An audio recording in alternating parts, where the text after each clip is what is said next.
السلام عليكم ورحمة الله وبركاته.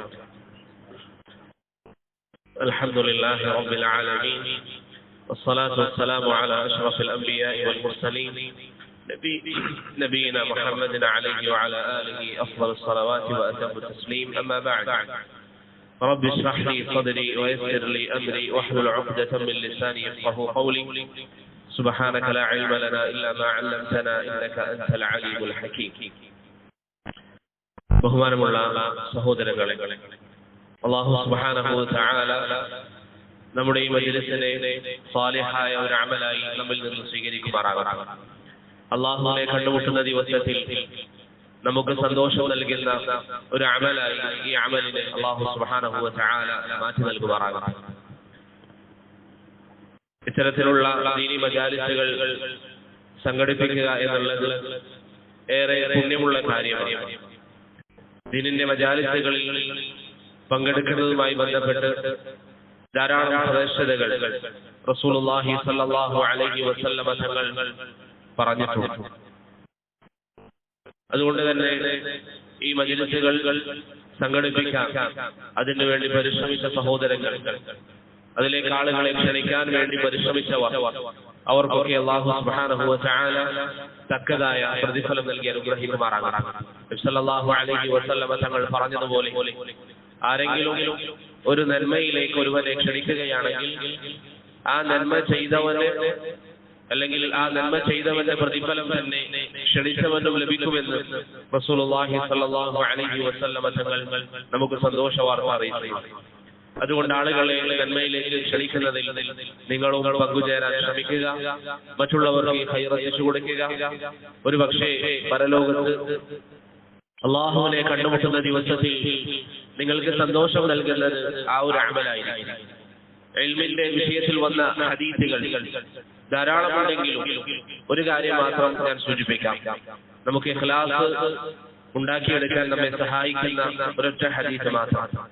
കാരണം എപ്പോഴും നമ്മുടെ മനസ്സിനെ അല്ലാഹുവിനെ കുറിച്ചുള്ള ചിന്തയിൽ മുഴുക്കുകയും ഇഖ്ലാസ് പുതുക്കുകയും ചെയ്യുക എന്നുള്ളത് ഏറെ മുഖ്യമുള്ള കാര്യമാണ്. നബി സല്ലല്ലാഹു അലൈഹി വസല്ലമ തങ്ങൾ പറയുകയാണ്, ഇന്ന ലില്ലാഹി മലായികതൻ സയ്യാറതൻ ഫുദുല. അല്ലാഹു സുബ്ഹാനഹു വ തആലക്ക് ഭൂമിയിൽ ചില മലക്കുകളുണ്ട്. എന്റെ ശബ്ദം കേൾക്കുന്ന സഹോദരങ്ങൾ ശരിക്കും ചിന്തിക്കണം. അല്ലാഹുവിന്റെ റസൂൽ നമ്മോട് പറഞ്ഞു തരികയാണ്, ഈ ഭൂമിയിൽ ചില മലക്കുകളെ അല്ലാഹു ഏർപ്പാടാക്കിയിട്ടുണ്ട്. എന്താണ് അവരുടെ ജോലി? യതതബഉന മജാലിസ ദിക്ർ. അല്ലാഹുവിനെ കുറിച്ച് പറയുന്ന സദസ്സുകൾ എവിടെയാണോ ഉള്ളത് എന്നത് അവർ തേടി അന്വേഷിച്ചു. അവർ ഭൂമിയിൽ സഞ്ചരിക്കും. അവരുടെ ലക്ഷ്യം എന്താണ്? റബ്ബിനെ കുറിച്ച് സംസാരിക്കുന്ന സദസ്സുകൾ എവിടെയാണുള്ളത്? ഇവിടെ അൽഹംദുലില്ലാഹ് നാം അല്ലാഹുവിനെ കുറിച്ച് പറയാം, അവന്റെ ദീനിനെ കുറിച്ച് പറയാം ഒന്നിച്ചിരുന്നവരാണ്. അപ്പോൾ ഇങ്ങനെയുള്ള മജ്‌ലിസുകൾ തേടിക്കൊണ്ട് മലക്കുകൾ സഞ്ചരിക്കുമെന്ന് നബി സല്ലല്ലാഹു അലൈഹി വസല്ലമ പറയുന്നു. നിങ്ങളൊന്ന് ചിന്തിച്ചു നോക്കിയാൽ, നിങ്ങളെല്ലാവരും ഇവിടെ ഇരിക്കുന്ന ഈ സദസ്സിനെ കുറിച്ച് അല്ലെങ്കിൽ ഈ സദസ്സ് തേടിക്കൊണ്ടാണ് മലക്കുകളെ സഞ്ചാരം. അവരിങ്ങനെ സഞ്ചരിച്ച് ഈ സദസ്സ് കണ്ടാൽ അവർ കണ്ട് അങ്ങ് പോവുകയാണ്. അല്ല, അല്ലാഹുവിന്റെ റസൂൽ പറയുന്നു, ഫൈദാ വജദു മജ്ലിസൻ ഫീഹി ദിക്റുൻ ഖഅദു മഅഹു. ഒരു സദസ്സ് അല്ലാഹുവിനെ കുറിച്ച് പറയാം, ദീനിനെ കുറിച്ച് പറയാം, ഒരു സദസ്സ് അവരെ കണ്ടാൽ ആ സദസ്സിൽ മലക്കുകൾ ചെന്നിരിക്കും. അങ്ങനെ അവർ ആ സംസാരങ്ങൾ കേൾക്കും. ആ ജനങ്ങളുടെ കൂടെയാണ് അവർ അവിടെ ഉണ്ടാവുക. നിങ്ങളിവിടെ ഉണ്ട്, നിങ്ങളുടെ കൂടെ മലക്കുകളും. നബി സല്ലല്ലാഹു അലൈഹി വസല്ലമ തങ്ങൾ പറയുന്നു, ഈ സദസ്സ് കഴിഞ്ഞാൽ, ഇൽമിന്റെ സദസ്സ് കഴിഞ്ഞാൽ ഈ മലക്കുകൾ അല്ലാഹുവിലേക്ക് പോകും, ആകാശത്തേക്ക് പോകും. മലക്കുകളോട് അല്ലാഹു ചോദിക്കും, നിങ്ങൾ എവിടെയായിരുന്നു? അവർ പറയും, അല്ലാഹുവിനെ അറിയാം. പക്ഷെ അല്ലാഹു ചോദിക്കും, അവർ പറയും, അല്ലാഹുവേ, നിന്റെ ചില അടിമകൾ ഭൂമിയിൽ ദീനിന്റെ സദസ്സിലെ ഒന്നിച്ചിരിക്കുന്നു. അല്ലാഹു ചോദിക്കും അവരോട്, എന്താണ് അവരുടെ ആവശ്യം? മലക്കുകൾ പറയും, അല്ലാഹുവേ, അവർക്ക് ഒരൊറ്റ ആവശ്യമേ ഉള്ളൂ, അവർക്ക് നിന്റെ സ്വർഗം വേണം. നമ്മളൊക്കെ ഇരിക്കുന്നത് എന്തിനാണ്? നമ്മൾ ദീൻ പഠിക്കുന്നത് എന്തിനാണ്? നമ്മുടെ ഉദ്ദേശം എന്താണ്? അല്ലാഹുവിൽ നിന്ന് ഉന്നതമായ പ്രതിഫലം വേണം, നമുക്ക് സ്വർഗം വേണം. മലക്കുകളോട് അല്ലാഹു ചോദിക്കും, മറ്റെന്തെങ്കിലും അവർക്ക് ആവശ്യമുണ്ടോ? മലക്കുകൾ പറയും, അല്ലാഹുവേ, അവർ നിന്നെ നരകത്തെ തൊട്ട് കാവൽ ചോദിക്കും. അല്ലാഹു ചോദിക്കും, അവരെന്തൊക്കെയാണ് ചെയ്യുന്നത്? മലക്കുകൾ പറയും, റബ്ബേ, അവർ നിന്നെ പരിശുദ്ധിപ്പെടുത്തുന്നു, നിന്നെ അവർ വാഴ്ത്തുകയും പുകഴ്ത്തുകയും ചെയ്യുന്നു. ഈ രണ്ട് ആവശ്യങ്ങൾ അവർക്കുണ്ട്. അതുപോലെ മറ്റൊരു കാര്യം കൂടി അവർ ചോദിക്കുന്നു, നീ അവർക്ക് അവരുടെ പാപങ്ങൾ വിട്ടുവീഴ്ച ചെയ്ത് നൽകണം. എന്റെ പ്രിയപ്പെട്ട സഹോദരങ്ങൾ, നിങ്ങളൊന്ന് ചിന്തിച്ചു നോക്കിയാൽ ഈ ഒരു സദസ്സിൽ നിങ്ങൾ വന്നിരിക്കുമ്പോൾ നിങ്ങളുടെ മനസ്സിന്റെ അകത്തെ ലക്ഷ്യം എന്താണ്? നിങ്ങളുടെ പാപങ്ങൾ മാപ്പാക്കപ്പെടണം, നിങ്ങൾക്ക് അല്ലാഹുവിന്റെ സ്വർഗം വേണം, നിങ്ങളൊരു കാരണവശാലും നരകത്തിൽ പ്രവേശിക്കരുത്. ഇതൊക്കെയല്ലേ നമ്മുടെ ലക്ഷ്യം? മലക്കുകളോട് അല്ലെങ്കിൽ മലക്കുകൾ അല്ലാഹുവിനോട് ഈ കാര്യം പറയുമ്പോൾ അല്ലാഹു സുബ്ഹാനഹു വ തആല പറയും, ഞാനിതാ അവർക്ക് ഈ കാര്യങ്ങൾ വാഗ്ദാനം ചെയ്യുന്നു. എന്തൊക്കെയാണ് അവരുടെ ആവശ്യം, അത് ഞാൻ അവർക്ക് നിറവേറ്റി നൽകാമെന്ന് വാഗ്ദാനം ചെയ്യുന്നു. ഒരു ഇൽമിന്റെ സദസ്സ്, ഒരു ഇൽമിന്റെ മജ്‌ലിസിൽ പ്രിയപ്പെട്ടവരെ നിങ്ങൾ ഇരുന്നാൽ ആ മജ്‌ലിസ് കാരണത്താൽ നിങ്ങൾക്ക് ലഭിക്കുന്നത് സ്വർഗമാണ്. ആ മജ്‌ലിസ് കാരണത്താൽ നിങ്ങൾക്ക് മോചനം ലഭിക്കുന്നത് നരകത്തിൽ നിന്നാണ്. ആ മജ്‌ലിസ് കാരണത്താൽ നിങ്ങളുടെ പാപങ്ങളാണ് അല്ലാഹു വിട്ടുവീഴ്ച ചെയ്തിരുന്നത്. ആ മജ്‌ലിസ് കാരണത്താൽ നിങ്ങളുടെ അല്ലെങ്കിൽ നിങ്ങളെ കുറിച്ച് അല്ലാഹുവിങ്കൽ സംസാരിക്കപ്പെടുകയാണ്. ഒരൊറ്റ മജ്‌ലിസ്. നിങ്ങൾ ഈ മജ്‌ലിസ് കഴിഞ്ഞ് ഇവിടെ ഇറങ്ങി പോകുമ്പോൾ നിങ്ങളെ കുറിച്ച് അല്ലാഹുവും മലക്കുകളും തമ്മിൽ സംഭാഷണം നടത്തുമെന്ന് റസൂലുള്ളാഹി സ്വല്ലല്ലാഹു അലൈഹി വസല്ലം തങ്ങൾ പറയും. എത്ര വലിയ അനുഗ്രഹമാണ്, എത്ര വലിയ അനുഗ്രഹമാണ് പ്രിയപ്പെട്ടവരെ. ആ ഹദീസിന്റെ പൂർത്തീകരണത്തിൽ മലക്കുകൾ അല്ലാഹുവിനോട് പറയും, റബ്ബേ ഫീഹിം അബ്ദുൻ ഖത്താ, അവരുടെ കൂട്ടത്തിൽ ഒരാളുണ്ടായിരുന്നു. അദ്ദേഹത്തിന് ഇങ്ങനെ മജ്‌ലിസുകളിൽ വന്നിരിക്കുന്ന പതിവൊന്നും ഉണ്ടായതുകൊണ്ട് അദ്ദേഹം വന്നിരുന്നതല്ല, മറിച്ച് അതിലൂടെ നടന്നു പോകുമ്പോൾ ഒരു മജ്‌ലിസ് കണ്ടു, അദ്ദേഹം കൂടെ ഇരുന്നു. നമ്മൾ പറയാറുള്ളത് പോലെ എല്ലാവരും പോകുമ്പോൾ ഞാൻ എങ്ങനെ പോകാതിരിക്കുമെന്ന ചിന്തയിൽ വന്ന ഒരുവൻ നബി സല്ലല്ലാഹു അലൈഹി വസല്ലം തങ്ങൾ പറഞ്ഞു തരികയാണ്, അല്ലാഹു മലക്കുകളോട് ഈ സമയം പറയും, ഹുമുൽ ഖൗമു ലാ യഷ്ഖാ ബിഹിം ജലീസുഹും, ധാരാളം കണക്കിന് പാപം ചെയ്യുന്ന പാപിയായ മനുഷ്യൻ ആ മജ്‌ലിസിലൂടെ നടന്നു പോകുമ്പോൾ മജ്‌ലിസ് കണ്ടതിന്റെ പേരിൽ അവൻ ഇരുന്നിട്ടുണ്ട് എങ്കിൽ ആ കൂടെ ഇരുന്ന ഇൽമു പഠിക്കാൻ വേണ്ടി ഇരുന്ന ആളുകൾ അവരുടെ കൂടെ ഇരുന്നു എന്ന കാരണത്താൽ അവരും ദുഃഖിക്കേണ്ടി വരില്ല എന്ന് റസൂലുള്ളാഹി സ്വല്ലല്ലാഹു അലൈഹി വസല്ലം തങ്ങൾ പറയും. അതുകൊണ്ട് ആമുഖമായി എന്റെ സുഹൃത്തുക്കളോട് പറയാനുള്ളത്, നിങ്ങൾ ദീനിന്റെ സദസ്സുകളിൽ നിരന്തരം പങ്കെടുക്കാൻ വേണ്ടി ശ്രമിക്കണം. നിങ്ങളെ കുറിച്ച് റബ്ബിന്റെ മുമ്പിൽ സംസാരിക്കപ്പെടുമെന്ന് റസൂലുള്ളാഹി സ്വല്ലല്ലാഹു അലൈഹി വസല്ലം പറഞ്ഞുവെങ്കിൽ അത് വഹീയുടെ അടിസ്ഥാനത്തിൽ പറഞ്ഞതാണ്. അതുകൊണ്ട് ദീനിന്റെ സദസ്സുകൾ, അല്ലാഹുവിനെ കുറിച്ച് പറയുന്ന മജ്‌ലിസുകൾ, അല്ലാഹുവിന്റെ ദീനിന് വേണ്ടി സംസാരിക്കപ്പെടുന്ന സ്ഥലങ്ങൾ, ദീനിന്റെ പ്രതിരോധം തീർക്കുന്ന സ്ഥലങ്ങൾ, അവിടെയൊക്കെ പങ്കെടുക്കാനും അല്ലാഹുവിനെ ഉദ്ദേശിച്ചുകൊണ്ട് ആ മജ്‌ലിസുകളിൽ ഇരിക്കാനും നാം ശ്രമിക്കുക. അല്ലാഹു സുബ്ഹാനഹു വ തആല അതിന് തൗഫീഖ് നൽകി അനുഗ്രഹിക്കുമാറാകട്ടെ. അതിന് കൂടെ നമുക്ക് പറ്റുന്ന ആളുകളെ ഇങ്ങനെയുള്ള മജ്‌ലിസുകളിൽ പ്രിയപ്പെട്ടവരെ നാം കൊണ്ടുവരണം. ഓരോരുത്തരും തീരുമാനിക്കുക, ഞാൻ എന്റെ സുഹൃത്തിനെ, എന്റെ വാപ്പയെ, എന്റെ അനുജനെ, എന്റെ വേണ്ടപ്പെട്ട എനിക്കറിയുന്ന ഒരാളെ ഞാൻ ഈ സദസ്സിലേക്ക് കൊണ്ടുവരും. എന്നാൽ അവൻ ഒരു കാര്യം കേട്ടു പഠിച്ച് അവന്റെ ജീവിതത്തിൽ മാറ്റമുണ്ടായാൽ അതിന്റെ പ്രതിഫലം നിങ്ങൾക്ക് ലഭിക്കും. ഒരു പക്ഷേ നിങ്ങൾ ഇന്ന് അവനെ കൊണ്ടുവന്നു, നാളേക്ക് നിങ്ങൾ മരണപ്പെട്ടാൽ നിങ്ങൾ മരണപ്പെട്ട ശേഷവും നിങ്ങൾക്ക് ധാരാളം പ്രതിഫലങ്ങൾ, അവൻ ചെയ്യുന്ന കർമ്മങ്ങളുടെ പ്രതിഫലങ്ങളൊക്കെ ലഭിച്ചുകൊണ്ടേയിരിക്കും. അതുകൊണ്ട് പ്രിയപ്പെട്ടവരെ, ഇബ്നു റജബ് അൽ ഹംബലി റഹിമഹുല്ലാഹ് പറഞ്ഞതുപോലെ യഥാർത്ഥ ബുദ്ധിമാൻ അവസരങ്ങൾ നോക്കി അത് ഉപയോഗപ്പെടുത്തുന്നവനാണ്. അതുകൊണ്ട് പരലോകത്തേക്ക് നമുക്ക് മുതൽക്കൂട്ടാകുന്ന ഏത് പ്രവർത്തനമുണ്ടെങ്കിലും, റബ്ബിലേക്ക് നമ്മെ അടുപ്പിക്കുന്ന ഏത് കാര്യങ്ങളുണ്ടെങ്കിലും അതിൽ ഒരു കുറവ് വരുത്താതെ നാം ശ്രമിക്കുക. അല്ലാഹു സുബ്ഹാനഹു വ തആല സൽക്കർമ്മങ്ങളിൽ മുന്നേറാൻ, ദീനിന്റെ സദസ്സുകളിൽ നിറസാന്നിധ്യമാകാൻ നമുക്ക് ഏവർക്കും തൗഫീഖ് നൽകി അനുഗ്രഹിക്കുമാറാകട്ടെ. അതായിരുന്നു നമ്മുടെ മുൻഗാമികൾ. നിങ്ങൾ നോക്കൂ, മഹാനായ ഉമർ ഇബ്നുൽ ഖത്താബ് റളിയല്ലാഹു അൻഹുവിന്റെ ചരിത്രം. ആരായിരുന്നു ഉമർ? പ്രവാചകൻ പറയുന്നു, ഉമറു ഫിൽ ജന്ന, ഉമർ സ്വർഗ്ഗാവകാശിയാണ്. ഉമറിന്റെ കൊട്ടാരം സ്വർഗ്ഗത്തിൽ ഞാൻ കണ്ടു എന്ന് അല്ലാഹുവിന്റെ റസൂൽ പറയുന്നു. എന്നിട്ടും ഉമർ റളിയല്ലാഹു അൻഹു പ്രവാചകന്റെ സദസ്സ് എപ്പോഴും പങ്കെടുക്കാൻ വേണ്ടി ശ്രമിക്കും. അദ്ദേഹം പറയാണ്, എനിക്കൊരു അയൽവാസി ഉണ്ടായിരുന്നു. അദ്ദേഹത്തിന്റെ പേര് ഇസ്മാൻ ഇബ്നു മാലിക് എന്നാണ്. ആ അയൽവാസി ജോലിക്ക് പോകും, ഞാനും ജോലിക്ക് പോകുന്നവരാണ്. നമുക്ക് ജോലി പൂർണ്ണമായി ഒഴിവാക്കി ഇൽമിന്റെ സദസ്സുകളിൽ വന്നിരിക്കുക എന്നത് പ്രയാസമായിരുന്നു. അങ്ങനെ അവരെന്ത് ചെയ്തു? പരസ്പരം തീരുമാനമെടുക്കും. നിങ്ങൾക്ക് പ്രവാചകന്റെ സഹാബത്തിൽ മാതൃകയുണ്ട് എന്ന് നമ്മൾ പറയുമ്പോൾ, അല്ലെങ്കിൽ അങ്ങനെ നാം വിശ്വസിക്കുമ്പോൾ പ്രിയപ്പെട്ടവരെ, അവരുടെ കർമ്മങ്ങളിൽ നമുക്ക് മാതൃകയുണ്ട്.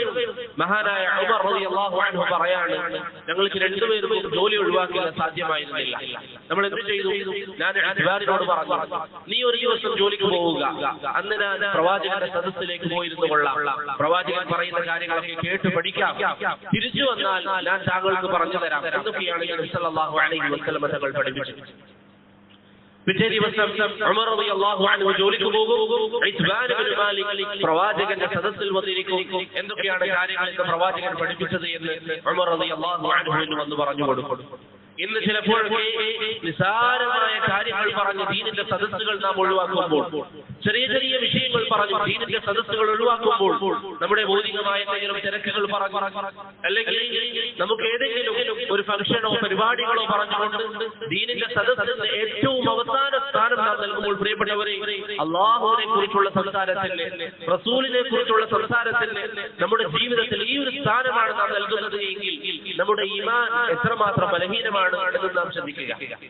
മഹാനായ ഉമറാണ് പരിശ്രമിക്കുന്നത്. ഉമറാണ് പറയുന്നത്, എനിക്ക് പ്രവാചകന്റെ സദസ്സിൽ നിന്ന് എന്തെങ്കിലും നഷ്ടപ്പെട്ടു പോയാൽ ഇത്ബാനെ എനിക്കത് പറഞ്ഞു തരണം. ഉമർ റളിയല്ലാഹു അൻഹു അവിടെ മിണ്ടാതിരുന്നിരുന്നെങ്കിൽ, അല്ലെങ്കിൽ ഉമർ റളിയല്ലാഹു അൻഹുവിന്റെ വിഷയത്തിൽ സ്വർഗ്ഗമുണ്ട് എന്ന് പ്രവാചകൻ പറഞ്ഞിട്ട് പോലും ദീനിന്റെ സദസ്സിനെ ഉമർ റളിയല്ലാഹു അൻഹു ആ മഹത്വം കണ്ടിരുന്നെങ്കിൽ, ഉമറിന് അറിയാം ദീനിന്റെ സദസ്സിന്റെ മഹത്വം എന്താണെന്നുള്ളത്, ഉമറിന് അറിയാം ഇൽമ പഠിക്കുന്നതിന്റെ മഹത്വം എന്താണെന്നുള്ളത്, ഉമറിന് അറിയാം നബി സല്ലല്ലാഹു അലൈഹി വസല്ലം ഈ സദസ്സുകളൊക്കെ നടത്തി പറയുന്ന ആ ഇൽമ് എത്രമാത്രം ഒരു അടിമയെ അല്ലാഹുവുമായി അടുപ്പിക്കുമെന്നുള്ളത്. അതുകൊണ്ട് പ്രിയപ്പെട്ടവരെ, ആവർത്തിച്ച് പറയട്ടെ, ദീനിന്റെ സദസ്സുകൾ ഉണ്ടെന്ന് കേട്ടാൽ ഒരു കാരണവശാലും അതിനെ നാം പാഴാക്കാൻ പാടില്ല. ഇന്ന് ആളുകൾക്കിടയിൽ പൊതുവെ കണ്ടുകൊണ്ടിരിക്കുന്ന ഏറ്റവും വലിയ മുസീബത്താണ്, അല്ലാഹു നമ്മെ കാത്തുരക്ഷിക്കുമാറാകട്ടെ, നാം നമ്മുടെ ജീവിതത്തിൽ ദീനിന്റെ പ്രാധാന്യം നൽകുന്നത് എല്ലാ കാര്യങ്ങളും കഴിഞ്ഞ ശേഷമാണ്. എപ്പോഴാണ് ഖുർആൻ ഓതാറുള്ളത്? ഒക്കെ കഴിഞ്ഞ് ഒഴിവ് സമയമുണ്ടെങ്കിൽ മാത്രം ഖുർആൻ പാരായണം ഒഴിവ് സമയങ്ങളിൽ. അതാണ് പലരും സ്വീകരിക്കുന്ന രീതി. രാവിലെ മുതൽ വൈകുന്നേരം വരെ ഓഫീസിൽ ജോലിക്ക് പോകുന്നുണ്ടാകും, അല്ലെങ്കിൽ ഏതെങ്കിലും ജോലികൾ ഉണ്ടാകും. അതൊന്നും ഒഴിവാക്കുക എന്നുള്ളത് ചിന്തിക്കാൻ പോലും പറ്റുന്ന കാര്യമല്ല. ഒരു വ്യക്തിക്ക് നന്നായി ഉറക്കു വരും, അത് പറഞ്ഞുകൊണ്ട് ജോലി ഒഴിവാക്കില്ല. അവൻ ഓഫീസ് ടൈമിലാണെങ്കിൽ അവിടെ എത്തിയിരിക്കും. എന്നാൽ ഖുർആൻ ഓതുകയും ഖുർആൻ ഓതാൻ വേണ്ടി അവൻ തെരഞ്ഞെടുക്കുന്ന സമയത്തായിരിക്കും ഉറക്കമൊക്കെ കഴിഞ്ഞ് എല്ലാ ആവശ്യങ്ങളും കഴിഞ്ഞ് മസ്ജിദിൽ ഒരു 5 മിനിറ്റ് നേരത്തെ എത്തിയാൽ ആ സമയം ഖുർആൻ ഓതും. അതല്ലാതെ ഖുർആൻ ഓതാൻ എനിക്കൊരു സമയം മാറ്റണം, ഇതെന്റെ റബ്ബിന്റെ സംസാരമാണ്, ഇതെനിക്ക് വായിക്കണം, ഇതെനിക്ക് പഠിക്കണം, എന്റെ റസൂലിന്റെ സംസാരം എനിക്ക് വായിക്കണം, അതെനിക്ക് പഠിക്കണം, ഇതെനിക്ക് വേണ്ടിയാണ് എന്റെ റസൂൽ പറഞ്ഞത്, ഇതൊക്കെ എന്റെ പരലോക ജീവിതത്തിന് വേണ്ടിയിട്ടാണ്. യാ അയ്യുഹന്നാസ് അൻതുമുൽ ഫുഖറാഉ ഇലല്ലാഹ്, ജനങ്ങളെ നിങ്ങളാണ് അല്ലാഹുവിലേക്ക് ആവശ്യക്കാർ, അല്ലാഹുവിന് ഇതൊന്നും ആവശ്യമില്ല എന്ന അധ്യാപനങ്ങൾ നമ്മുടെ മനസ്സിൽ ഓർത്തുകൊണ്ട് പരിശുദ്ധമായ ദീനിനെ വില നൽകുന്ന ആളുകൾ എത്ര ആളുകളുണ്ട്. അതുകൊണ്ട് പ്രിയപ്പെട്ടവരെ, ആവർത്തിച്ച് പറയട്ടെ, അല്ലാഹ് അല്ലാഹ് അല്ലാഹ് അല്ലാഹ്, നിങ്ങൾ അല്ലാഹുവിനെ സൂക്ഷിക്കുക, അല്ലാഹുവിനെ സൂക്ഷിക്കുക. ദീനിന്റെ സദസ്സുകൾ ഒരു കാരണവശാലും നഷ്ടപ്പെടുത്തുന്ന ഒരു സാഹചര്യം നമുക്കുണ്ടാകരുത്. ഒരു കാരണവശാലും ഞായറാഴ്ച ദിവസം നമുക്കൊരു കല്യാണമുണ്ട്, അന്നേ ദിവസം ഒരു ദർസുണ്ട്, ആ കല്യാണമുള്ളത് കൊണ്ട് ദർസ് ഒഴിവാക്കാമെന്നല്ല, ദർസിന് പങ്കെടുത്തതിന് ശേഷം ഒന്ന് കല്യാണത്തിന് പോയി വരാം. കാരണം ദർസാണ് എനിക്ക് ഏറ്റവും മുഖ്യം.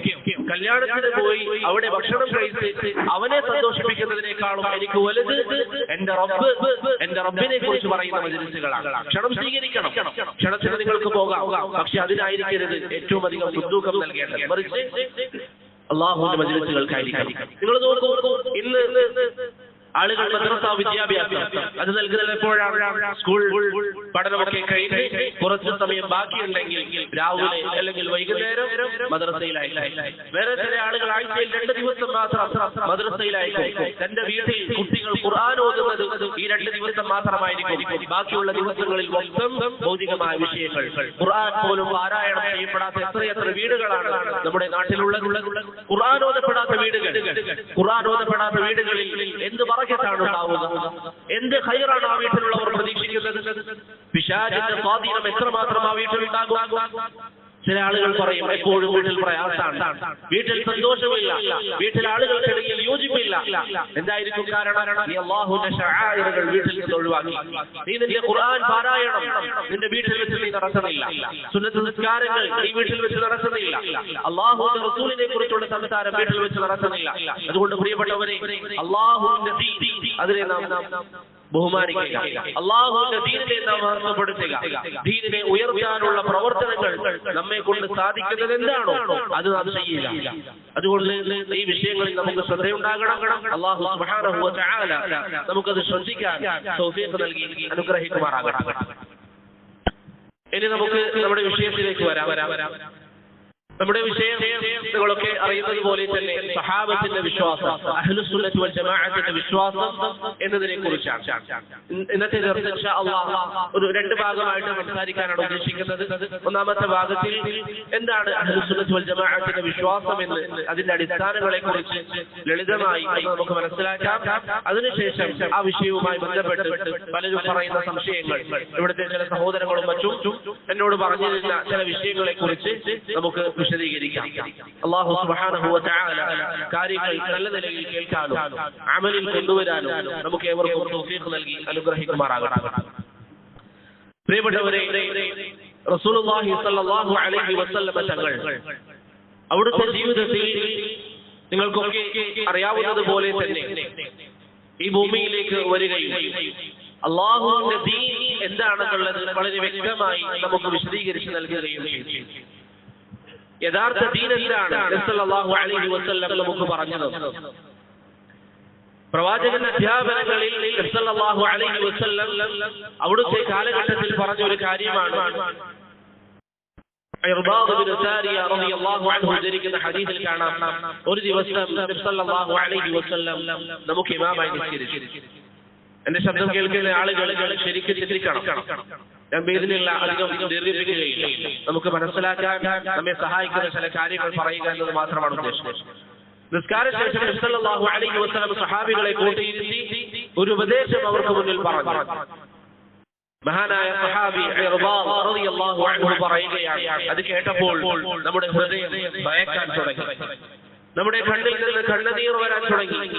സഹാബികൾ നബി സല്ലല്ലാഹു അലൈഹി വസല്ലമയോട് ചോദിച്ചു, യാ റസൂലല്ലാഹ് കഅന്ന ഹാദിഹി മൗഇദതു മുവദ്ദിഅ, പ്രവാചകനെ, സാധാരണയിൽ നിന്ന് വിപരീതമായി ഈ താങ്കളുടെ ഉപദേശങ്ങൾക്ക്, താങ്കളുടെ സംസാരങ്ങളിൽ നമുക്ക് തോന്നുന്നത് താങ്കൾ നമ്മോട് വിട പറയുന്നവർ സംസാരിക്കുന്നത് പോലെയാണ് താങ്കൾ നമ്മോട് സംസാരിക്കുന്നത്. അതുകൊണ്ട് ഔസിനാ, നമുക്ക് എന്തെങ്കിലും വസിയത്ത് നൽകണം. താങ്കൾ എങ്ങാനും നമ്മിൽ നിന്ന് വേർപിരിഞ്ഞു പോവുകയാണെങ്കിൽ, പ്രവാചകനില്ലാത്ത ഒരു ലോകത്ത് ജീവിക്കേണ്ടി വരികയാണെങ്കിൽ പ്രവാചകനെ ജീവിതത്തിൽ മുറുകെ പിടിക്കാൻ നമുക്കൊരു വസിയത്ത് നൽകണം, നസീഹത്ത് നൽകണം. അന്ന് നസീഹത്ത് ചോദിച്ചു വാങ്ങിയത് സഹാബികളാണെങ്കിൽ ഇന്ന് കേൾക്കുന്ന പ്രവാചകന്റെ അനുയായികളായ നമ്മോട് അല്ലാഹുവിന്റെ റസൂൽ സല്ലല്ലാഹു അലൈഹി വസല്ലം തങ്ങൾ പറയുന്നു, ഊസികും ബിത്തഖ്വല്ലാഹ്, നിങ്ങൾ അല്ലാഹുവിനെ പേടിക്കണം, റബ്ബിനെ സൂക്ഷിച്ചുകൊണ്ട് ജീവിക്കണം. ഭരണാധികാരികളെ അനുസരിക്കുകയും അവർ പറയുന്നത് കേൾക്കുകയും അവരെ അനുസരിച്ചുകൊണ്ട് ജീവിക്കുകയും വേണം. എത്യോപ്യക്കാരനായ ചില റിവായത്തുകളിൽ വന്നതുപോലെ മുന്തിരി പോലെയുള്ള തലയുള്ളവരാണെങ്കിൽ പോലും, എന്ന് പറഞ്ഞാൽ വിരൂപിയായ, കാണാൻ ഭംഗിയില്ലാത്ത, ആളുകൾ അംഗീകരിക്കാത്ത, അവന്റെ കോലവും രൂപവും ഒക്കെ മോശമായ രൂപമുള്ളവരാണെങ്കിൽ പോലും അവനെ നിങ്ങൾ അനുസരിക്കുകയും കേൾക്കുകയും വേണം. ശേഷം നബി സല്ലല്ലാഹു അലൈഹി വസല്ലം തങ്ങൾ ഈ ഉമ്മത്തിന് നടക്കാനിരിക്കുന്ന ഒരു കാര്യത്തെ കുറിച്ച് പറഞ്ഞു തരുന്നു. ഫൈനഹു മൻ യഇശ് മിൻകും ബഅദി ഫസയറ ഇഖ്തിലാഫൻ കസീറ, എനിക്ക് ശേഷം ജീവിക്കുന്നവർ,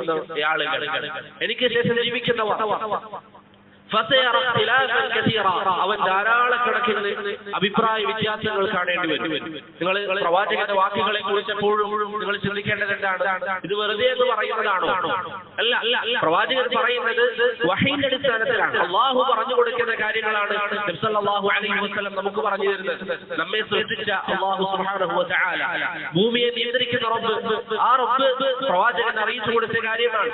ഫൈനഹു മൻ യഇശ് മിൻകും ബഅദി ഫസയറ ഇഖ്തിലാഫൻ കസീറ, എനിക്ക് ശേഷം നിങ്ങൾ ജീവിക്കുമ്പോൾ ധാരാളം അഭിപ്രായ വ്യത്യാസങ്ങൾ കാണും. പലരും പറയും, പല വാദങ്ങളുമായി പലരും വരും, പലരും പറയും. വ്യത്യസ്ത കക്ഷികളെ, വ്യത്യസ്ത വിഭാഗങ്ങളെ, സംഘങ്ങളെ നിങ്ങൾക്ക് കാണാൻ സാധിക്കും.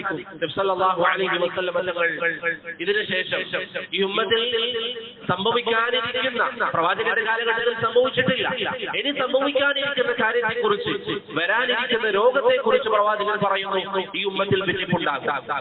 ഇതാർക്കുള്ള മറുപടിയാണ്? ഇത് ചില ആളുകൾ പറയും, എല്ലാവരും ഒരു ഹക്കിന്റെ ആളുകളാണെന്ന് പറയുന്നു, ധാരാളം കക്ഷികളുണ്ട്, ധാരാളം വിഭാഗങ്ങളുണ്ട്, എല്ലാവരും ഖുർആനിന്റെയും സുന്നത്തിന്റെയും ആളുകളാണെന്ന് വാദിക്കുന്നു എന്ന് പറയുന്നവർക്കുള്ള മറുപടിയാണ്. കാരണം ഈ ഉമ്മത്തിൽ ഭിന്നിപ്പുണ്ടാവുക എന്നുള്ളത് അള്ളാഹുവിന്റെ കൗനിയായ സുന്നത്താണ്. അത് സംഭവിക്കുക തന്നെ ചെയ്യും, അത് സംഭവിക്കുക തന്നെ ചെയ്യും. കാരണം അത് റബ്ബിന്റെ തീരുമാനമാണ്. നബി സല്ലല്ലാഹു അലൈഹി വസല്ലം പറഞ്ഞു, ഈ ഉമ്മത്തിൽ ഭിന്നിപ്പുണ്ടാകും, ഇന്ന രോഗം ഈ ഉമ്മത്തിനെ ബാധിക്കും. ഈ രോഗത്തിന് എന്താണ് പ്രതിവിധി? ഈ രോഗമുണ്ടായാൽ വ്യത്യസ്ത കക്ഷികൾ വന്ന് ഇവരൊക്കെ ഹക്കിന്റെ ആളുകളാണെന്ന് പറഞ്ഞാൽ എങ്ങനെയാണ് എനിക്ക് വിജയിക്കാൻ സാധിക്കുക? നമ്മുടെ ലക്ഷ്യം ഞാൻ നേരത്തെ പറഞ്ഞല്ലോ, നമ്മൾ ഈ സദസ്സിൽ വന്നിരിക്കുന്നതും ഇതൊക്കെ കേൾക്കുന്നതും ഇതൊക്കെ അറിയുന്നതും പഠിക്കുന്നതും എന്തിനാണ്? അള്ളാഹുവിന്റെ തൃപ്തി ഉദ്ദേശിച്ചുകൊണ്ടാണ്. സ്വർഗമാണ് നമ്മുടെ ലക്ഷ്യം. ആ ലക്ഷ്യത്തിലേക്ക് എത്താൻ ഈ വ്യത്യസ്ത കക്ഷികൾ വന്നുകൊണ്ട് എല്ലാവരും അവരിലേക്ക് ക്ഷണിക്കുമ്പോൾ നമുക്ക് എങ്ങനെ യഥാർത്ഥ ലക്ഷ്യത്തിൽ എത്താൻ സാധിക്കും? നബി സല്ലല്ലാഹു അലൈഹി വസല്ലം തങ്ങൾ പറയുന്നു, ഫഅലൈക്കും ബിസുന്നതി, നിങ്ങൾ എന്റെ മാർഗ്ഗം മുറുകെ പിടിക്കുക, എന്റെ സുന്നത്ത് നിങ്ങൾ മുറുകെ പിടിക്കുക. വസുന്നത്തുൽ ഖുലഫാഇർ റാഷിദീൻ അൽ മഹ്ദിയീൻ മിൻ ബഅദി, എനിക്ക് ശേഷം ഉണ്ടാകുന്ന സച്ചരിതരായ എന്റെ ഖുലഫാഉർ റാഷിദീകൾ അവരുടെ സുന്നത്ത് നിങ്ങൾ മുറുകെ പിടിക്കുക. അപ്പോൾ രോഗവും അതിനുള്ള മരുന്നും നബി സല്ലല്ലാഹു അലൈഹി വസല്ലം പറഞ്ഞു. പ്രവാചകൻ ഇത് പറയുമ്പോൾ ഖുലഫാകൾ ഉണ്ടായിട്ടുണ്ടോ? ഖുലഫാകളില്ല. പക്ഷേ നബി സല്ലല്ലാഹു അലൈഹി വസല്ലം തങ്ങളുടെ മുഅ്ജിസത്തിന്റെ ഭാഗമാണ്. ശേഷം അവിടുന്ന് പറഞ്ഞു, തമസ്സകൂ ബിഹാ, നിങ്ങൾ മുറുകെ പിടിക്കണം. ഈ ദീൻ, പ്രവാചകന്റെ സുന്നത്ത്, അത് നിങ്ങൾ മുറുകെ പിടിക്കണം. ഞാൻ പലപ്പോഴും ദർസുകളിൽ പറയാറുണ്ട്, ഇങ്ങനെ നമ്മൾ പൊതുവിൽ പറയുന്ന പദങ്ങൾ ഒരു ആലങ്കാരിക പദങ്ങളായി നിങ്ങൾ എടുക്കരുത്. മുറുകെ പിടിക്കണം എന്ന് പറഞ്ഞാൽ അതുകൊണ്ടുള്ള ഉദ്ദേശം എന്താണ്? ഈ ദീൻ നിങ്ങൾ മനസ്സിലാക്കണം, ഈ ദീൻ നിങ്ങൾ അറിയണം, അള്ളാഹുവിന്റെ അധ്യാപനങ്ങൾ നിങ്ങൾ അറിയണം, റസൂലിന്റെ അധ്യാപനങ്ങൾ നിങ്ങൾ അറിയണം. തമസ്സകൂ ബിഹാ, നിങ്ങൾ ഈ സുന്നത്ത് മുറുകെ പിടിക്കണം. വഅദ്ദു അലൈഹാ ബിന്നവാജിദ്, കേവലം മുറുകെ പിടിച്ചാൽ പോരാ, നിങ്ങളുടെ പിടിയിൽ അത് ഒതുങ്ങണമെന്നില്ല. അത്രയും ഗുരുതരമാണ് വിഷയം. തമസ്സകൂ ബിഹാ വഅദ്ദു അലൈഹാ ബിന്നവാജിദ്, അണപ്പല്ലുകൾ കൊണ്ട് കടിച്ചു പിടിക്കണം നിങ്ങളുടെ ദീനിനെ. പ്രവാചകൻ ഉപയോഗിച്ച വാക്കുകൾ അറബി ഭാഷ പഠിക്കുന്ന എന്റെ സഹോദരങ്ങൾക്ക് പ്രത്യേകിച്ച് ഒന്നുകൂടി അത് മനസ്സിലാകും. കേവലം നിങ്ങൾ മുറുകെ പിടിച്ചാൽ പോരാ, അണപ്പല്ല് കൊണ്ട് കടിച്ചു പിടിക്കണം. സാധാരണ പല്ലല്ല പറഞ്ഞത്, ഇതാണ് അണപ്പല്ലിന്റെ പ്രത്യേകത. അതുകൊണ്ടൊന്ന് കടിച്ചു പിടിച്ചാൽ ഊരിയെടുക്കുക പ്രയാസമാണ്.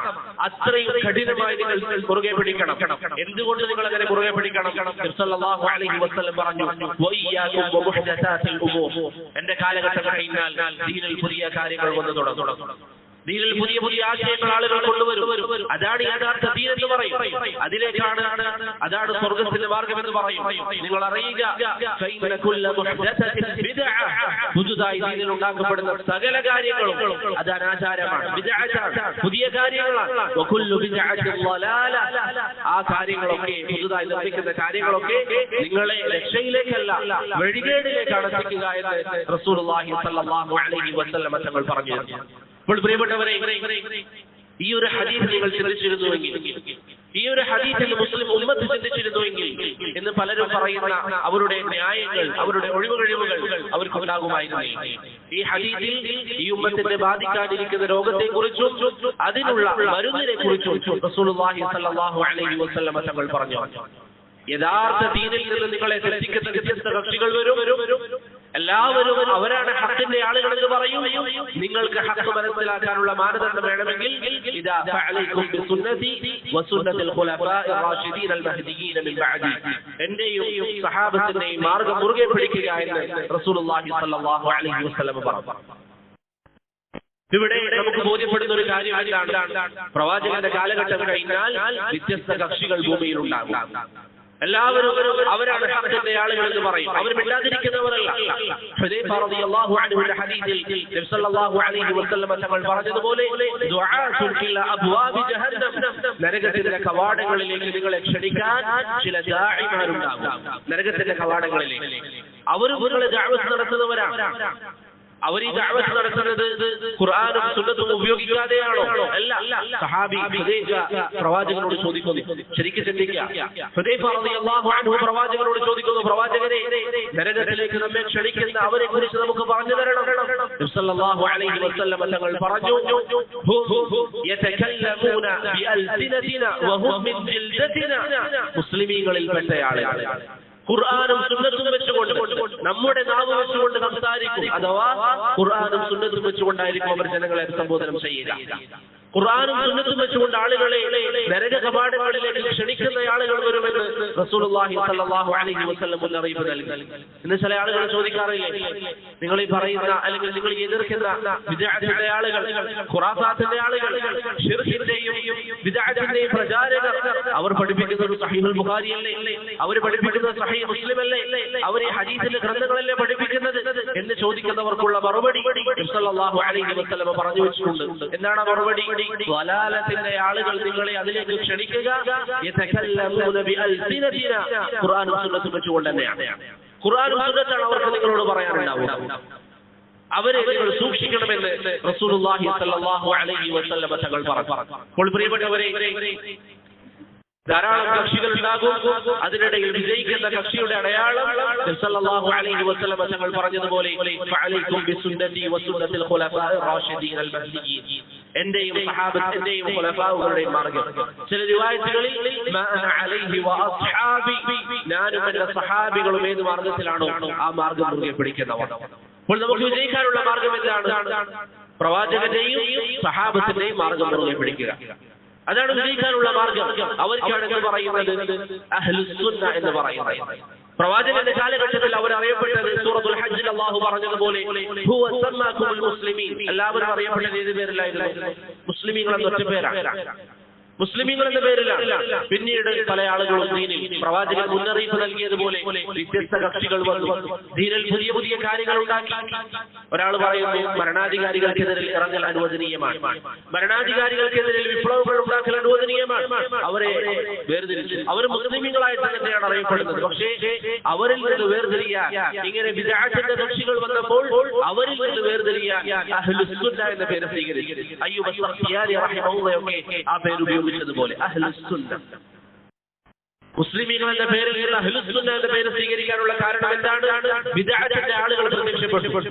അപ്പോൾ യഥാർത്ഥ മുസ്ലിമീങ്ങൾ അഹ്ലുസുന്ന എന്ന പേര് സ്വീകരിച്ചു. എല്ലാവരും മുസ്ലിമീങ്ങളായി ഒറ്റക്കെട്ടായി ജീവിക്കുന്നതിനിടയിൽ ഒരു പറ്റം ആളുകൾ ഞാൻ നേരത്തെ പറഞ്ഞതുപോലെ ഭരണാധികാരികൾക്കെതിരെ ഇറങ്ങൽ അനുവദനീയമാണെന്ന് പറഞ്ഞു. അവരാണ് ഖവാരിജികൾ.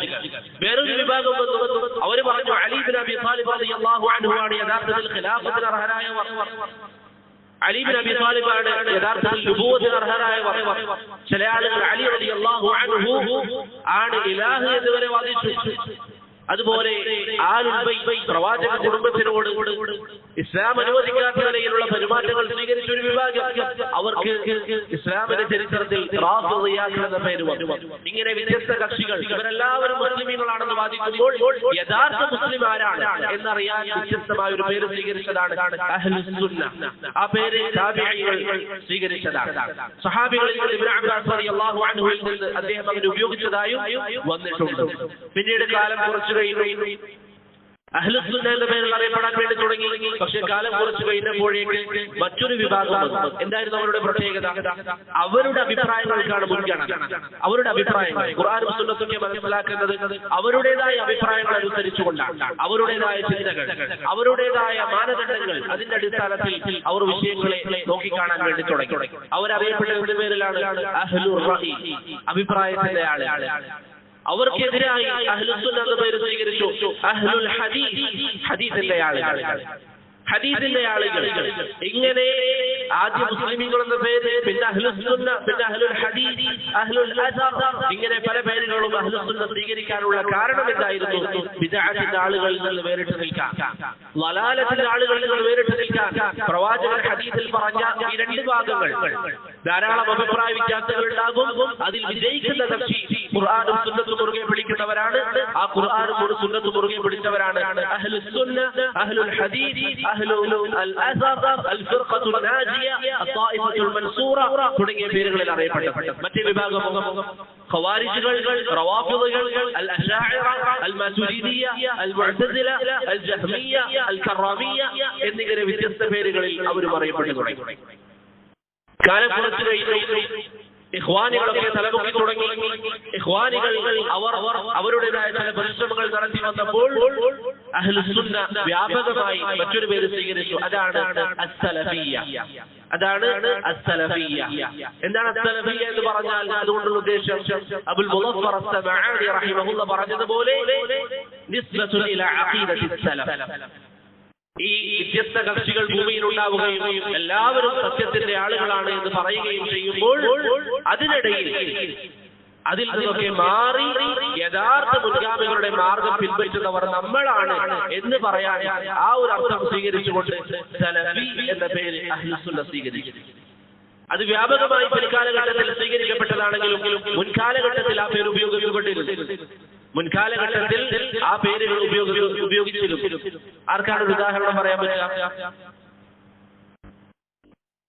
ഇമാം ദഹബി റഹിമഹുല്ലാഹ് അദ്ദേഹം ഇമാം ദാറഖുത്നിയെ കുറിച്ച് പറയുമ്പോൾ സംസാരിച്ചതായി കാണാം. കാന സലഫിയ്യൻ, അദ്ദേഹം സലഫിയായി. ഇമാം ദഹബി ഏകദേശം 8ാം നൂറ്റാണ്ടിൽ അല്ലെങ്കിൽ 9ാമത്തെ നൂറ്റാണ്ടിൽ ഇമാം ദഹബി ഇമാം ദാറഖുത്നിയെ കുറിച്ച് സംസാരിച്ചപ്പോൾ പറഞ്ഞു അദ്ദേഹം സലഫിയായിരുന്നു. കാന സലഫിയ്യൻ. ഇമാം ദഹബി ഇബ്നു അബ്ദുൽ ബർറിനെ കുറിച്ച് സംസാരിച്ചപ്പോൾ പറഞ്ഞു കാന സലഫിയ്യൻ, അദ്ദേഹം സലഫിയായിരുന്നു. അപ്പോൾ ആ പേര് പണ്ട് ഉപയോഗിക്കപ്പെട്ടുവെങ്കിലും പിൽക്കാലഘട്ടത്തിൽ പല ആളുകളും പുതിയ ബിദ്അത്തുകളുമായി വന്നപ്പോഴാണ് വ്യാപകമായി സലഫിയ്യ എന്ന പേര് സ്വീകരിക്കാൻ വേണ്ടി തുടങ്ങിയത്. എന്താണ് ഈ സലഫിയ്യത്ത് എന്ന് പറഞ്ഞാൽ അതിന്റെ അർത്ഥം? അത് പ്രത്യേകം ഒരു സംഘടനയാണോ? അവർക്കൊരു നേതാവും ഒരു പ്രസിഡന്റും അങ്ങനെയൊക്കെയാണോ ആ ഒരു സംവിധാനം? അല്ല. അബുൽ മുളഫർ അസ്സമഅനി റഹിമഹുല്ലാഹ് അദ്ദേഹത്തിന്റെ അഹ്ലുൽ ഹദീസിനെ കുറിച്ചുള്ള റിസാലയിൽ പറഞ്ഞതുപോലെ സലഫികൾക്ക് ഒരൊറ്റ നേതാവേ ഉള്ളൂ. നേതാവിന്റെ പേരെന്താണ്? റസൂലുള്ളാഹി സ്വല്ലല്ലാഹു അലൈഹി വസല്ലം. അതല്ലാതെ നമുക്ക് ഏതെങ്കിലും മറ്റൊരു വ്യക്തിയില്ല. വേറെ ഏത് സംഘടനകളും അങ്ങനെയല്ല. അബുൽ മുളഫർ അസ്സമഅനി പറയുന്നത് പോലെ, അതുപോലെ ഇമാം ലാലകായി പറയുന്നത് പോലെ മറ്റെല്ലാ വിഭാഗങ്ങളും അവരവരുടെ നേതാക്കന്മാരിലേക്ക് പേര് പറഞ്ഞുകൊണ്ടാണ് ആളുകളെ ക്ഷണിക്കാറുള്ളത്. നിങ്ങൾ നോക്കൂ, അശാഇറകൾ എന്തുകൊണ്ടാണ് അശാഇറ എന്ന പേര് വന്നത്? അബുൽ ഹസൻ അൽ അശ്അരിയിലേക്ക് ചേർത്തുകൊണ്ട്. അപ്പൊ അവരുടെ മനഹജ് എത്തി നിൽക്കുന്നത് ആരിലേക്കാണ്? അബുൽ ഹസൻ അൽ അശ്അരിയിലേക്ക്. മാതുരീദികൾ അബു മൻസൂർ അൽ മാതുരീദിയിലേക്കാണ്. ഖവാരിജികൾ എന്തുകൊണ്ടാണ് ആ പേരിലേക്ക് അറിയപ്പെടുന്നത്? അവർ ഖുറൂജ് അനുവദിച്ചവരായതുകൊണ്ട്, ഭരണാധികാരികൾക്കെതിരെ ഇറങ്ങൽ അവർ അനുവദിച്ചത് കൊണ്ട് അവർ ആ പേരിൽ അറിയപ്പെടുന്നു. മുഅ്തസിലിയകൾ വാസിൽ ബിൻ അതായിലേക്ക് ചേർത്ത് പറയുന്നു. എന്തുകൊണ്ടാണ്? അവർ ഹസൻ അൽ ബസ്രിയുടെ മജ്ലിസ് വിട്ടുപോയവരാണ്, ഇഅ്തിസാൽ ചെയ്ത ആളുകളാണ്. എന്നാൽ നബി സല്ലല്ലാഹു അലൈഹി വസല്ലമയുടെ ഈ ഉമ്മത്ത് യഥാർത്ഥ അഹ്ലുസുന്ന അവരുടെ നേതാവായി അംഗീകരിക്കുന്നത് നബി സല്ലല്ലാഹു അലൈഹി വസല്ലമ തങ്ങളെയാണ്. അവരുടെ മാർഗ്ഗം പ്രവാചകൻ പറഞ്ഞ മാ അന അലൈഹി വഅസ്ഹാബി എന്ന മാർഗ്ഗം മാത്രമാണ്. ഇത് പ്രിയപ്പെട്ടവരെ, ഇത് നിങ്ങൾ മനസ്സിലാക്കണം. സലഫിയ്യത്ത് എന്ന് പറഞ്ഞാൽ പ്രത്യേകിച്ച് പുതിയൊരു ആശയം കൊണ്ടുവന്നവരല്ല. അതുകൊണ്ടാണ് ഇബ്നു തൈമിയ്യ റഹിമഹുല്ലാഹ് അദ്ദേഹത്തിന്റെ അൽ അഖീദത്തുൽ വാസിത്തിയ്യ എഴുതിയ സമയം ചില ആളുകൾ പറഞ്ഞു ഇത് പുതിയ അഖീദയാണ്, ഇത് ആർക്കും പരിചയമില്ലാത്ത അഖീദയാണ്. ഇബ്നു തൈമിയ്യ റഹിമഹുല്ലാഹ് അവരോട് പറഞ്ഞു നിങ്ങൾക്ക് 3 വർഷം സമയം തരാം. എന്റെ ഈ കിതാബിൽ ഒരൊറ്റ പിഴവ് അഹ്ലുസുന്ന പറയാത്ത ഒരാശയം ഈ കിതാബിലുണ്ടെങ്കിൽ ഞാൻ പരസ്യമായി അംഗീകരിക്കാൻ തയ്യാറാണ്. 3 വർഷമല്ല, വർഷങ്ങൾ ഇത്ര കഴിഞ്ഞിട്ടും അവർക്ക് ആ കിതാബിൽ ഒരു പിഴവ് പോലും കൊണ്ടുവരാൻ സാധിച്ചിട്ടില്ല. കാരണം നമ്മുടെ അഖീദ അത് പ്രവാചകൻ പറഞ്ഞ മാ അന അലൈഹി വഅസ്ഹാബി എന്ന അഖീദയാണ്. ഇത് പ്രിയപ്പെട്ടവരെ നമ്മുടെ പാരമ്പര്യം ഇതാണ്. സഹാബത്തിന്റെ വിശ്വാസത്തിലാണ് അൽഹംദുലില്ലാഹ് നാം നിലകൊള്ളുന്നത്. സഹാബത്തിന്റെ വിശ്വാസം എന്റെ ശബ്ദം കേൾക്കുന്ന ആരെങ്കിലും അങ്ങനെ എല്ലാത്തൊരു വിശ്വാസമുള്ളവരുണ്ടെങ്കിൽ അത് തിരുത്തണം. നിങ്ങൾ ചിന്തിച്ചു നോക്കൂ, നാട്ടിലുള്ള ഏത് കക്ഷികളോട് നിങ്ങൾ പറഞ്ഞാലും അവർ പറയും ഞങ്ങളും സഹാബത്തിന്റെ വിശ്വാസത്തിൽ തന്നെയാണ്, ഞങ്ങളും അവരെ ബഹുമാനിക്കുന്നു. അവരോട് നിങ്ങൾ ചോദിച്ചു നോക്കുക അള്ളാഹു എവിടെയാണ്? ചിലർ പറയും അള്ളാഹു എല്ലായിടത്തും. ഇതായിരുന്നു സഹാബത്തിന്റെ വിശ്വാസം. ഒരു സഹാബിയെങ്കിലും പ്രിയപ്പെട്ടവരെ അള്ളാഹു എല്ലായിടത്തുമുണ്ട് എന്ന് പറഞ്ഞതായി കാണിക്കാൻ സാധിക്കുമോ? എത്ര സഹാബികളുണ്ട്? അബൂ സുറഅത്ത് റാസി റഹിമഹുല്ലാഹ് പറയുന്നത് പോലെ 1,14,000 സഹാബികളുണ്ട്. അതിലൊരു സഹാബിയെങ്കിലും അല്ലാഹു എല്ലായിടത്തുമുണ്ട് എന്ന് പറഞ്ഞതായി കാണിക്കാൻ സാധ്യമല്ല. മറിച്ച് സഹീഹ് മുസ്ലിമിൽ മുആവിയ ഇബ്നു അൽ ഹക്കം അസ്സുലമിയുടെ ഹദീസിൽ വന്നതുപോലെ നബി സല്ലല്ലാഹു അലൈഹി വസല്ലം ഒരു സ്ത്രീയോട് ചോദിക്കുന്നു അല്ലാഹു എവിടെയാണ്? അവർ പറയുന്നു ഫിസ്സമാ, ആകാശത്തിലാണ്, ഉപരിയിലാണ്. നബി സല്ലല്ലാഹു അലൈഹി വസല്ലം പറയുന്നു അവർ വിശ്വാസിയാണ്, മുഅ്മിനത്തായ സ്ത്രീയാണ്. ഇന്ന് ചില ആളുകൾ വന്നിട്ട് പറയാണ് അല്ല അല്ലാഹു എല്ലായിടത്തുമുണ്ട്. പ്രവാചകൻ പറയാണ്, അല്ലെങ്കിൽ പ്രവാചകൻ അംഗീകരിക്കുകയാണ് അള്ളാഹു ആകാശത്താണ്. ഇന്ന് ചില ആളുകൾ വന്നിട്ട് പറയുന്നു അല്ല അള്ളാഹു എല്ലായിടത്തും. എന്നിട്ട് അവർ പറയുന്നു ഞങ്ങൾക്ക് സഹാബത്തിന് ഇഷ്ടമാണ്. ഇഷ്ടമാണെങ്കിൽ എന്തുകൊണ്ടാണ് സഹാബത്തിന്റെ വിശ്വാസം സ്വീകരിക്കുന്നില്ല? അശാഇറകൾ എന്ന് പറയുന്ന ആശയം പ്രിയപ്പെട്ടവരെ എത്രമേൽ വെറുക്കപ്പെട്ട ആശയമാണ്. അവർ പറയുന്ന മറ്റൊരു കാര്യമാണ് ഖബറുൽ ആഹാദിനെ, നബി സല്ലല്ലാഹു അലൈഹി വസല്ലമയുടെ ഹദീസുകളിൽ നിന്ന് ഖബറുൽ ആഹാദിനെ അഖീദയിൽ സ്വീകരിക്കാൻ പാടില്ല. അറിയാത്ത ആളുകൾക്ക് പെട്ടെന്നൊന്ന് മനസ്സിലാകാൻ നബി സല്ലല്ലാഹു അലൈഹി വസല്ലമയുടെ ഹദീസുകൾ പൊതുവായി നോക്കിയാൽ രണ്ട് തരത്തിലാണ്. ഒന്ന് മുതവാത്തിർ, മറ്റൊന്ന് ഖബറുൽ ആഹാദ്. മുതവാത്തിർ എന്ന് പറഞ്ഞാൽ ധാരാളക്കണക്കിന് ആളുകൾ ഉദ്ധരിച്ച ഹദീസ്, ധാരാളക്കണക്കിന് വ്യത്യസ്ത നാടുകളിൽ താമസിക്കുന്ന അനേകം ആളുകൾ ഉദ്ധരിച്ച ഒരു ഹദീസ്. എന്നാൽ ചില ഹദീസുകൾ ഉണ്ടാകും അത് ഉദ്ധരിച്ചത് ഒരു സഹാബി മാത്രമായിരിക്കും, വേറെ ആരും ഉദ്ധരിച്ചിട്ടില്ല. ചില ഹദീസുകൾ ഉണ്ടാകും രണ്ട് സഹാബി മാത്രമേ ഉദ്ധരിച്ചിട്ടുള്ളൂ, വേറെ ആരും ഉദ്ധരിച്ചിട്ടില്ല, മൂന്ന് സഹാബികൾ മാത്രം. അങ്ങനെയുള്ള ഹദീസുകളാണ് ഏറ്റവും അധികം ഹദീസുകൾ ഇങ്ങനെ ഒന്നോ രണ്ടോ മൂന്നോ നാല് ആളുകൾ ഉദ്ധരിച്ചതാണ്. അങ്ങനെയുള്ള ഹദീസുകൾക്കാണ് എന്ന് പറയുന്നത് ആഹാദായ ഹദീസുകൾ എന്ന് പറയുന്നത്. സഹാബത്ത് ഒരു കാര്യം നബി സല്ലല്ലാഹു അലൈഹി വസല്ലം പറഞ്ഞു എന്ന് അവരുടെ ചെവികളിൽ എത്തിയാൽ അവർ സമിഅനാ വഅതഅനാ, അവർ കേൾക്കുന്നു, അനുസരിക്കുന്നു. അതിനിടയിൽ അവർക്കൊരു സംസാരമില്ല. ഇബ്നു അബ്ബാസ് റളിയല്ലാഹു അൻഹു സഹാബികൾ ചിലരോട് സംസാരിക്കുകയാണ്. ഇബ്നു അബ്ബാസ് അല്ലെങ്കിൽ താബിഈങ്ങളോട് സംസാരിക്കുമ്പോൾ നബി സല്ലല്ലാഹു അലൈഹി വസല്ലമയുടെ ഹജ്ജിന്റെ ചില കാര്യങ്ങളെ കുറിച്ച് ചർച്ച വന്നു. ഇബ്നു അബ്ബാസിനോട് അവർ പറഞ്ഞു, ആ സംസാരിക്കുന്നവർ പറഞ്ഞു, നിങ്ങൾ ശരിക്കും ചിന്തിക്കണം, അബൂബക്കറും ഉമറും തബത്തുഉ പാടില്ല എന്ന് പറയുന്നു. ഇബ്നു അബ്ബാസ് റളിയല്ലാഹു അൻഹു പറഞ്ഞു, ഞാൻ നിങ്ങളോട് പറയുന്നത് റസൂലുള്ളാഹി സ്വല്ലല്ലാഹു അലൈഹി വസല്ലം അനുവദിച്ചിട്ടുണ്ട് എന്നുള്ളതാണ്. പ്രവാചകൻ അനുവദിച്ചു എന്ന് ഞാൻ നിങ്ങളോട് പറയുമ്പോൾ നിങ്ങൾ എന്നോട് എതിരിടുന്നത് അബൂബക്കറും ഉമറും പറഞ്ഞു എന്നാണോ? നിങ്ങളുടെ മേലെ ആകാശത്ത് നിന്ന് കല്ല് വർഷിക്കുമോ എന്ന് ഞാൻ ഭയക്കുന്നു എന്ന് ഇബ്നു അബ്ബാസ് റളിയല്ലാഹു അൻഹു പറഞ്ഞു. അവരെ സംബന്ധിച്ചിടത്തോളം പ്രവാചകൻ ഒരു കാര്യം പറഞ്ഞാൽ അവർക്ക് മറ്റൊരു സംസാരമില്ല, അവർക്ക് മറ്റൊരു സംസാരമില്ല.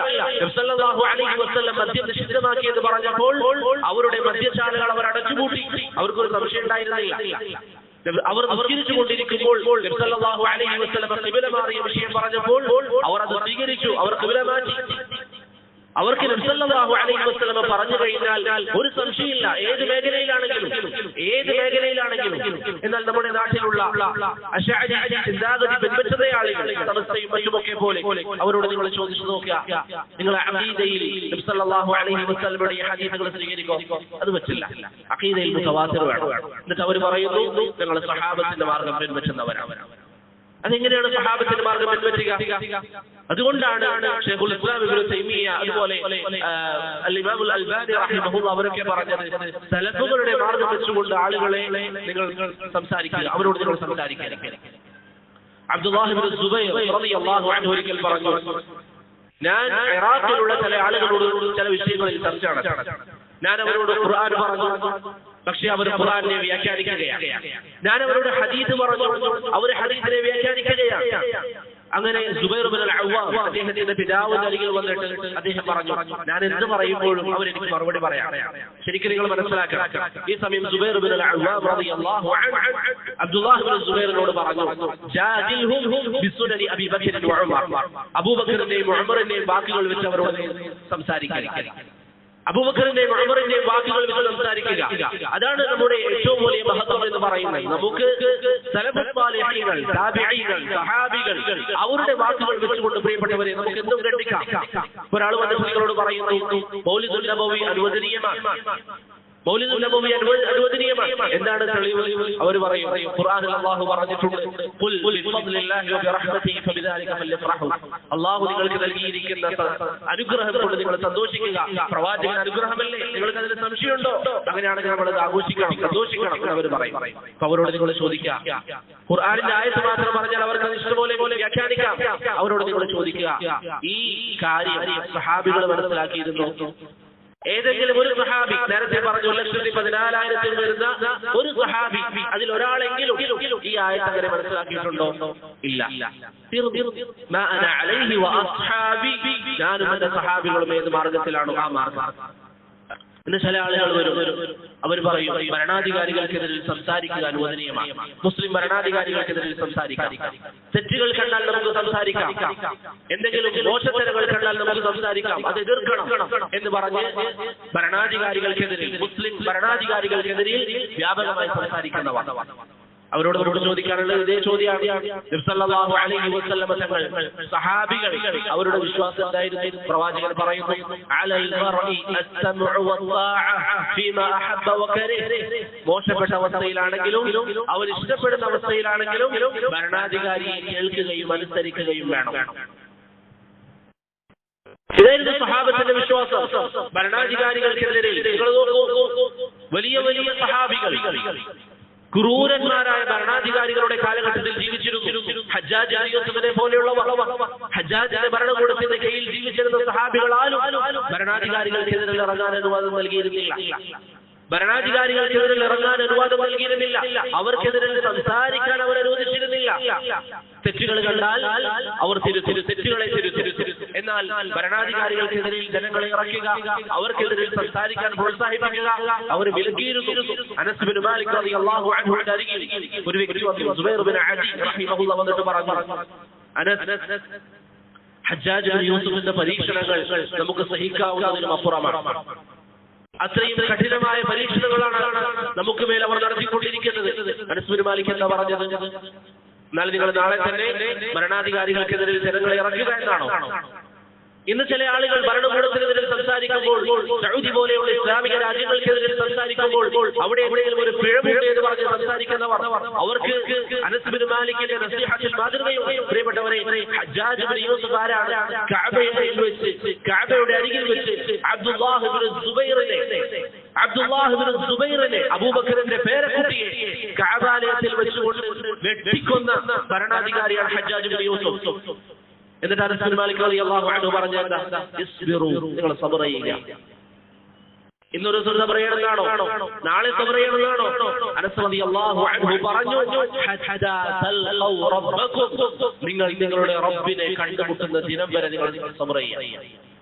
ശേഷം അനസ് റളിയല്ലാഹു അൻഹു ഈ നസീഹത്ത് നൽകിയ ശേഷം പറഞ്ഞൊരു വാക്കുണ്ട്. അദ്ദേഹം ക്ഷമിക്കാൻ വേണ്ടി പറഞ്ഞ ശേഷം അദ്ദേഹം പറഞ്ഞു, എന്റെ മകനാണ് പറയുന്നതല്ല, സമിഅ്തുഹു മിൻ നബിയിക്കും സല്ലല്ലാഹു അലൈഹി വസല്ലം, നിങ്ങളുടെ പ്രവാചകനിൽ നിന്ന് ഞാൻ കേട്ടതാണ് എന്ന് അനസ് ബിൻ മാലിക് റളിയല്ലാഹു അൻഹു പറഞ്ഞു. എന്നിട്ട് ചില ആളുകൾ പറയുന്നു, ഭരണാധികാരികൾക്കെതിരെ സംസാരിക്കൽ അനുവദനീയാണ്, അവർക്കെതിരെ ആളുകളെ ഇറക്കി പുറപ്പെടൽ അനുവദനീയാണ്. എന്നിട്ട് അവർ പറയുന്നത് സഹാബത്തിന്റെ ആളുകളാണ്. അതെങ്ങനെയാണ് സഹാബത്തിന്റെ ആളുകളാവുക? സഹാബിയുടെ നസീഹത്തിൽ നമ്മൾ സബർ ചെയ്യാനാണ്. യസീദ് ബിൻ മുആവിയയുടെ ഭരണകൂടത്തിൽ ചില ആളുകൾ, മദീനക്കാരായ ചില ആളുകൾ ബൈഅത്ത് പിൻവലിച്ചു. യസീദ് ബിൻ മുആവിയക്കുള്ള ബൈഅത്ത് പിൻവലിച്ചു. മഹാനായ അബ്ദുല്ലാഹ് ബിൻ ഉമർ റളിയല്ലാഹു അൻഹു അവരെ വിലക്കി ചെയ്യരുത് എന്ന് പറഞ്ഞു. അവരെ വിലക്കിക്കൊണ്ട് മഹാനായ അബ്ദുല്ലാഹ് ബിൻ ഉമർ റളിയല്ലാഹു അൻഹു സംസാരിച്ചു. എന്തുകൊണ്ടാണ്? നബി സല്ലല്ലാഹു അലൈഹി വസല്ലം പറഞ്ഞിട്ടുണ്ട്, അലൽ മർഇ അസ്സമഉ വത്താഅ ഫിൽ മൻശതി വൽ മക്റഹ, ഇഷ്ടപ്പെടുന്ന വേളയിലാണെങ്കിലും അല്ലാത്ത സമയത്താണെങ്കിലും ഭരണാധികാരിയെ കേൾക്കുകയും അനുസരിക്കുകയും വേണം. സഹാബത്തിന്റെ മനഹജാണ് ശരിയായ മനഹജ് എന്ന് നിങ്ങൾ മനസ്സിലാക്കിയാൽ, എന്റെ പ്രിയപ്പെട്ട സഹോദരങ്ങൾ ശരിക്കും ചിന്തിക്കണം. നേരത്തെ നമ്മൾ പറഞ്ഞ ഹദീസ് നിങ്ങളുടെ ഓർമ്മയിൽ വേണം. അഭിപ്രായ വ്യത്യാസങ്ങൾ കാണുമ്പോൾ നിങ്ങൾക്ക് വിജയിക്കണമെങ്കിൽ എന്റെയും സഹാബത്തിന്റെയും മാർഗം നിങ്ങൾ മുറുകെ പിടിക്കുക. സഹാബികൾ പറയുന്നു ഭരണാധികാരികൾക്കെതിരെ ഇറങ്ങാൻ പാടില്ല. എന്നിട്ട് ചില ആളുകൾ ചില ശുഭഹത്തുകളുമായി വരും. സഹാബത്ത് ഒന്നടങ്കം പറഞ്ഞിരിക്കുന്ന അഭിപ്രായങ്ങൾക്കെതിരായി ചില ആളുകൾ പറയും. ചില ആളുകൾ എന്താ പറയാ, ഹുസൈൻ റളിയല്ലാഹു അൻഹു ഇറങ്ങിയിട്ടില്ലേ? ഹുസൈൻ റളിയല്ലാഹു അൻഹു ഫിത്ന ഉണ്ടാക്കാനാണ് ഇറങ്ങിയത്. ആ ചരിത്രം പിന്നെ എങ്ങനെ അവസാനിച്ചു എന്നുള്ളത് നമുക്ക് പിന്നെ പറയാം. പക്ഷേ ഹുസൈൻ റളിയല്ലാഹു അൻഹു ഒരു ഫിത്ന ഉദ്ദേശിച്ചിറങ്ങിയതാണോ? അല്ല. എന്നിട്ടും ഹുസൈൻ റളിയല്ലാഹു അൻഹു പോകുമ്പോൾ അദ്ദേഹത്തെ വിലക്കിയ സഹാബികൾ എത്രമാത്രമുണ്ട്? Abu Saeed al Khudri, Abdullah bin Umar, Abdullah bin Zubair, Anas bin Malik, ഇങ്ങനെ അനേകം സഹാബികൾ ഹുസൈൻ റളിയല്ലാഹു അൻഹുവിനോട് പറഞ്ഞില്ലേ താങ്കൾ പോകരുത് എന്ന്? എത്ര ആളുകൾ പറഞ്ഞു. അതാണ് സഹാബത്തിന്റെ മനഹജ്. ഭരണകൂടത്തിനെതിരെ സംസാരിക്കുക എന്നുള്ളത് ഇസ്ലാമിന്റെ രീതിയല്ല എന്നുള്ളത് അവർക്കറിയാം. എന്തുകൊണ്ട് അവർക്കറിയാം? സല്ലല്ലാഹു അലൈഹി വസല്ലം തങ്ങൾ പറഞ്ഞിട്ടുണ്ട്, ഇല്ലാ അൻ തറൗ കുഫ്റൻ ബവാഹൻ ഇൻദകും മിനല്ലാഹി തആല ഫീഹി ബുർഹാൻ. നിങ്ങൾ വ്യക്തമായ കുഫ്ർ ഭരണാധികാരികൾ കണ്ടാലല്ലാതെ, വ്യക്തമായ കുഫ്ർ മാത്രമായാൽ പോരാ, അത് നിങ്ങൾക്ക് തോന്നിയാൽ പോരാ. ഇൻദകും മിനല്ലാഹി തആല ഫീഹി ബുർഹാൻ, അത് കുഫ്റാണ് എന്നുള്ളതിന് നിങ്ങൾക്ക് തെളിവ് കൊണ്ട് സ്ഥാപിക്കാൻ വേണ്ടി സാധിക്കണം. അത് കുഫ്റായിരിക്കണം. അത് കുഫ്റാണ് എന്നുള്ളത് നിങ്ങൾക്ക് വ്യക്തമായി പറയാൻ സാധിച്ചാൽ നിങ്ങൾക്ക് ഇറങ്ങാൻ ആ സമയത്ത് പറ്റുമോ? അതാണ് ഇറങ്ങാനുള്ള ഒരു സാഹചര്യം. എന്നാൽ എപ്പോഴാണ് ഇറങ്ങാൻ പറ്റുക? നിങ്ങൾക്ക് അതിന് കഴിവുണ്ടാകണം, കുതിർന്നുണ്ടാകണം. നിങ്ങൾ നോക്കൂ, ജിഹാദിനേക്കാളും ഭരണാധികാരികൾക്കെതിരെ ഇറങ്ങുന്നതിനേക്കാളും വലിയ മസലയാണ് നിസ്കാരം. നിസ്കാരം ഒരു വ്യക്തിക്ക് കഴിവില്ലെങ്കിൽ ഒരു വ്യക്തിയെ നിസ്കരിക്കാൻ കഴിവില്ല. അങ്ങനെയാണ് നിൽക്കൽ വാജിബാണോ? അല്ല. പിന്നെ എങ്ങനെയാണ് കഴിവില്ലാതെ ഭരണകൂടത്തിനെതിരെ ഇറങ്ങലും സംസാരിക്കൽ അനുവദനീയമാവുക? അതുകൊണ്ട് പ്രിയപ്പെട്ടവരെ, ഏതൊരു കർമ്മത്തിലും നമ്മുടെ മാർഗം സഹാബത്തിന്റെ മാർഗം എന്താണ് എന്നുള്ളതായിരിക്കും. നമ്മുടെ ആവേശങ്ങൾ അല്ലെങ്കിൽ നമ്മുടെ താല്പര്യങ്ങൾ, വാർത്താ മാധ്യമങ്ങളിൽ നമ്മൾ കാണുന്ന വിഷയങ്ങളിൽ ആവേശം കൊണ്ടുകൊണ്ട് ഭരണകൂടത്തിനെതിരെ സംസാരിക്കുമ്പോൾ നാം ശ്രദ്ധിക്കണം. ചില ആളുകൾ പറയും, ഇന്ന രാജ്യത്ത് ഇസ്ലാമിക രാജ്യമാണെന്ന് പറയുന്നുവെങ്കിൽ അവിടെ വീഴ്ചയുണ്ട്, അവിടെ തെറ്റുകളുണ്ട്. മുൻകഴിഞ്ഞ ഭരണാധികാരികളുടെ കാലഘട്ടത്തിൽ തെറ്റുകൾ ഉണ്ടായിരുന്നില്ലേ?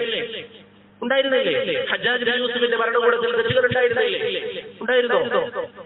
അനേകം തെറ്റുകൾ ഉണ്ടായിരുന്നു. സഹാബികൾ അത് ചെയ്തു, ആ തെറ്റിനെ എതിർത്തു. അത് തെറ്റാണെന്ന് പറഞ്ഞു കൊടുത്തു. നിങ്ങൾക്കത് ചെയ്യാം, അത് ചെയ്യാം. ഇന്ന കാര്യം ഹറാമാണ്, അത് ഇസ്ലാം അനുവദിക്കാത്തതാണ്. അത് അൽഹംദുലില്ലാഹ് ഇന്ന് സൗദിയിലുള്ള പണ്ഡിതന്മാർ തന്നെ പല വിഷയങ്ങളിലും സംസാരിക്കുന്നുണ്ട്. ഷെയ്ഖ് ഇബ്നു ബാസ് റഹിമഹുല്ലാഹ് പറഞ്ഞതുപോലെ സൗദിയാണ് ഇന്ന് ലോകത്ത് തൗഹീദ് പിടിക്കുന്ന ഏക രാജ്യം. അവിടെ കുറവുകളുണ്ടോ? പല കുറവുകളുമുണ്ട്. ആ കുറവുകൾ ഉണ്ടാവുകയില്ലേ? ഉണ്ടാകും. കാരണം നബി സല്ലല്ലാഹു അലൈഹി വസല്ലം പറഞ്ഞതുപോലെ കാലം കഴിയുന്തോറും ഷർറുകൾ കൂടിക്കൊണ്ടേയിരിക്കും. ഓരോ ദിവസം കഴിയുന്തോറും ഇന്നലത്തേക്കാളും മോശമായ ദിവസമായിരിക്കും ഇന്നത്തെ ദിവസം. എല്ലാ ദിവസവും സഹാബത്തിന്റെ കാലഘട്ടം പോലെ ലോകം പോവുകയില്ല. അത് അല്ലാഹുവിന്റെ സ്ഥലനാണ് ഈ ഭൂമിയിലുള്ളത്. അതുകൊണ്ട് പ്രിയപ്പെട്ടവരെ, ഏത് വിഷയത്തിലും നമ്മുടെ മുന്നിലുള്ള മാതൃക എന്താണ്? ഒരാൾ വന്നിട്ട് പറയാണ്, നമ്മുടെ നാട്ടിൽ ചില വിഭാഗങ്ങൾ വിശ്വസിക്കുന്നത് പോലെ അല്ലാഹു അല്ലാത്തവരോട് സഹായം ചോദിക്കാം എന്നൊരാൾ പറയുന്നു. അവരോട് നബി സല്ലല്ലാഹു അലൈഹി വസല്ലമയോട് സഹായം ചോദിക്കും. അവരോട് നമുക്ക് ചോദിക്കാനുള്ളത് എന്താ? നമ്മുടെ മാർഗം അല്ലെങ്കിൽ ഹഖും ബാത്തിലും വേർതിരിക്കാനുള്ള മാനദണ്ഡം ഞാനും എന്റെ സഹാബികളും ഏത് മാർഗത്തിലാണോ ആ മാർഗമാണ്. നമുക്ക് നോക്കാം, സഹാബികൾ ഏത് മാർഗത്തിലായിരുന്നു?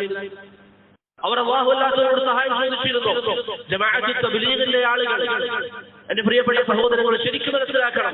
ഇൻഷാ അല്ലാഹ് സമയം ലഭിക്കുകയാണെങ്കിൽ അതിനെ വിശദീകരിക്കാം. അവരുടെ ഗ്രന്ഥങ്ങളിൽ അവരനുവദിച്ച കാര്യമാണ് മരണപ്പെട്ടവരോട് സഹായം ചോദിക്കുക എന്നുള്ളത്. നമ്മുടെ നാട്ടിലെ സമസ്ത വിശ്വാസം വഹിക്കുന്ന ആളുകൾ ചെയ്യുന്നത് പോലെ. എന്നാൽ നബി സല്ലല്ലാഹു അലൈഹി വസല്ലമയുടെ സഹാബികൾ ഒരു ദിവസമെങ്കിലും പ്രവാചകനോട് സഹായം അവിടുത്തെ മരണശേഷം ചോദിച്ചതായി എവിടെയെങ്കിലും സ്ഥിരപ്പെട്ടിട്ടുണ്ടോ? ഇല്ല.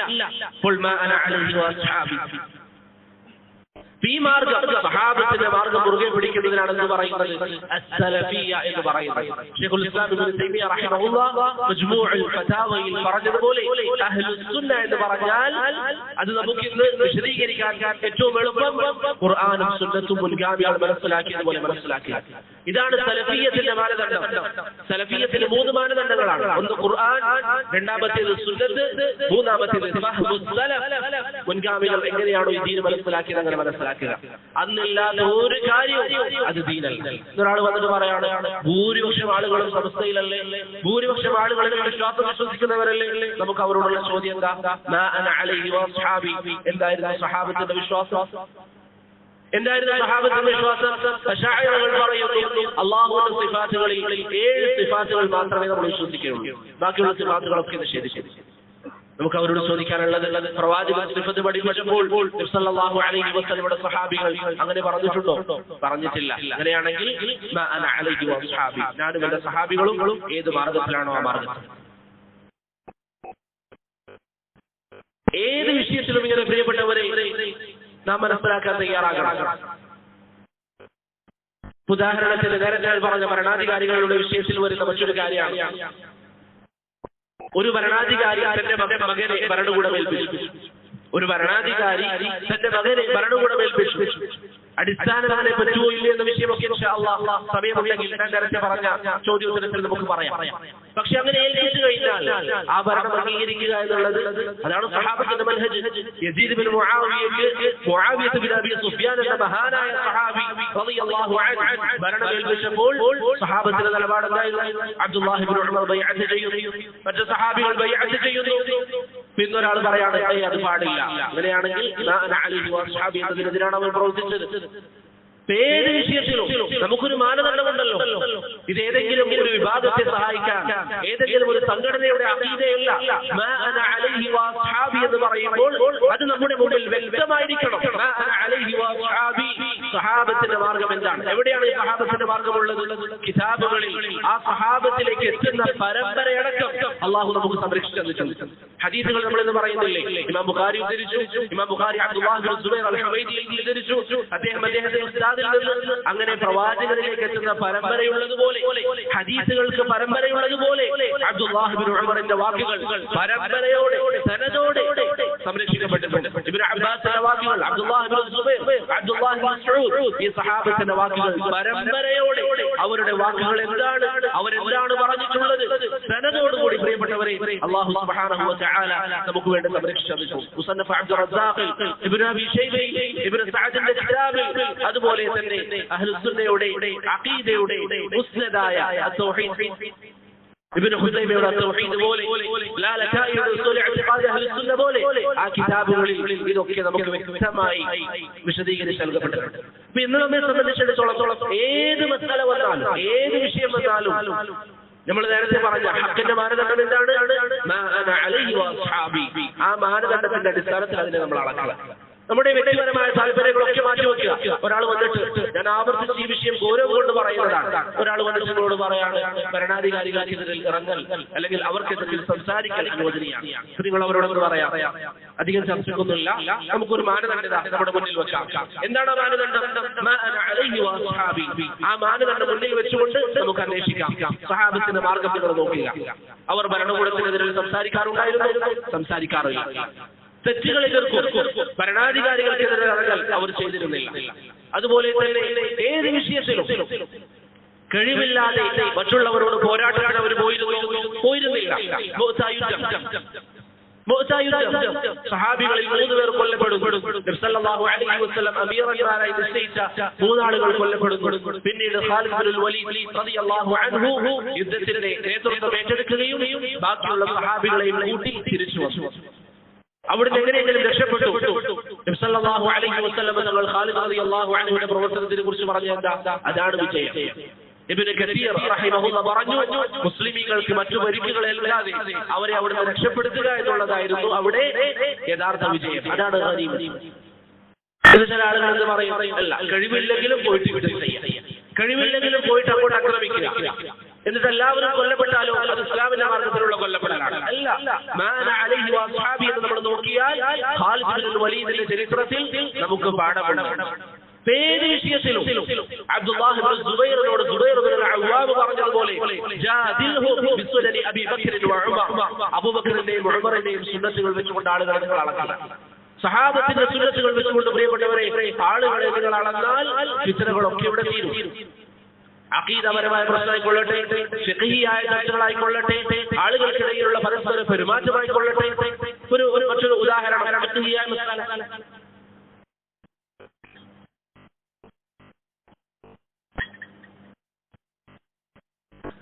രണ്ടുപേർ ഫിഖ്ഹിയായ ഒരു മസാലയിൽ 2 അഭിപ്രായം സ്വീകരിച്ചു എന്ന് കരുതാം. ഞാൻ മനസ്സിലാക്കുന്നത് അത്തഹിയ്യാത്തിൽ വിരലനക്കണ്ട എന്നതാണ്. മറ്റൊരു സഹോദരൻ പറയുന്നു അത്തഹിയ്യാത്തിൽ വിരലനക്കണം. ഇവിടെ ഒരു ഫിഖ്ഹിയായ ചർച്ചയാണ്. രണ്ടുപേർ 2 അഭിപ്രായങ്ങൾ പറഞ്ഞു. അവരുടെ അഭിപ്രായങ്ങൾ പരസ്പരം പറഞ്ഞ് അവർ തമ്മിൽ തർക്കമായി വിടാതിരുന്നു. അവർ മാന അലൈഹി വഅസ്ഹാബി എന്ന മനഹജിലാണോ? അല്ല. എന്തുകൊണ്ടല്ല? ബനൂ ഖുറൈദയിലേക്ക് നബി സല്ലല്ലാഹു അലൈഹി വസല്ലം സഹാബത്തിനെ അയക്കുമ്പോൾ സഹാബത്തിനോട് പറഞ്ഞു, നിങ്ങൾ അസർ നിസ്കാരം ബനൂ ഖുറൈദയിൽ എത്തിയ ശേഷം മാത്രമേ നിസ്കരിക്കാവൂ. സഹാബികൾ ബനൂ ഖുറൈദയിലേക്ക് പോയിക്കൊണ്ടിരിക്കുന്നതിനിടയിൽ അസറിന്റെ സമയമായി. ചില സഹാബികൾ പറഞ്ഞു, പ്രവാചകൻ ഉദ്ദേശിച്ചത് നിങ്ങൾ പെട്ടെന്ന് ബനൂ ഖുറൈദയിൽ എത്തണമെന്നാണ്, അതല്ലാതെ അസർ നിസ്കാരം വൈകിപ്പിക്കണമെന്നൊരു ഉദ്ദേശമായിരുന്നില്ല അവിടുത്തെ. എന്നാൽ മറ്റൊരു സഹാബി എന്ന് പറഞ്ഞു, മറ്റു ചില സഹാബികൾ പറഞ്ഞു അല്ല, നബി സല്ലല്ലാഹു അലൈഹി വസല്ലം ഉദ്ദേശിച്ചത് ബനൂ ഖുറൈദയിൽ എത്തിയ ശേഷം മാത്രമേ അഭിനമസ്കരിക്കാവൂ എന്നാണ്. ഇന്നെന്തുകൊണ്ടാണ് ഫിഖ്ഹിയായ ചർച്ചകൾ, അഭിപ്രായ വ്യത്യാസങ്ങൾ വരുന്നത്? ഒരു ഹദീസിനെ രണ്ടുപേർ മനസ്സിലാക്കുന്നത് രണ്ട് രൂപത്തിലായിരിക്കും. അതുകൊണ്ടാണ് ഈ അഭിപ്രായ വ്യത്യാസം സഹാബത്തിനിടയിൽ വന്നു. ചില ആളുകൾ വഴിയിൽ വെച്ച് നിസ്കരിച്ചു, ചില ആളുകൾ ബനൂ ഖുറൈദയിൽ എത്തി നിസ്കരിച്ചു. നമ്മൾ നേരത്തെ പറഞ്ഞതുപോലെ അത് നിസ്കാരത്തിന്റെ ഒരു വിഷയമാണ്. നമുക്ക് ഇന്ന് ബാക്കിയുള്ള ഫിഖ്ഹിയായ മസലകൾ അതിനോട് താരതമ്യം ചെയ്യാം. അതിന്റെ കാരണത്താൽ ഒരു സഹാബി മറ്റേ സഹാബിയോട് പിറ്റേന്ന് കാണുമ്പോൾ ദേഷ്യത്തോടെ പെരുമാറിയിട്ടുണ്ടോ? മിണ്ടാതിരുന്നിട്ടുണ്ടോ? അവനോട് സംസാരിക്കാതിരുന്നിട്ടുണ്ടോ? ഇല്ല. കാരണം അവർക്കറിയാം ഇത് പരസ്പരം ഭിന്നിക്കേണ്ട, തെറ്റേണ്ട ഒരു വിഷയമല്ല. അഭിപ്രായ വ്യത്യാസങ്ങൾ, വിഷയങ്ങൾ മനസ്സിലാക്കുമ്പോൾ വരും എന്നുള്ള പൊതുബോധം, അടിസ്ഥാന ബോധം സഹാബത്തിനുണ്ടായിരുന്നു. ഇന്ന് നമുക്കിടയിൽ ഒരു ചർച്ച വന്നാൽ ആ ചർച്ചയെ നാം ആദ്യം ബന്ധപ്പെടുത്തേണ്ടത് ഈ ചർച്ച കാരണം എനിക്ക് ഭിന്നിപ്പ് ഇസ്ലാം അനുവദിക്കുന്നുണ്ടോ ഇല്ലയോ? ആധുനിക ഒരു മസല പറയാം, ഫോട്ടോഗ്രാഫി. ഫോട്ടോയുടെ വിഷയത്തിൽ അഹ്ലുസുന്നത്തിനിടയിൽ അഭിപ്രായ വ്യത്യാസമുണ്ട്. ശൈഖ് ഇബ്നു ഉസൈമീൻ റഹിമഹുല്ലാഹ് പറയുന്നു അത് ഫിഖ്ഹിയായ ഒരു ചർച്ച മാത്രമാണ്, ഇജ്തിഹാദിയായ ഫിഖ്ഹിയായ ചർച്ച മാത്രമാണ്. ഒരാൾ അദ്ദേഹത്തിന്റെ പഠനത്തിന്റെ അടിസ്ഥാനത്തിൽ പറയുന്നു ഫോട്ടോ അനുവദനീയമാണ്, മറ്റൊരാൾ പറയുകയാണ് ഫോട്ടോ അനുവദനീയമല്ല. അതിന്റെ പേരിൽ പരസ്പരം ഭിന്നിക്കും. ഒരാൾ പറയുന്നു യഥാർത്ഥ സലഫി അല്ല, അഹ്ലുസുന്നയിൽപ്പെട്ടവനല്ല. ഇവിടെ നമ്മൾ മടക്കേണ്ടത് സഹാബത്ത് ഇങ്ങനെയുള്ള വിഷയങ്ങളിൽ എന്ത് ചർച്ചയാണ് സ്വീകരിച്ചത്, ഫിഖ്ഹിയായ മസലകളിൽ അവരെങ്ങനെയായിരുന്നു പരസ്പരം പെരുമാറിയിരുന്നത്. ഇതിനാൽ പറയുന്നത് ഫിഖ്ഹിയായ മസലയാണ് എന്ന് പറയുന്ന ശരിയായ അഭിപ്രായം അംഗീകരിച്ചുകൊണ്ടാണ്. ചില ആളുകൾ ഫിഖ്ഹിയായ മസല അല്ല എന്ന് പറയുന്നത് നമ്മുടെ ചർച്ചയിൽപ്പെടുന്ന വിഷയമാണ്. ഞാൻ പറയുന്നത് ഏത് ഫിഖ്ഹിയായ മസല വന്നാലും നമുക്ക് മുമ്പിലുണ്ടാകേണ്ട മാനദണ്ഡം എന്ന മാനദണ്ഡം മാത്രമായിരിക്കും. അതുകൊണ്ട് പ്രിയപ്പെട്ടവരെ, ഈ ഒരു മാർഗം നമ്മൾ മുറുകെ പിടിച്ചാൽ, സഹാബത്തിന്റെ മാർഗം മുറുകെ പിടിച്ചാൽ, നബി സല്ലല്ലാഹു അലൈഹി വസല്ലം പറയുന്നു സഹാബതി അമനതുൽ ലിഉമ്മതി, എന്റെ സഹാബികൾ ഈ ഉമ്മത്തിന്റെ നിർഭയത്വമാണ്, എന്റെ സഹാബികൾ ഈ ഉമ്മത്തിന്റെ നിർഭയത്വമാണ്. അല്ലാഹു പറയുന്നു ഫൈൻ ആമനു ബിമിസ്ലി മാ ആമൻതും ബിഹി ഫഖദ് ഇഹ്തദൗ, സഹാബികൾ അവർ വിശ്വസിച്ചതുപോലെ നിങ്ങൾ വിശ്വസിച്ചാൽ അവർ സന്മാർഗ്ഗത്തിലാകും. ഇബ്നു കസീർ റഹിമഹുല്ലാഹ് അതിനെ വിശദീകരിച്ചുകൊണ്ട് പറഞ്ഞു അവർ എന്ന് പറഞ്ഞാൽ സഹാബികൾ വിശ്വസിച്ചതുപോലെ. അതുകൊണ്ട് സഹാബികളായിരിക്കണം നമ്മുടെ മാതൃക. ഏത് വിഷയമായിക്കൊള്ളട്ടെ, നിങ്ങളുടെ മുമ്പിൽ ചർച്ചയ്ക്ക് വന്നാലും നിങ്ങൾ സ്മരിക്കേണ്ടത് സഹാബത്തുകാരുടെ വിഷയത്തിൽ നിലപാട്. അത് അഖദിയായ മസലയാകട്ടെ, ഞാൻ നേരത്തെ പറഞ്ഞതുപോലെ അല്ലാഹുവല്ലാത്തവരോടുള്ള ദുആ, അല്ലാഹുവല്ലാത്തവരോടുള്ള സഹായത്തേട്ടം, ഹഖ് ജാഹ് ബറകത്ത് വെച്ചുകൊണ്ടുള്ള ചോദ്യം, ഇതൊരാൾ നിങ്ങളോട് പറയണം അനുവദനീയാണ്. അവരോട് ചോദിക്കുക. അവരെന്തായാലും ഹദീസുകൾ ഉദ്ധരിക്കും, ആയത്തുകൾ ഉദ്ധരിക്കും. അവരോട് ചോദിക്കുക സഹാബികൾ ചെയ്തിട്ടുണ്ടോ? ഇല്ലേ. സഹാബിക്കെതിരാണ്. ഭരണാധികാരികൾക്കെതിരെയുള്ള സംസാരം സഹാബികളെതിരായിരുന്ന നിലപാട് പാടില്ല എന്നായിരുന്നു. ഞാൻ മിണ്ടാതിരിക്കുന്നു. പണ്ഡിതന്മാർ അഹ്ലുസുന്നയുടെ ഇമാമികൾ എന്തായിരുന്നു നിലപാട്? പാടില്ല എന്നായിരുന്നു. ഇമാം അഹ്മദിന്റെ ചരിത്രം നിങ്ങൾക്കറിയാം. ഇമാം അഹ്ലുസുന്ന അഹ്മദ് ബിൻ ഹംബൽ അദ്ദേഹത്തിന്റെ കാലഘട്ടത്തിൽ ഒരു ഫിത്നയുണ്ടായി. എന്തായിരുന്നു ഫിത്ന? ഖുർആൻ സൃഷ്ടിവാദം. ഖുർആൻ അല്ലാഹുവിന്റെ സൃഷ്ടിയാണ്, റബ്ബിന്റെ സംസാരമല്ല എന്നൊരു വാദവുമായി മുഅ്തസിലിയാക്കൾ കടന്നു വന്നു. അവർ ആ വാദം കൊണ്ടുവരുന്ന സമയത്ത് ഭരണാധികാരി ഹാറൂൻ അർ-റഷീദ് റഹിമഹുല്ലാഹി. ഹാറൂൻ അർ-റഷീദ് ഇസ്ലാമിനെ സേവനം ചെയ്ത മഹാനായ ഒരു ഭരണാധികാരിയാണ്. അദ്ദേഹത്തിന്റെ കാലഘട്ടത്തിൽ നിരീശ്വരവാദികളും മതനിഷേധികളും തല ഉയർത്താൻ ഭയന്നിരുന്നു. അദ്ദേഹം അത്രയും കഠിനമായ ശിക്ഷകൾ അവർക്ക് മേൽ നടപ്പിലാക്കിയിരുന്നു. അദ്ദേഹത്തിന്റെ കാലഘട്ടം കഴിഞ്ഞു. അടുത്ത ഭരണാധികാരി വന്നു മഅ്മൂന്റെ കാലഘട്ടത്തിൽ മുഅ്തസിലിയാക്കൾ, ഇവർ ശരിക്കും ചിന്തിക്കണം ഈ കഥ. മുഅ്തസിലിയാക്കൾ മഅ്മൂമിനെ സമീപിച്ചുകൊണ്ട് പറഞ്ഞു ഖുർആൻ അല്ലാഹുവിന്റെ സൃഷ്ടിയാണ്, ഇതാണ് ശരിയായ വിശ്വാസം. മഅ്മൂൻ ആ വിശ്വാസം സ്വീകരിക്കും. മഅ്മൂൻ ജനങ്ങൾക്കിടയിൽ വിളംബരം ചെയ്തു എല്ലാവരും ഈ ഒരു വിശ്വാസം മാത്രമേ സ്വീകരിക്കാവൂ. ഇമാം അഹ്മദ് റഹിമഹുല്ലാഹ് അതിനെതിരിൽ പറഞ്ഞു. ഇമാം അഹ്മദ് പറഞ്ഞു ആ വിശ്വാസം ശരിയല്ല, ആ വിശ്വാസം ശരിയല്ല, അദ്ദേഹം പ്രചരിപ്പിച്ച തെറ്റ് അത് തെറ്റാണ് എന്ന്, ആ വിഷയം തെറ്റാണ് എന്ന് ഇമാം അഹ്മദ് പറഞ്ഞു. മഅ്മൂൻ കഠിനമായി പണ്ഡിതന്മാരെ പീഡിപ്പിക്കാൻ വേണ്ടി തുടങ്ങി. 5 പേർ, 5 പണ്ഡിതന്മാർ, ഇബ്നു കസീർ പറയുന്നത് പോലെ 5 പണ്ഡിതന്മാർ പറഞ്ഞു എന്ത് പീഡനങ്ങൾ നേരിട്ടാലും മഅ്മൂനിന്റെ വാദം, ഇഅ്തിസാലിന്റെ വാദം പറയാൻ തയ്യാറാണ്. അതിൽപ്പെട്ട ഒരാളാണ് മുഹമ്മദ് നൂഹ് റഹിമഹുല്ലാഹ്. അതുപോലെ ഇമാം അഹ്മദ് റഹിമഹുല്ലാഹ്, അതുപോലെ നുഅയ്ം ബിൻ ഹമ്മാദ് അൽ-ഖുസാഇ, ഇങ്ങനെയുള്ള ചില പണ്ഡിതന്മാർ. നമ്മൾ ശരിക്കും ചരിത്രം മനസ്സിലാക്കണം. ഇമാം അഹമ്മദിനെ ജയിലിലടക്കാൻ വേണ്ടി തീരുമാനിച്ചു. 2.5 വർഷത്തോളം ഇമാം അഹമ്മദ് ജയിലിൽ കിടന്നു. ഇമാം അഹമ്മദിനെ ഭരണാധികാരിയുടെ മുന്നിലേക്ക് കൊണ്ടുവരാൻ വേണ്ടി ആവശ്യപ്പെട്ടു. മഅ്മൂനിന്റെ മുമ്പിലേക്ക്. മഅ്മൂൻ പറഞ്ഞിരുന്നു, എന്റെ കയ്യിലെങ്ങാനും ഇമാം അഹമ്മദിനെ ലഭിച്ചിരുന്നെങ്കിൽ ഇഞ്ചിഞ്ചായി ഇമാം അഹമ്മദിനെ ഞാൻ കൊന്നുകളയും. ഇമാം അഹമ്മദ് ദുആ ചെയ്തു, റബ്ബേ മഅ്മൂനിന്റെ മുഖം എനിക്ക് നീ കാണിച്ചു തരുന്നത്. അല്ലാഹു സുബ്ഹാനഹു വ തആല ദുആ കേട്ടു. യാത്രാമധ്യേ ഇമാം അഹമ്മദിന്റെ മഅ്മൂനിന്റെ വിജയം മരണഘട്ടത്തിൽ വിവരം ലഭിച്ചു. ഇമാം അഹമ്മദ് പറയാണ്, ഞാൻ വിചാരിച്ചു പ്രശ്നങ്ങളൊക്കെ തീർന്നിരിക്കുകയാണ്, അവരുടെ ആ കഴിവ് അല്ലെങ്കിൽ അവരുടെ സ്വാധീനം നഷ്ടപ്പെട്ടു. അടുത്ത ഭരണാധികാരിയായി വന്നത് മുതവക്കിലാണ്. അടുത്ത ഭരണാധികാരിയെ വന്നത് മുഅ്തസിമാണ്. മുഅ്തസിം ഇതേ വാദം സ്വീകരിച്ചു. അതികഠിനമായ പീഡനത്തിൽ ഇമാം അഹമ്മദിനെ വിധേയനാക്കി. ഇമാം അഹമ്മദിനെ ചാട്ടവാറടിച്ചു. എത്രത്തോളം എന്ന് പറഞ്ഞാൽ ചാട്ടവാറടിച്ച വ്യക്തി പറയാറുള്ളത്, ഈ അടിയെങ്ങാനും ഒരു മൃഗത്തെ അടിച്ചിരുന്നെങ്കിൽ അത് ചത്തുപോകുമായിരുന്നു. ഇമാം അഹമ്മദിനെ ശക്തമായി അടിക്കുകയും അദ്ദേഹത്തിന്റെ ബോധം നഷ്ടപ്പെടുകയും ഇമാം അഹമ്മദിന്റെ മുഖത്ത് അദ്ദേഹത്തെ വലിച്ചഴിച്ചുകൊണ്ട് തടവറകളിലേക്ക് കൊണ്ടുപോവുകയും ചെയ്യും. ഇമാം അഹ്മദ് ബിൻ ഹംബലിനെ കഠിനമായി പീഡിപ്പിച്ചു. അടുത്ത ഭരണാധികാരി, അദ്ദേഹം മരണപ്പെട്ടു. അടുത്ത ഭരണാധികാരി വന്നു. കഠിനമായ പീഡനം തുടർന്നു. എത്രത്തോളം എന്ന് പറഞ്ഞാൽ നിങ്ങൾ ചിന്തിക്കുക, വീട്ടിൽ നിന്ന് പുറത്തിറങ്ങാൻ പാടില്ല എന്ന ചട്ടൂരമിറക്കി. മസ്ജിദിൽ ജമാഅത്തുകൾക്ക് പങ്കെടുക്കാൻ പാടില്ല. ഒരാളും ഇമാം അഹമ്മദിനെ സന്ദർശിക്കാൻ പാടില്ല. ഇമാം അഹമ്മദിന് ക്ലാസ് എടുക്കാൻ പാടില്ല. ഇമാം അഹമ്മദിനോട് ഫത്വ ചോദിക്കാൻ പാടില്ല. ഇമാം അഹമ്മദ് ദീനി വിഷയങ്ങളിൽ സംസാരിക്കാൻ പാടില്ല. ഇമാം അഹമ്മദ് നാട്ടിൽ നിന്ന് പുറത്തേക്ക് പോകണമെന്ന് വിധിയിറക്കി. ഇമാം അഹമ്മദ് നാട്ടിൽ നിന്ന് പുറത്തേക്ക് പോയി. തിരിച്ച് അദ്ദേഹം വന്നു. അദ്ദേഹം രഹസ്യമായി ഒരാളും അറിയാതെ വീട്ടിൽ തങ്ങി. പുറത്തു പോലും അദ്ദേഹത്തിന്റെ തല കാണിച്ചാൽ കഠിനമായ ശിക്ഷ പറഞ്ഞു.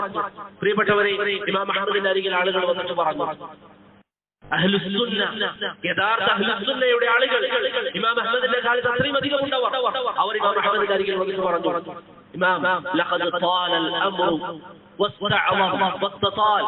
لقد استعظم الامر واستطال.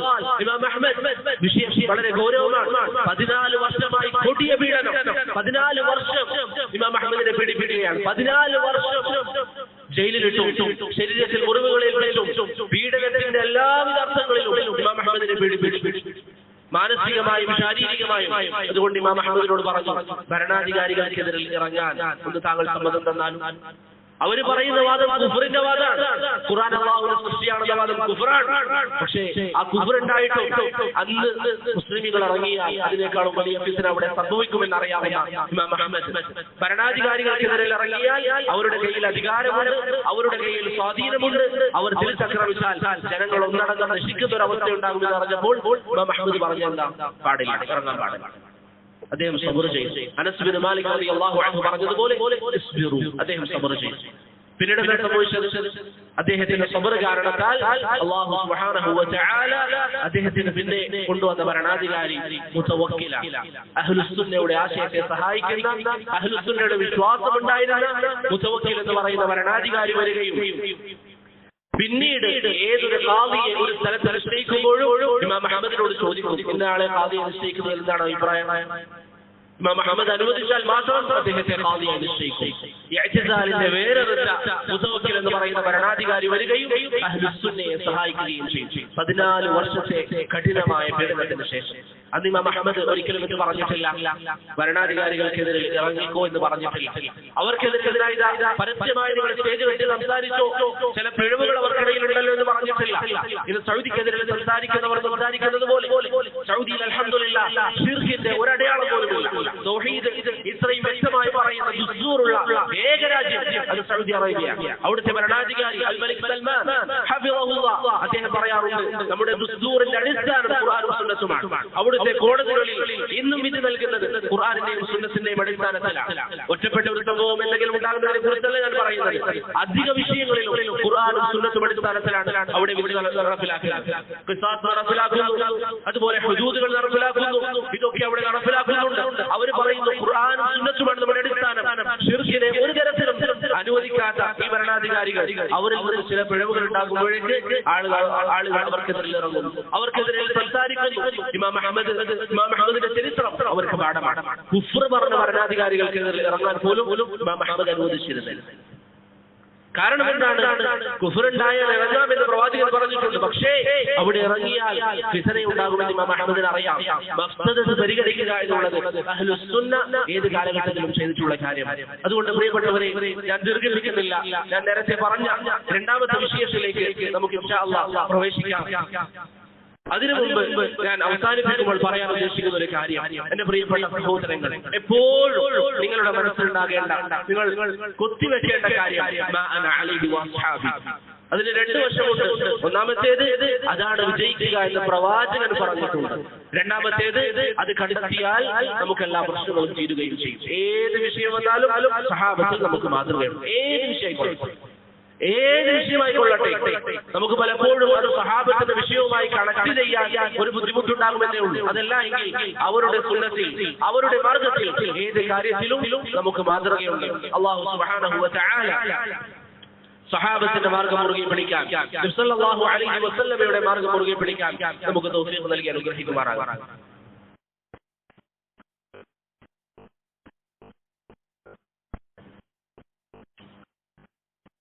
ഇനി ആർക്കെങ്കിലും സംശയങ്ങളുണ്ടെങ്കിൽ ചോദിക്കാം. അതിനു മുമ്പായിട്ട് ഇവിടെ ചില സഹോദരങ്ങൾ എനിക്ക് നൽകിയ ചില ചോദ്യങ്ങൾ അത് ഞാൻ പറയാം. ഒന്നാമത്തേത്, ഇന്ന് ചില ആളുകൾ മഹാനായ മുആവിയ ബിൻ അബി സുഫിയാൻ റളിയല്ലാഹു അൻഹുവിനെ വിമർശിക്കുന്നു. അദ്ദേഹത്തിന്റെ വിഷയത്തിൽ നിങ്ങളൊക്കെ കേട്ടിട്ടുണ്ടാകാം. അദ്ദേഹത്തിന്റെ വിഷയത്തിൽ അദ്ദേഹത്തെ ആക്ഷേപിച്ചുകൊണ്ട് ചില ഹദീസുകൾ വന്നിട്ടുണ്ട് എന്ന് പറഞ്ഞു. അദ്ദേഹത്തിന്റെ വിഷയത്തിൽ പലതും ആളുകൾ പ്രചരിപ്പിച്ചു. മുആവിയ ബിൻ അബി സുഫിയാൻ റളിയല്ലാഹു അൻഹുവിന്റെ വിഷയത്തിൽ അഹ്ലുസ് സുന്നയുടെ അഖീദ എന്താണ്? ഇവിടെ പ്രിയപ്പെട്ടവരെ, നാം മനസ്സിലാക്കേണ്ട കാര്യം, മുആവിയ സഹാബിയാണ്. മുആവിയ റളിയല്ലാഹു അൻഹു അദ്ദേഹം സഹാബിയാണ്. പ്രവാചകന്റെ ഭാര്യയുടെ സഹോദരനാണ് മുആവിയ റളിയല്ലാഹു അൻഹു. അദ്ദേഹം അഹ്ലുസ് സുന്നയുടെ വിശ്വാസം അനുസരിച്ച് ധാരാളം ശ്രേഷ്ഠതകളുള്ള ഒരു വ്യക്തിയാണ്. ഇമാം ഇബ്നു അബി ആസിം റഹിമഹുല്ലാഹ് അദ്ദേഹത്തിന്റെ ഫളായിലുകൾ വിശദീകരിക്കാൻ മാത്രം ഒരു കിതാബ് എഴുതിയിട്ടുണ്ട്. അതുപോലെ അഖീദയുടെ വിഷയത്തിൽ ഗ്രന്ഥങ്ങൾ എഴുതിയ മറ്റു പണ്ഡിതന്മാർ, ഇമാം ആജൂരിയെ പോലെ, ഇമാം ലാലകായിയെ പോലെ, ഇബ്നു അസ്സാകിർ, ഇമാം ദഹബി റഹിമഹുല്ലാഹ് തുടങ്ങിയ പണ്ഡിതന്മാർ അവരുടെ കിതാബുകളിൽ മുആവിയ ബിൻ അബി സുഫിയാനിന്റെ ശ്രേഷ്ഠതകൾ പറയാനായി ഓരോരോ അധ്യായങ്ങൾ മാറ്റിവെച്ചതായി നമുക്ക് കാണാൻ സാധിക്കും. മുആവിയെ കുറ്റം പറയുന്നവർ റളിയല്ലാഹു അൻഹു അവർ ചിന്തിക്കുക, എന്തുകൊണ്ടായിരിക്കും നമ്മുടെ മുൻഗാമികളായ അയിമ്മത്തുകൾ മുആവിയ ബിൻ അബി സുഫിയാന്റെ ചരിത്രം പറയാൻ, അദ്ദേഹത്തിന്റെ മഹത്വം പറയാൻ അഖീദയുടെ കിതാബുകളിൽ ദഹബിയെ പോലെയുള്ളവർ, ഇബ്നു അസ്സാകിറിനെ പോലെയുള്ളവർ, ഇബ്നു അബി ആസിമിനെ പോലെയുള്ളവർ എന്തുകൊണ്ടായിരിക്കും അദ്ദേഹത്തിന്റെ ഫളായിലുകൾ എഴുതിയിട്ടുണ്ടാവുക? അത്രയും മഹത്വമുള്ള സഹാബിയാണ് അദ്ദേഹം. അത് ഒന്ന് രണ്ട് പോയിന്റുകൾ മാത്രം ഞാൻ പറഞ്ഞു നിർത്താം, സമയം കുറവാണ്. ഒന്നാമത്തേത്, അദ്ദേഹം സഹാബിയാണ്, ഇതിൽ ആർക്കും സംശയമില്ല. മുആവിയ ബിൻ അബി സുഫിയാനെ കുറ്റം പറയുന്നവർ ചിന്തിക്കേണ്ട ഒന്നാമത്തെ കാര്യം, അദ്ദേഹം സഹാബിയാണ്. സഹീഹുൽ ബുഖാരിയിൽ ഒരു അധ്യായം തന്നെയുണ്ട്, ബാബു ദിക്രി മുആവിയ, മുആവിയ റളിയല്ലാഹു അൻഹുവിനെ കുറിച്ചുള്ള അധ്യായം. അതിൽ ഇബ്നു അബ്ബാസ് റളിയല്ലാഹു അൻഹുവിന്റെ ഒരു ഹദീസ്, അദ്ദേഹത്തിന്റെ ഒരു വാക്ക് ഇമാം ബുഖാരി ഉദ്ധരിക്കുന്നതായി കാണാം. ഒരിക്കൽ മുആവിയ റളിയല്ലാഹു അൻഹു ഒരു റക്അത്ത് നിസ്കരിച്ചു. ചില ആളുകൾ ഇബ്നു അബ്ബാസ് റളിയല്ലാഹു അൻഹുവിന്റെ അരികിൽ വന്നിട്ട് പറഞ്ഞു, ഇങ്ങനെ മുആവിയ ഒരു റക്അത്ത് നിസ്കരിച്ചിട്ടുണ്ട് എന്ന് പറഞ്ഞപ്പോൾ അദ്ദേഹത്തോട് തിരിച്ച് മഹാനായ ഇബ്നു അബ്ബാസ് റളിയല്ലാഹു അൻഹു പറഞ്ഞു, അദ്ദേഹം ഫഖീഹാണ്, മുആവിയ ഫഖീഹാണ്. നബി സല്ലല്ലാഹു അലൈഹി വസല്ലമയുടെ സഹാബത്തിന് പരസ്പരം അറിയാം. അതുകൊണ്ട് പറഞ്ഞു അദ്ദേഹം ഫഖീഹാണ്, അദ്ദേഹം അറിയുന്ന വ്യക്തിയാണ് എന്ന് ഇബ്നു അബ്ബാസ് റളിയല്ലാഹു അൻഹു പറഞ്ഞു. അപ്പോൾ സഹാബിയാവുക എന്ന് പറയുന്നത് തന്നെ ഏറെ ശ്രേഷ്ഠമായ കാര്യമാണ്. അബ്ദുറഹ്മാൻ ബിൻ യഹ്യ അൽ-മുഅല്ലി റഹിമഹുല്ലാഹ് അദ്ദേഹത്തിന്റെ അൽ-അൻവാറുൽ കാശിഫയിൽ, അതുപോലെ ഇബ്നുൽ ഖയ്യിം മനാറുൽ മുനീഫിൽ വിശദീകരിക്കുന്നതായി കാണാം, സഹാബിയാകുക എന്ന ഫളിൽ അതെല്ലാ സഹാബികൾക്കും ഉൾക്കൊള്ളുന്ന കാര്യമാണ്. അതിൽപ്പെട്ട ഒരാളാണ് Muawiya bin Abi Sufyan. Muawiya bin Abi Sufyan അദ്ദേഹം അത്രയും ശ്രേഷ്ഠതയുള്ള വ്യക്തിയാണ് എന്നതിൽ അഹ്ലുസ് സുന്നയിൽ തർക്കമില്ല. ഇമാം അബ്ദുല്ലാഹ് ഇബ്നുൽ മുബാറക്കിനെ നിങ്ങൾ കേട്ടിട്ടുണ്ടാവില്ല, ഇബ്നുൽ മുബാറക്. ഹാഫിദ് ഇബ്നു ഹജർ പറഞ്ഞത് ഇബ്നുൽ മുബാറക്കിൽ ഇല്ലാത്ത ഒരു നന്മയും ഇല്ല എന്നാണ് ഇബ്നു ഹജർ അദ്ദേഹത്തെ കുറിച്ച് പറഞ്ഞത്. ഇബ്നുൽ മുബാറക്കിനോട് ഒരിക്കൽ ചോദിക്കപ്പെട്ടു, മുആവിയ ബിൻ അബി സുഫിയാനാണോ ഏറ്റവും നല്ലത്, അതല്ല ഉമർ ബിൻ അബ്ദുൽ അസീസ് ആണോ? മുആവിയ ബിൻ അബി സുഫിയാൻ സഹാബി, മറ്റേ വ്യക്തി ഉമർ ബിൻ അബ്ദുൽ അസീസ്. ഈ മുആവിയയെ കുറ്റം പറയുന്ന ആളുകൾ ഉമർ ഇബ്നു അബ്ദുൽ അസീസ് അംഗീകരിക്കുന്നവരാണല്ലോ. അവരോട് നിങ്ങൾ ചോദിക്കുക, നിങ്ങൾ ഉമർ ഇബ്നു അബ്ദുൽ അസീസിനെ അംഗീകരിക്കുന്നുണ്ടോ? അംഗീകരിക്കും. എന്നാൽ അബ്ദുല്ലാഹ് ഇബ്നുൽ മുബാറക്കിനോട് ഈ ചോദ്യം വന്നു, മുആവിയയാണോ നല്ലത്, ഉമർ ഇബ്നു അബ്ദുൽ അസീസ് ആണോ? അബ്ദുല്ലാഹ് ഇബ്നുൽ മുബാറക് റഹിമഹുല്ലാഹ് പറഞ്ഞു, ഇന്നൽ ഗുബാറ അല്ലദീ ദഖല ഫീ അൻഫി മുആവിയ മഅ റസൂലില്ലാഹി സ്വല്ലല്ലാഹു അലൈഹി വസല്ലം അഫ്ളലു മിൻ ഉമർ ബിഅൽഫി മറ. പ്രവാചകന്റെ കൂടെ ഉണ്ടായിരിക്കെ മുആവിയ ഇബ്നു അബീ സുഫിയാനിന്റെ മൂക്കിൽ പ്രവേശിച്ച പൊടിയാണ് ഉമർ ഇബ്നു അബ്ദുൽ അസീസിനേക്കാളും 1000 വട്ടം നല്ലത് എന്ന് അബ്ദുല്ലാഹ് ഇബ്നുൽ മുബാറക് റഹിമഹുല്ലാഹ് പറഞ്ഞു. ഇതാണ് അഹ്ലുസുന്നയുടെ വിശ്വാസം. മുആവിയ ഇബ്നു അബീ സുഫിയാൻ അദ്ദേഹത്തിന്റെ വിഷയത്തിൽ അബ്ദുല്ലാഹ് ഇബ്നുൽ മുബാറക് നമുക്ക് പഠിപ്പിച്ചു തന്നത് ഇതാണ്. ഇമാം ഇബ്നു ഖല്ലിഖാൻ അദ്ദേഹത്തിന്റെ വഫയാത്തുൽ അഅയാനിൽ ഉദ്ധരിച്ചതുപോലെ ഒന്നാമത്തെ അദ്ദേഹത്തിന്റെ ഫളൽ എന്താണ്? അദ്ദേഹം സഹാബിയാണ്. രണ്ടാമത്തേത് അദ്ദേഹം നബി സല്ലല്ലാഹു അലൈഹി വസല്ലമയുടെ വഹി എഴുതാൻ വേണ്ടി പ്രവാചകൻ തിരഞ്ഞെടുത്ത സഹാബികളിൽ ഒരാളാണ്. അബ്ദുല്ലാഹ് ഇബ്നു അംർ ഇബ്നുൽ ആസ് പറയുന്നത് പോലെ വഹി എഴുതാൻ പ്രവാചകൻ തിരഞ്ഞെടുത്ത ഒരു സഹാബിയാണ് അദ്ദേഹം. മൂന്നാമത്തേത് ഞാൻ നേരത്തെ പറഞ്ഞു, അദ്ദേഹം ഖാലുൽ മുഅ്മിനീനാണ്. മുഅ്മിനീങ്ങളുടെ ഉമ്മയുടെ സഹോദരനാണ് അദ്ദേഹം. ഉമ്മു ഹബീബയുടെ സഹോദരനാണ് മുആവിയ ഇബ്നു അബീ സുഫിയാൻ റളിയല്ലാഹു അൻഹു. അതുകൊണ്ട് തന്നെ നമ്മുടെ മുൻഗാമികളായ പണ്ഡിതന്മാർ മുആവിയ ഇബ്നു അബീ സുഫിയാനെ കുറിച്ച് പറയുമ്പോൾ അദ്ദേഹത്തെ കുറിച്ച് അദ്ദേഹം ഖാലുൽ മുഅ്മിനീനാണെന്ന് പറയും. ഇമാം അൽ ഖല്ലാൽ അദ്ദേഹത്തിന്റെ സുന്നയിൽ, ഇബ്നു ബത്തൂത്ത അദ്ദേഹത്തിന്റെ അൽ ഇബാനയിലുമൊക്കെ ഖാലുൽ മുഅ്മിനീൻ എന്ന പ്രയോഗം നടത്തിയതായി നമുക്ക് കാണാൻ സാധിക്കും. നാലാമത്തെ കാര്യം, മുആവിയ റളിയല്ലാഹു അൻഹു സ്വർഗ്ഗാവകാശിയാണ്. മുആവിയ റളിയല്ലാഹു അൻഹു സ്വർഗ്ഗാവകാശിയാണ്. രണ്ട് തരം തെളിവുകൾ അതിലുണ്ട്. ഒന്നാമത്തേത് നബി സല്ലല്ലാഹു അല്ലാഹു സുബ്ഹാനഹു വ തആല പറഞ്ഞു, വകുല്ലൻ വഅദ അല്ലാഹുൽ ഹുസ്ന. സഹാബികളിൽ എല്ലാവർക്കും അല്ലാഹു സ്വർഗ്ഗം സഹാബികളിൽ എല്ലാവർക്കും അല്ലാഹു ഹുസ്ന വാഗ്ദാനം ചെയ്തിട്ടുണ്ട്. അല്ലെങ്കിൽ എല്ലാവർക്കും അല്ലാഹു സ്വർഗ്ഗം വാഗ്ദാനം ചെയ്തിട്ടുണ്ട്. ഇബ്നു ഹസ്ബ് റഹിമഹുല്ലാഹ് പറഞ്ഞതായി കാണാം. അതുപോലെ ഇമാം അഹ്മദ് റഹിമഹുല്ലാഹ് പറഞ്ഞതായി കാണാം, ഇദാ ലം യകുൻ അസ്ഹാബു റസൂലില്ലാഹി മിൻഹും ഫമൻ യകുൻ.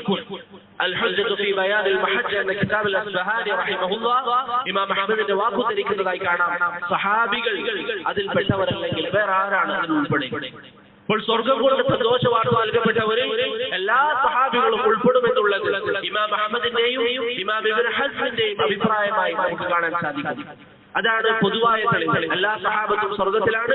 അതിൽപ്പെട്ട ഒരു സഹാബിയാണ് മുആവിയ. രണ്ടാമത്തെ തെളിവെന്താണ്? മുആവിയ റളിയല്ലാഹു അൻഹുവിന്റെ വിഷയത്തിൽ വന്നിരിക്കുന്ന ഒരു ഹദീസാണ്. നബി സല്ലല്ലാഹു അലൈഹി വസല്ലം തങ്ങൾ പറഞ്ഞതായി ഇമാം ബുഖാരി റഹിമഹുല്ലാഹ് ഉദ്ധരിക്കുന്ന ഹദീസിൽ കാണാം, അവ്വലു ജയ്ഷിൻ മിൻ ഉമ്മത്തി യഗ്സൂന അൽ ബഹർ ഖദ് ഔജബു. എന്റെ ഉമ്മത്തിൽ നിന്ന് ആദ്യമായി കടൽ മാർഗം യുദ്ധത്തിൽ ഏർപ്പെടുന്നവർക്ക് അല്ലാഹു സുബ്ഹാനഹു വ തആല നിർബന്ധമാക്കിയിരിക്കുന്നു. ഹാഫിദ് ഇബ്നു ഹജർ അതിനെ വിശദീകരിച്ചുകൊണ്ട് പറഞ്ഞു, അഥവാ അവർക്ക് അല്ലാഹു മഗ്ഫിറത്ത് നിർബന്ധമാക്കിയിരിക്കുന്നു, അവർ സ്വർഗ്ഗാവകാശികളാണ്. ആരാണ് ആദ്യമായി കടലിൽ സൈന്യവുമായി ഇറങ്ങിയത്? മുആവിയ ഇബ്നു അബീ സുഫിയാൻ റളിയല്ലാഹു അൻഹു. ഉസ്മാൻ ഇബ്നു അഫ്ഫാൻ റളിയല്ലാഹു അൻഹുവിന്റെ ഭരണകൂടത്തിൽ ആദ്യമായി കടലിൽ പോരാട്ടത്തിന് ഇറങ്ങിയ സഹാബി മുആവിയ ഇബ്നു അബീ സുഫിയാൻ റളിയല്ലാഹു അൻഹു. അഞ്ചാമത്തെ കാര്യം, മുആവിയ ഇബ്നു അബീ സുഫിയാൻ റളിയല്ലാഹു അൻഹു അദ്ദേഹത്തെ സഹാബികൾ പുകഴ്ത്തിയിട്ടുണ്ട്. അബൂ ദർദാ റളിയല്ലാഹു അൻഹു പറയുന്നു, പ്രവാചകന്റെ നിസ്കാരം പോലെ നിസ്കാരം നിർവഹിക്കുന്ന സഹാബിയായിരുന്നു മഹാനായ മുആവിയ ഇബ്നു അബീ സുഫിയാൻ റളിയല്ലാഹു അൻഹു. മുഹമ്മദ് ഇബ്നു സീരീൻ, മുജാഹിദ് ഇബ്നു ജബർ, അതുപോലെ ഇമാം സുഫിയാൻ അസ്സൗരി തുടങ്ങിയ താബിഈകളും തബഉ താബിഈകളും ഒക്കെ അദ്ദേഹത്തെ പുകഴ്ത്തിയതായി നമുക്ക് കാണാൻ സാധിക്കും. നമ്മൾ നേരത്തെ പറഞ്ഞ മാനദണ്ഡം മാ അന അലൈഹി വ അസ്ഹാബി. അബൂ ദർദാ മുആവിയയെ പുകഴ്ത്തുന്നു. ഇന്നൊരുവൻ വന്നിട്ട് മുആവിയയെ പുകഴ്ത്താൻ പറ്റില്ല എന്ന് പറയുമ്പോൾ അവിടെ നാം ആരുടെ കൂടെ കൂടണം? സഹാബത്തിന്റെ അഭിപ്രായമാണ് നമുക്ക് വലുത്. ഇന്ന് ഏതെങ്കിലും ഒരുവൻ വന്നിട്ട് മുആവിയയെ കുറ്റം പറയുന്നതാണ് നമ്മൾ സ്വീകരിക്കേണ്ടത്. മാത്രമല്ല പ്രിയപ്പെട്ടവരെ, ഇന്ന് ബിദ്അത്തിന്റെ ആളുകൾ മുആവിയക്കെതിരെ സംസാരിക്കുമ്പോൾ, ബിദ്അത്തിന്റെ ആളുകൾ മുആവിയക്കെതിരെ സംസാരിക്കുമ്പോൾ അവരുടെ ഉദ്ദേശം യഥാർത്ഥത്തിൽ മുആവിയ അല്ല, മറിച്ച് അബൂ തൗബത്ത് അൽ ഹലബി റഹിമഹുല്ലാഹ് പറഞ്ഞതുപോലെ അവരുടെ ഉദ്ദേശം സഹാബത്താണ്. മുആവിയ റളിയല്ലാഹു അൻഹു സഹാബത്തിലേക്കുള്ള വാതിലാണ്, അവർക്കുള്ള മറയാണ്. ആ മറ നീക്കി കഴിഞ്ഞാൽ ബാക്കിയുള്ള സഹാബികളിൽ സംസാരിക്കാനാണ് അവർ ശ്രമിക്കുന്നത് എന്നുള്ളത് അവരുടെ പ്രവർത്തനങ്ങളിൽ നിന്ന് പ്രകടമാണ്. അതുകൊണ്ട് നിങ്ങൾ നോക്കൂ, ഇന്ന് മുആവിയയെ കുറ്റം പറയുന്നതിൽ ഏറ്റവും മികച്ചതെന്ന ഒരു വ്യക്തിയാരാണ് സമീപകാലത്ത്? അബുൽ അഅ്ല അൽ മൗദൂദി. അബുൽ അഅല അൽ മൗദൂദിയാണ് മുആവിയ റളിയല്ലാഹു അൻഹുവിനെ കുറ്റം പറഞ്ഞ ഒരു വ്യക്തി. മുആവിയ റളിയല്ലാഹു അൻഹുവിൽ കുറ്റം പറയുന്നതോടുകൂടി അതിനുശേഷമുള്ള വ്യക്തികളിൽ സഹാബികളിൽ കുറ്റം പറയുക എന്നുള്ളത് അവർക്ക് എളുപ്പമാണ്. ഷിയാക്കൾ മുആവിയ റളിയല്ലാഹു അൻഹുവിനോട് ശത്രുതയുള്ളവരാണ്. ഈ ഷിയാക്കൾ അവരുടെ ലേഖനങ്ങളിൽ മജല്ലത്തുൽ തൗഹീദ് എന്ന് പറയുന്ന ത്വഹ്റാനിൽ ഇറാനിൽ നിന്ന് പ്രസിദ്ധീകരിക്കുന്ന ലേഖനങ്ങളിൽ അവർ അവരുടെ അനുയായികളോട് നസീഹത്ത് ചെയ്യുന്നത് ഏത് കിതാബ് വായിക്കാനാണ്? മുആവിയ ഇബ്നു അബീ സുഫ്യാനിനെ കുറിച്ചും മറ്റ് സഹാബികളെ കുറിച്ചും അൽ ഖിലാഫത്തു വൽ മുൽക് എന്ന പേരിൽ അബുൽ അഅല അൽ മൗദൂദി എഴുതിയ കിതാബ് വായിക്കാനാണ് ത്വഹ്റാനിൽ നിന്ന് വരുന്ന ലേഖനത്തിൽ ഷിയാക്കൾ അവരുടെ അനുയായികളോട് നസീഹത്ത് ചെയ്യുന്നത്. അപ്പൊ മുആവിയെ കുറ്റം പറയുക എന്നുള്ളവരുടെ ഉദ്ദേശം എന്താണ്? ബാക്കിയുള്ള സഹാബികളാണ്. അബുൽ അഅല മൗദൂദി അടക്കമുള്ളവർ ചെയ്തതും അതാണ്. അതുകൊണ്ട് പ്രിയപ്പെട്ടവരെ, മുആവിയ ഇബ്നു അബീ സുഫ്യാൻ ഈ പറയുന്ന സ്വർഗ്ഗം കൊണ്ട് സന്തോഷവാർത്ത നൽകപ്പെട്ട നബി സല്ലല്ലാഹു അലൈഹി വസല്ലമയുടെ ഭാര്യയുടെ സഹോദരനായ മുഅ്മിനീങ്ങളുടെ ഖാലായ നബി സല്ലല്ലാഹു അലൈഹി വസല്ലം അല്ലാഹുവിൽ നിന്ന് വരുന്ന സന്ദേശം എഴുതി വെക്കാൻ വേണ്ടി തിരഞ്ഞെടുത്ത സഹാബിയാണ് മുആവിയ റളിയല്ലാഹു അൻഹു. അതാണ് അദ്ദേഹത്തിന്റെ ഫളായിലുകൾ. ഇനി അദ്ദേഹത്തിനെതിരെ ആരോപണങ്ങൾ പറയുന്നവർ ഉന്നയിക്കുന്ന ചില വിഷയങ്ങളും അതിന് ലളിതമായ ഒറ്റവാക്കിലുള്ള മറുപടി ഇബ്നുൽ ഖയ്യിം റഹിമഹുല്ലാഹ് അൽ മനാറുൽ മുരീദിൽ പറയുന്നതായി കാണാം. മുആവിയ ഇബ്നു അബീ സുഫ്യാൻ എന്ന വിഷയത്തിൽ വന്നിരിക്കുന്ന അദ്ദേഹത്തെ ആക്ഷേപിച്ചുകൊണ്ട് പ്രചരിപ്പിക്കപ്പെടുന്ന ഹദീസുകളെല്ലാം ദുർബലമാണ്, അല്ലെങ്കിൽ കളവുകളാണ് എന്ന് ഇബ്നുൽ ഖയ്യിം റഹിമഹുല്ലാഹ് പറയുന്നതായി കാണാം. ധാരാളം ഹദീസുകൾ പ്രചരിപ്പിക്കുന്നു. നിങ്ങൾ ഏത് കേട്ടാലും മനസ്സിലാക്കുക, അദ്ദേഹത്തെ ആക്ഷേപിച്ചുകൊണ്ടാണെങ്കിൽ ചില ഹദീസുകൾ ആക്ഷേപമായിരിക്കില്ല, പക്ഷേ ആളുകൾ വളച്ചൊടിക്കും. അദ്ദേഹത്തെ ആക്ഷേപിച്ചുകൊണ്ട് എന്തെങ്കിലും ഒരു ഹദീസ് നിങ്ങൾ കേട്ടുവെങ്കിൽ അറിയുക, അതിൽ നിങ്ങൾ അധികം ചർച്ചയ്ക്ക് പോകേണ്ടതില്ല, അത് കളവായിരിക്കും. ഇബ്നുൽ ഖയ്യിം നിങ്ങൾക്ക് ആ ഭാഗം വ്യക്തമാക്കി നൽകിയിരിക്കുകയാണ്, അത് കളവാണ്. ഒരു ഉദാഹരണം ഞാൻ പറയാം.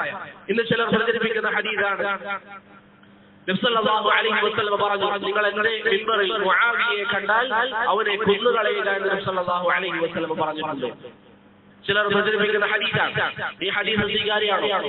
അല്ല, ഈ ഹദീസ് ദുർബലമാണ്. ഹദീസിന്റെ ചർച്ചകളിലേക്ക് നിങ്ങൾ പോയാൽ ധാരാളം സഹാബികളിൽ ഉദ്ധരിക്കപ്പെട്ടതായി കാണാം. അബൂ സഈദ് അൽ ഖുദ്രി, അബ്ദുല്ലാഹി ഇബ്നു മസ്ഊദ്, ജാബിർ ഇബ്നു അബ്ദുല്ലാഹ്, സഹൽ ഇബ്നു ഹുനൈൻ തുടങ്ങിയ സഹാബികൾ പലരിൽ നിന്നും ഇത് ചേർത്ത് ഉദ്ധരിക്കപ്പെടുന്നതായി കാണാം. എന്നാൽ ഇതൊക്കെ ദുർബലമാണ്, അല്ലെങ്കിൽ കെട്ടിച്ചമക്കപ്പെട്ടതാണ്. ജുറഖാനി അദ്ദേഹത്തിന്റെ അൽ അബാദീൽ വൽ മനാകീർ എന്ന കിതാബിൽ ഇത് കളവാണെന്ന് പറയുന്നതായി കാണാം. അൽ ഇമാം അൽ ബുഖാരി അദ്ദേഹത്തിന്റെ അൽ ഔസത്തിൽ അത് ദഈഫാണെന്ന് പറയുന്നതായി കാണാം. അൽ ഇമാം അൽ ഉഖൈലി അദ്ദേഹത്തിന്റെ ദുഅഫാഉൽ കബീർ ഇത് സ്വീകാര്യമല്ലെന്ന് പറയുന്നതായി കാണാം. ഇബ്നു അസാകിർ താരീഖ് ദിമശ്ഖിൽ, അദ്ദഹബി സിയർ അലാം നുബലാഇൽ, ഇബ്നു ഇറാഖ് അൽ കിലാനി അദ്ദേഹത്തിന്റെ തൻസീഹ് ശരീഅയിൽ തുടങ്ങിയ ഗ്രന്ഥങ്ങളിലൊക്കെ പറയുന്നതായി കാണാം. ഇത് നബി സല്ലല്ലാഹു അലൈഹി വസല്ലമയുടെ പേരിൽ കളവായി കെട്ടിച്ചമക്കപ്പെട്ടതാണ്. ഇങ്ങനെ അഹ്ലുസ് സുന്നയുടെ വലിയ വലിയ പണ്ഡിതന്മാർ ബുഖാരിയെ പോലെയുള്ള ഉഖൈലിയെ പോലെയുള്ള കിബാറുകൾ നിഷേധിച്ച ഹദീസുകളാണ് മുആവിയ റളിയല്ലാഹു അൻഹുവിന്റെ വിഷയത്തിൽ ഇവർ ആരോപിക്കുന്ന പല വിഷയങ്ങളും. അതുകൊണ്ട് പ്രിയപ്പെട്ടവരെ, ധാരാളമുള്ളത് കൊണ്ട് ഒക്കെ പറയുക എന്നുള്ളത് സമയം അനുവദിക്കുന്ന കാര്യമല്ല. ഇവിടെ നിങ്ങൾ മനസ്സിലാക്കേണ്ടത് ഇബ്നുൽ ഖയ്യിം നിങ്ങൾക്ക് പറഞ്ഞു തരുന്ന കാര്യമാണ്. ഒരാൾ നിങ്ങളോട് വന്നിട്ട് പറയാണ്, പ്രവാചകൻ മുആവിയയെ കുറ്റം പറഞ്ഞിട്ടുണ്ട്, എന്നിട്ട് എന്താ ഹദീസ് പറയും? ആദ്യം നിങ്ങൾ നോക്കേണ്ടത് ആ ഹദീസ് എങ്ങനെയാണോ അതെല്ലാം അവർ വളച്ചൊടിച്ചതാണ്. ഇനി അതല്ല, അത് മുആവിയയെ കുറ്റം പറയുന്നതാണെങ്കിൽ നിങ്ങൾ അറിയുക, അത് കളവാണ്. ഇബ്നുൽ ഖയ്യിം പറഞ്ഞതുപോലെ അത് കളവാണ്. ഉദാഹരണത്തിന് ചിലർ പറയും മുആവിയ റളിയല്ലാഹു അൻഹു അലി ഇബ്നു അബീ ത്വാലിബിനെ ചീത്ത പറയാറുണ്ട്.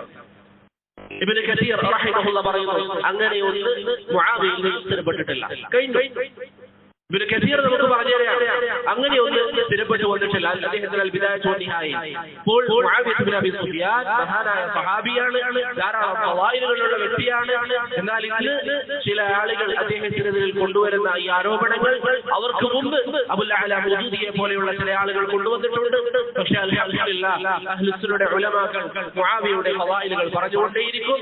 ഇവർ ഇങ്ങനെ മുആവിയക്കെതിരെ പറയുന്നത് കാരണത്താൽ മുആവിയയുടെ വിഷയത്തിൽ ധാരാളം ഗ്രന്ഥങ്ങൾ അഹ്ലുസ് സുന്നയുടെ ഉലമാക്കൾ രചിച്ചതായി നമുക്ക് കാണാൻ സാധിക്കും. രണ്ടാമത്തെ കാര്യം, യസീദ് ബിൻ മുആവിയയെ കുറിച്ചും കർബലായെ കുറിച്ചും ഒരു വിശദീകരണമാണ്. എന്നോട് ചില സഹോദരങ്ങൾ ചോദിച്ച ഒരു വിഷയമല്ല. യസീദ് ബിൻ മുആവിയയുടെ വിഷയത്തിൽ നമ്മൾ സ്വീകരിക്കേണ്ട നിലപാട് എന്താണ്? അതുപോലെ തന്നെ എന്താണ് ഈ കർബല യുദ്ധം, അല്ലെങ്കിൽ കർബലയിൽ സംഭവിച്ചിരിക്കുന്ന കാര്യമല്ല.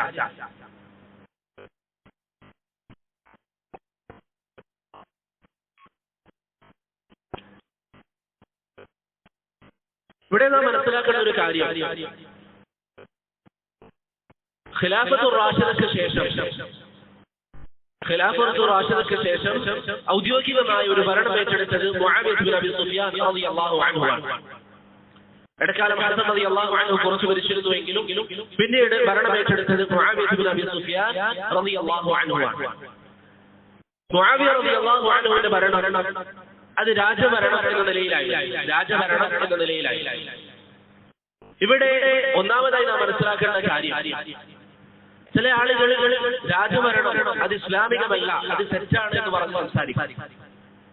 ഇവിടെ ഞാൻ നേരത്തെ പറഞ്ഞു എന്നതിൽ നിങ്ങൾ ചിന്തിച്ചു നോക്കിയാൽ ആദ്യമായി രാജഭരണം കൊണ്ടുവന്നത് ആരാണ്? Muawiya bin Abi Sufyan. പിന്നെ മുആവിയ ബിൻ അബി സുഫിയാനും ബാക്കിയുള്ള ഖുലഫാഉർ റാഷിദീങ്ങളുടെ ഭരണം നോക്കിയാൽ അതിൽ തമ്മിലുള്ള ഒരു വ്യത്യാസം എന്താണ്? എല്ലാവരും ഒരു നീതിയോടുകൂടി ഭരിച്ചവരാണ്. ശൈഖുൽ ഇസ്ലാം ഇബ്നു തൈമിയ്യ റഹിമഹുല്ലാഹ് പറയുന്നത് പോലെ മുആവിയ ബിൻ അബി സുഫിയാൻ നീതിയോടെ ഭരിച്ചു എന്നതിൽ ഒരാൾക്കും തർക്കമില്ല. ഏറ്റവും നല്ല ഭരണാധികാരിയായിരുന്നു മുആവിയ. പക്ഷെ ഒരു വ്യത്യാസം വന്നത് മുആവിയ റളിയല്ലാഹു അൻഹു അദ്ദേഹത്തിന് ശേഷം ഭരണം ഏൽപ്പിച്ചു കൊടുത്തത് യസീദ് ബിൻ മുആവിയക്കാണ്. അടിസ്ഥാനപരമായി മക്കളെ ഭരണാധികാരം ഏൽപ്പിക്കുക എന്നുള്ളത് ഒരു കാരണവുമില്ലാതെ നേരിട്ട് മക്കളെ ഭരണാധികാരം ഏൽപ്പിക്കുക എന്ന് പറയുന്നത് പാടില്ലാത്തതാണ്. ഇമാം ഇബ്നു ഹജർ റഹിമഹുല്ലാഹ് അൽ-ഫിസ്ലി ആ വിഷയത്തിൽ ഇജ്മാഉ ധരിക്കുന്നു. മക്കളെ ഭരണാധികാരം ഏൽപ്പിക്കുക എന്നുള്ളത് അടിസ്ഥാനം പാടില്ല എന്നുള്ളതാണ്. എന്നാൽ അവർക്ക് യോഗ്യതയുണ്ട് അല്ലെങ്കിൽ അവർ ഭരണം ഏറ്റെടുത്തിട്ടില്ല എങ്കിൽ ഫിത്നകളുണ്ടാകും, പ്രശ്നങ്ങളുണ്ടാകും എന്ന സാഹചര്യമാണെങ്കിൽ അവരെ ഭരണമേൽപ്പിക്കുക എന്നുള്ളത് അനുവദനീയമാണ്. നിങ്ങൾക്ക് അറിയാമല്ലോ, ദീനിൽ മസ്ലഹത്ത് പരിഗണിക്കുക എന്ന് പറയുന്നത് ഏറെ പ്രധാനപ്പെട്ട ഒരു കാര്യമാണ്. അതുകൊണ്ട് തന്നെ ഇബ്നു ഖൽദൂൻ റഹിമഹുല്ലാഹ് അദ്ദേഹത്തിന്റെ താരീഖിൽ, ഇബ്നു ഖൽദൂൻ എന്ന് പറയുന്നത് ചരിത്രത്തെ അത്രയും വിശാലമായി മനസ്സിലാക്കിയ വലിയ ചരിത്രകാരനാണ്. അദ്ദേഹം പറയുന്നു, മുആവിയ ബിൻ അബി സുഫിയാൻ റളിയല്ലാഹു അൻഹുവിന്റെ കാലഘട്ടത്തിൽ ബനു ഉമയ്യ ഗോത്രത്തിൽ നിന്ന് അല്ലെങ്കിൽ ആ വിഭാഗത്തിൽ നിന്ന് ഭരണം പുറത്തേക്ക് പോയാൽ പല പ്രശ്നങ്ങളും അവിടെ ഉണ്ടാകുമായിരുന്നു. അതുകൊണ്ടാണ് മുആവിയ റളിയല്ലാഹു അൻഹു അദ്ദേഹത്തിന്റെ മകനെ ഭരണമേൽപ്പിച്ചത്. ബനു ഉമയ്യ ഗോത്രത്തിൽ നിന്ന് പുറത്തേക്ക് പോയാൽ വേറെ പല പ്രശ്നങ്ങളും ഉണ്ടാകുന്ന കാരണത്താലായിരുന്നു മുആവിയ റളിയല്ലാഹു അൻഹു അദ്ദേഹത്തിന്റെ മകനെ ഭരണമേൽപ്പിച്ചിരുന്നത് എന്ന് ചരിത്രങ്ങൾ വിശദീകരിച്ചുകൊണ്ട് ഇബ്നു ഖൽദൂൻ അദ്ദേഹത്തിന്റെ താരീഖിൽ പറയുന്നതായി നമുക്ക് കാണാൻ സാധിക്കും. കാരണം അന്നത്തെ ഒരു രാഷ്ട്രീയ പശ്ചാത്തലം അങ്ങനെയായിരുന്നു, പുറത്തേക്ക് ഭരണമേൽപ്പിച്ചാൽ പ്രശ്നങ്ങൾ ഉണ്ടാകുമായിരുന്നു. അതുകൊണ്ടാണ് അദ്ദേഹം അവിടെ അങ്ങനെ ഭരണമേൽപ്പിച്ചിരുന്നത്. അതാണ് ഞാൻ നേരത്തെ പറഞ്ഞത്, ഒരു മസ്ലഹത്ത് പരിഗണിച്ചുകൊണ്ടാണെങ്കിൽ നിങ്ങൾക്കറിയാം ചില ഹറാമായ കാര്യങ്ങൾ ചില മസ്ലഹത്ത് പരിഗണിച്ചുകൊണ്ട് അനുവദിക്കപ്പെടുന്ന സാഹചര്യം ഉണ്ടാകും. ഇതൊരു ഉമ്മത്തിന്റെ മസ്ലഹത്താണ്. ഒരു അന്യസ്ത്രീയെ നോക്കുന്നതിന്റെ ഹുക്കം എന്താണ്? ഹറാമാണ്. പക്ഷെ വിവാഹാനന്തരം ഉണ്ടെങ്കിൽ നോക്കൽ അനുവദനീയാണ്, കാരണം അവിടെ ഒരു മസ്ലഹത്ത്. എന്താണ് മസ്ലഹത്ത്? നബി സല്ലല്ലാഹു അലൈഹി വസല്ലം പറഞ്ഞു, ഹത്താ യുഖ്തമ ബൈനകുമാ, നിങ്ങൾക്കിടയിൽ ബന്ധം കാലാകാലം നിലനിൽക്കാൻ. എന്നാൽ ഇതൊരു ഉമ്മത്തിന്റെ മസ്ലഹത്താണ്. മറ്റൊരു സ്ഥലത്തേക്ക് ഭരണം ഏൽപ്പിച്ചാൽ അവിടെ രക്തച്ചൊരിച്ചിലുണ്ടാകും, ആളുകൾക്കിടയിൽ പ്രശ്നമുണ്ടാകും, കലാപങ്ങളുണ്ടാകും. പ്രത്യേകിച്ച് ആ കാലഘട്ടത്തിൽ ഒരു രാഷ്ട്രീയ പശ്ചാത്തലം വായിക്കുന്ന ഏതൊരാൾക്കും മനസ്സിലാകും ചെറിയ ചെറിയ പ്രശ്നങ്ങൾ അപ്പുറവും ഇപ്പുറവും ഒക്കെ ഉണ്ടാകുന്ന ഒരു കാലഘട്ടമായിരുന്നു അത്. അതുകൊണ്ട് മുആവിയ ബിൻ അബി സുഫിയാൻ യസീദിനെ ഭരണം ഏൽപ്പിച്ചു. ഇവിടെ മറ്റൊരു വിഷയം, യസീദ് ബിൻ മുആവിയ റളിയല്ലാഹു അൻഹു ഭരണം ഏറ്റെടുത്തപ്പോൾ അതിനോട് സഹാബത്തിന്റെ നിലപാട്, ഭൂരിപക്ഷം സഹാബത്തിന്റെ നിലപാട് എന്തായിരുന്നു? അവർ എതിർത്തു അല്ലെങ്കിൽ അംഗീകരിച്ചു? എന്തായിരുന്നു? അംഗീകരിച്ചു. അബ്ദുല്ലാഹി ഇബ്നു ഉമർ അടക്കമുള്ള സഹാബികൾ യസീദിനെ ബൈഅത്ത് ചെയ്തു മുആവിയ ബിൻ അബി സുഫിയാൻ റളിയല്ലാഹു അൻഹുവിന്റെ മരണത്തിന് ശേഷം. അങ്ങനെയാണ് അദ്ദേഹത്തിന്റെ ഭരണം വരുന്നത്.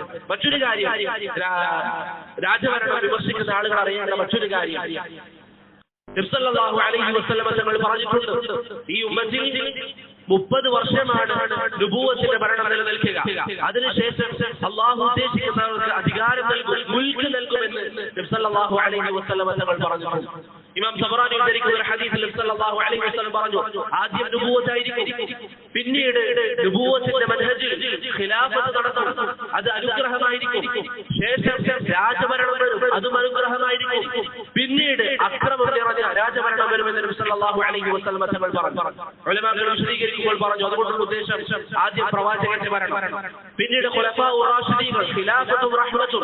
അങ്ങനെയാണ് ഹദീസ്, ഖിലാഫത്തുൻ വറഹ്മ, അനുഗ്രഹീതമായ ഖിലാഫത്തിന്റെ ഭരണം.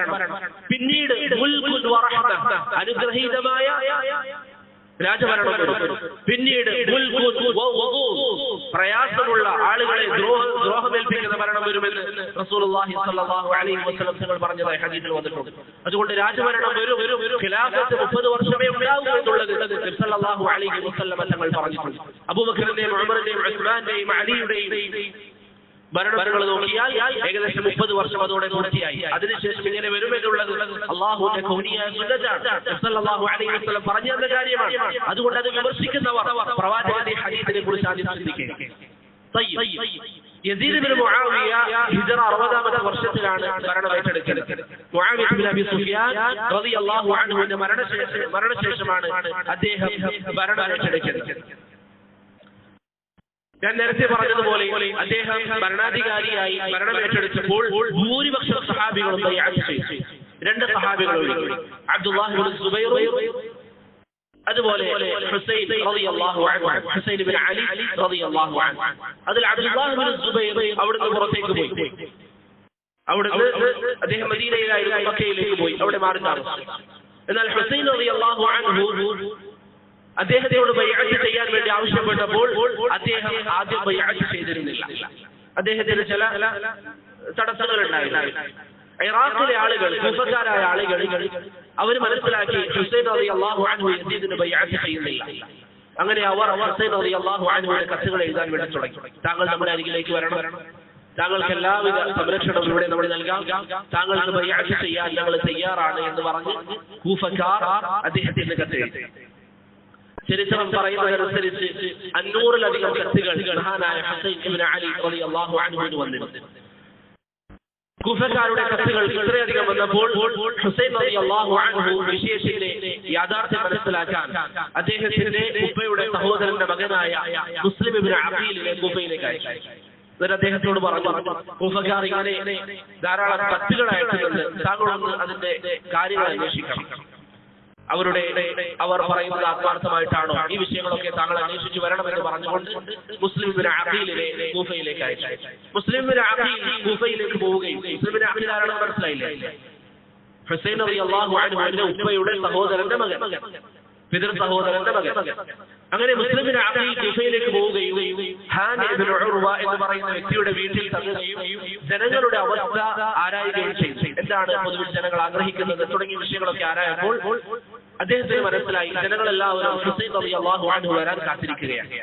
അങ്ങനെ മുസ്ലിം ഇബ്നു അഖീൽ ഹുസൈൻ റളിയല്ലാഹു അൻഹുവിനെ കത്തെഴുതി, താങ്കൾ ഇങ്ങോട്ടേക്ക് വന്നുകൊള്ളുക, ഇവിടെ കാര്യങ്ങളൊക്കെ നല്ല രീതിയിൽ ഭംഗിയായി പോകുന്നു.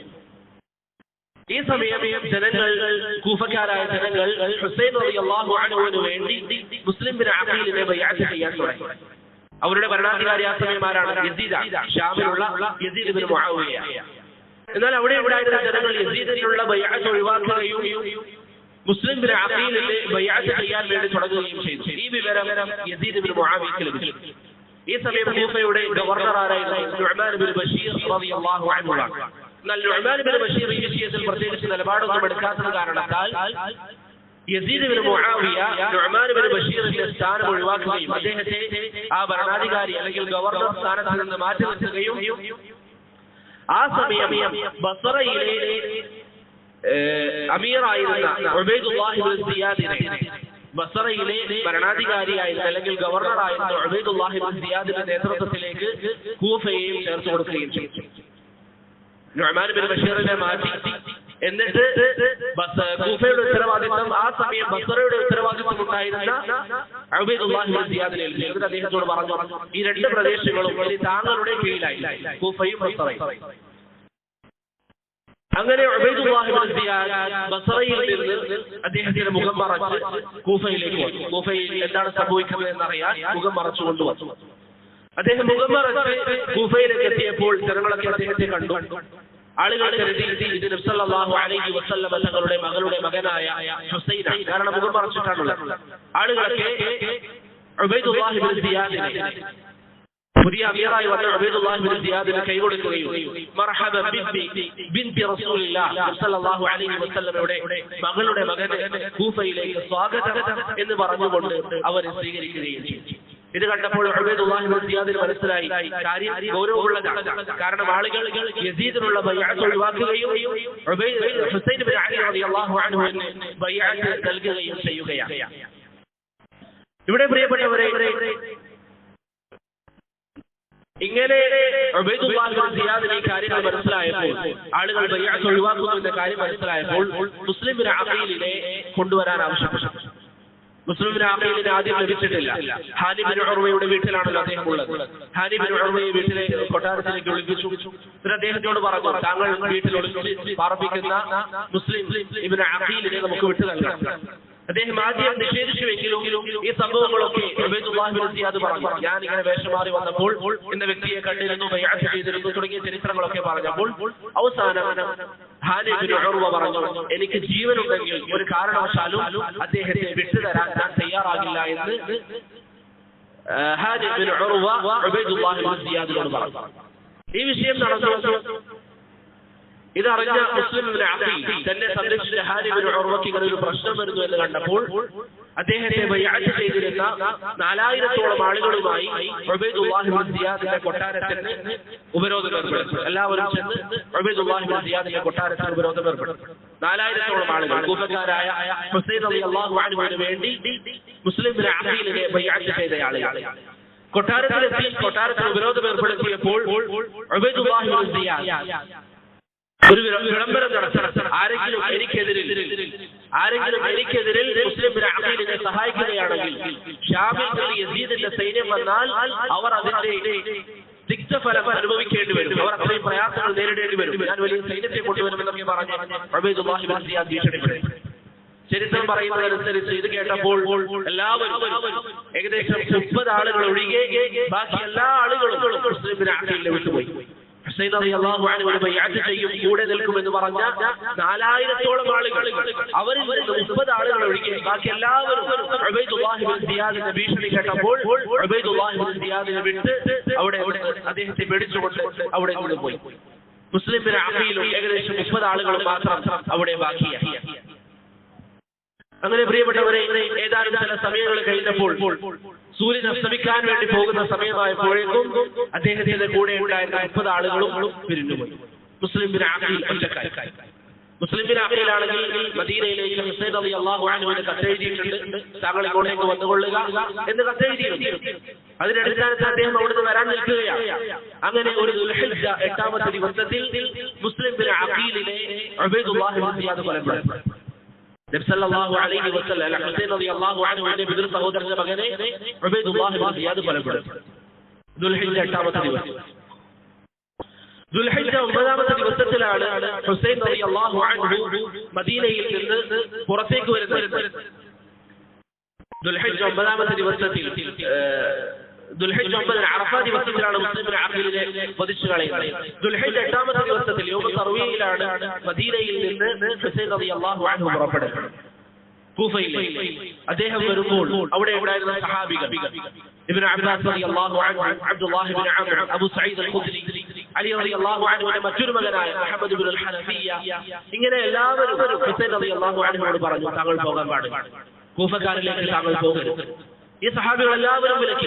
പക്ഷേ ഹുസൈൻ റളിയല്ലാഹു അൻഹു പറഞ്ഞു, എനിക്ക് പോകണം, ആ ജനങ്ങൾ എന്നെ വിശ്വസിച്ചവരാണ്. അദ്ദേഹത്തെ സംബന്ധിച്ചിടത്തോളം ഈ വിവരങ്ങളൊന്നും, മുസ്ലിം ഇബ്നു അഖീലിനെ കൊന്ന വിഷയങ്ങളൊന്നും അദ്ദേഹത്തിന്റെ ചെവിയിൽ ആ സമയം എത്തിയിരുന്നില്ല. അദ്ദേഹം വിചാരിക്കുന്നത് എല്ലാവരും അദ്ദേഹത്തെ ബൈഅത്ത് ചെയ്യാൻ അവിടെ കാത്തിരിക്കുകയാണ് എന്നതായിരുന്നു അദ്ദേഹം കരുതിയിരുന്നത്. അങ്ങനെ അദ്ദേഹം യാത്ര പുറപ്പെടുന്ന വിവരം, അല്ലെങ്കിൽ യാത്ര പുറപ്പെട്ടു. യാത്രാ മധ്യേ വിവരം അബ്ദുല്ലാഹി ഇബ്നു ഉമറിന് ലഭിച്ചു. അദ്ദേഹം മക്കയിലായിരുന്നു. മദീനത്തുള്ള സഹാബികൾ പോകരുത് എന്ന് പറഞ്ഞു അദ്ദേഹം പുറപ്പെട്ടു. മക്കയിലുള്ള അബ്ദുല്ലാഹി ഇബ്നു ഉമറിന് വിവരം ലഭിച്ചപ്പോൾ ഉടനെ അബ്ദുല്ലാഹി ഇബ്നു ഉമർ മക്കയിൽ നിന്ന് പുറപ്പെട്ട് ഹുസൈൻ റളിയല്ലാഹു അൻഹുവിനെ വഴിയിൽ വെച്ച് കണ്ടുമുട്ടും. അദ്ദേഹത്തോട് പറഞ്ഞു, ഒരു കാരണവശാലും താങ്കൾ കൂഫയിലേക്ക് പോകാൻ പാടില്ല, അവർ താങ്കളുടെ കുടുംബത്തിൽ പലരെയും വധിച്ചവരാണ്, അവിടെ താങ്കൾ പോകരുത്, അവരെ വിശ്വസിക്കരുത് എന്ന് പറഞ്ഞു. പക്ഷെ അല്ലാഹുവിന്റെ ഖദർ അനുസരിച്ചാണല്ലോ കാര്യങ്ങൾ നടക്കുക. ഹുസൈൻ റളിയല്ലാഹു അൻഹു പോകണമെന്ന് പറഞ്ഞു. ഹുസൈൻ റളിയല്ലാഹു അൻഹു അബ്ദുല്ലാഹി ഇബ്നു ഉമറിനോട് പറഞ്ഞു, ഈ കത്തുകൾ 500ഓളം കത്തുകൾ എനിക്ക് കൂഫയിൽ നിന്ന് വന്നിരിക്കുകയാണ്, അതുകൊണ്ട് എനിക്ക് പോയേ പറ്റൂ എന്ന് പറഞ്ഞപ്പോൾ മഹാനായ അബ്ദുല്ലാഹി ഇബ്നു ഉമർ റളിയല്ലാഹു അൻഹു ഹുസൈൻ റളിയല്ലാഹു അൻഹുവിനെ കെട്ടിപ്പിടിച്ചു. ചേർത്ത് പിടിച്ചുകൊണ്ട് പറഞ്ഞു, അസ്തൗജിഉക അല്ലാഹ മിൻ ഖതീൽ. കൊലപാതകത്തെ കൊല്ലുന്ന ആളുകൾക്ക് വില നൽകാത്ത ഒരു വിഭാഗത്തിലേക്കാണ് താങ്കൾ പോകുന്നത്. താങ്കളെ ഞാൻ താങ്കളെ അല്ലാഹുവിൽ വരവേൽപ്പിക്കുന്നു എന്ന നിലയിൽ മഹാനായ അബ്ദുല്ലാഹ് ഇബ്നു ഉമർ റളിയല്ലാഹു അൻഹു ഹുസൈൻ റളിയല്ലാഹു അൻഹുവോട് പറഞ്ഞു. അങ്ങനെ ഹുസൈൻ റളിയല്ലാഹു അൻഹു യാത്ര തുടർന്നു. യാത്രാമധ്യേ ഫറസ്ദഖ് എന്ന് പറയുന്ന ഒരു കവിയെ വഴിമധ്യേ കണ്ടുമുട്ടി. ഫറസ്ദഖ് ചോദിച്ചു, എവിടേക്കാണ് താങ്കൾ പോകുന്നത്? ഹുസൈൻ റളിയല്ലാഹു അൻഹു പറഞ്ഞു, കൂഫയിലേക്കാണ്. ഈ സമയം ഹുസൈൻ അദ്ദേഹത്തോട് ചോദിച്ചു, താങ്കൾ എവിടെയാണ് വരുന്നത്? ഫറസ്ദഖ് പറഞ്ഞു, കൂഫയിൽ നിന്നാണ് ഞാൻ വരുന്നത്. ഹുസൈൻ റളിയല്ലാഹു അൻഹു ചോദിച്ചു, എന്താണ് അവിടുത്തെ അവസ്ഥ? ഫറസ്ദഖ് പറഞ്ഞു, അവരുടെ ഹൃദയം താങ്കളുടെ കൂടെയാണ്, പക്ഷെ അവരുടെ വാളുകൾ താങ്കളുടെ കൂടെയല്ല. ഈ സമയം ഹുസൈൻ റളിയല്ലാഹു അൻഹു പറഞ്ഞു, അല്ലാഹുൽ മുസ്തആൻ എന്ന് പറഞ്ഞ് അദ്ദേഹം യാത്ര തുടർന്നു. യാത്രാമധ്യേ അങ്ങനെ അദ്ദേഹം യാത്ര തുറന്നുകൊണ്ടിരിക്കെ അദ്ദേഹത്തിന് വിവരം ലഭിച്ചു. അദ്ദേഹം ആദ്യം അയച്ച മുസ്ലിം ഇബ്നു അഖീൽ, അദ്ദേഹത്തെ ആരും പറഞ്ഞില്ലല്ലോ. അദ്ദേഹം ആദ്യം അവിടുത്തെ വിവരങ്ങൾ ആരായാൻ വേണ്ടി അയച്ച മുസ്ലിം ഇബ്നു അഖീൽ വധിക്കപ്പെട്ടു എന്ന വാർത്ത ഹുസൈൻ റളിയല്ലാഹു അൻഹുവിന് ലഭിച്ചു. വിവരം ലഭിച്ച ഉടൻ ഇനി ഒരു ഫിത്ന ഉണ്ടാകരുത് എന്ന് കരുതി ഹുസൈൻ റളിയല്ലാഹു അൻഹു തീരുമാനമെടുത്തു മദീനയിലേക്ക് തിരിച്ചു പോകാം. ഈ തീരുമാനം അദ്ദേഹം എടുത്തപ്പോൾ അദ്ദേഹത്തിന്റെ കൂടെ ഉണ്ടായിരുന്നത് നബി സല്ലല്ലാഹു അലൈഹി വസല്ലമയുടെ ബാക്കി കുടുംബക്കാരായിരുന്നു. അതിൽ മുസ്ലിം ഇബ്നു അഖീലിന്റെ മക്കളും മുസ്ലിം ഇബ്നു അഖീലിന്റെ മക്കൾ പറഞ്ഞു, ഒരു കാരണവശാലും തിരിച്ചു പോകരുത്, നമ്മുടെ ഉപ്പ കൊല്ലപ്പെട്ടിരിക്കുകയാണ്, അതിന് പകരം നമ്മൾ ചോദിക്കണം, നമ്മൾ എന്തായാലും പോയേ പറ്റൂ എന്ന് അവർ നിർബന്ധം പറഞ്ഞപ്പോൾ ഹുസൈൻ ഇബ്നു അലി റളിയല്ലാഹു അൻഹു അവരുടെ അഭിപ്രായം സ്വീകരിക്കുകയും യാത്ര തുടരുകയും ചെയ്തു. ഈ വിവരം യസീദ് ഇബ്നു മുആവിയ അവർക്ക് ലഭിച്ചപ്പോൾ, അല്ലെങ്കിൽ ഉബൈദുല്ലാഹ് ഇബ്നു സിയാദിന് ലഭിച്ചപ്പോൾ, അവരുടെ കൂഫയുടെയും ബസ്രയുടെയും ഗവർണർ, ഇവിടെ നമ്മൾ വേർതിരിച്ച് മനസ്സിലാക്കണം, കൂഫയുടെയും ബസ്രയുടെയും ഗവർണർ ആരാണ്? ഉബൈദുല്ലാഹ് ഇബ്നു സിയാദ്. പൊതുവായ മുസ്ലിം ഉമ്മത്തിന്റെ ഭരണാധികാരി യസീദ് ഇബ്നു മുആവിയ ഷാ. അങ്ങനെ യാത്രാമധ്യേ മുസ്ലിം ഇബ്നു അഖീലിന്റെ മക്കളുടെ നിർബന്ധപ്രകാരം യാത്ര തുടർന്ന് ഈ വിവരം ഉബൈദുല്ലാഹ് ഇബ്നു സിയാദ് എത്തിയപ്പോൾ ഉബൈദുല്ലാഹ് ഇബ്നു സിയാദ് ഹുർർ ബിൻ യസീദ് അത്തമീമി എന്ന് പറയുന്ന ഒരു സൈന്യാധിപനെയും അദ്ദേഹത്തിന്റെ കൂടെ 1000ഓളം സൈന്യത്തെയും ഹുസൈൻ റളിയല്ലാഹു അൻഹുവിനെ തടയാൻ വേണ്ടിയായി. അങ്ങനെ അവർ ഹുസൈൻ റളിയല്ലാഹു അൻഹുവിന്റെ അരികിൽ എത്തുകയും ഖാദിസിയയിൽ വെച്ച്, ഇറാഖിലെ ഒരു പ്രദേശമാണ് ഖാദിസിയ എന്ന് പറയുന്ന ഒരു പ്രദേശത്ത് വെച്ച് അവർ ഹുസൈൻ റളിയല്ലാഹു അൻഹുവിനെ കണ്ടുമുട്ടുകയും ചെയ്തു. എന്നിട്ട് അവർ ഹുസൈൻ റളിയല്ലാഹു അൻഹുവിനോട് പറഞ്ഞു, കൂഫയിലേക്ക് താങ്കൾ പ്രവേശിക്കാൻ പാടില്ല, ഒന്നുകിൽ താങ്കൾക്ക് മദീനയിലേക്ക് മടങ്ങാം, അല്ലെങ്കിൽ ഷാമിൽ യസീദിന്റെ അരികിലേക്ക് പോകാം. ഒന്നുകിൽ മദീനയിലേക്ക് പോകണം, അല്ലെങ്കിൽ ഷാമിലേക്ക് പോകണം.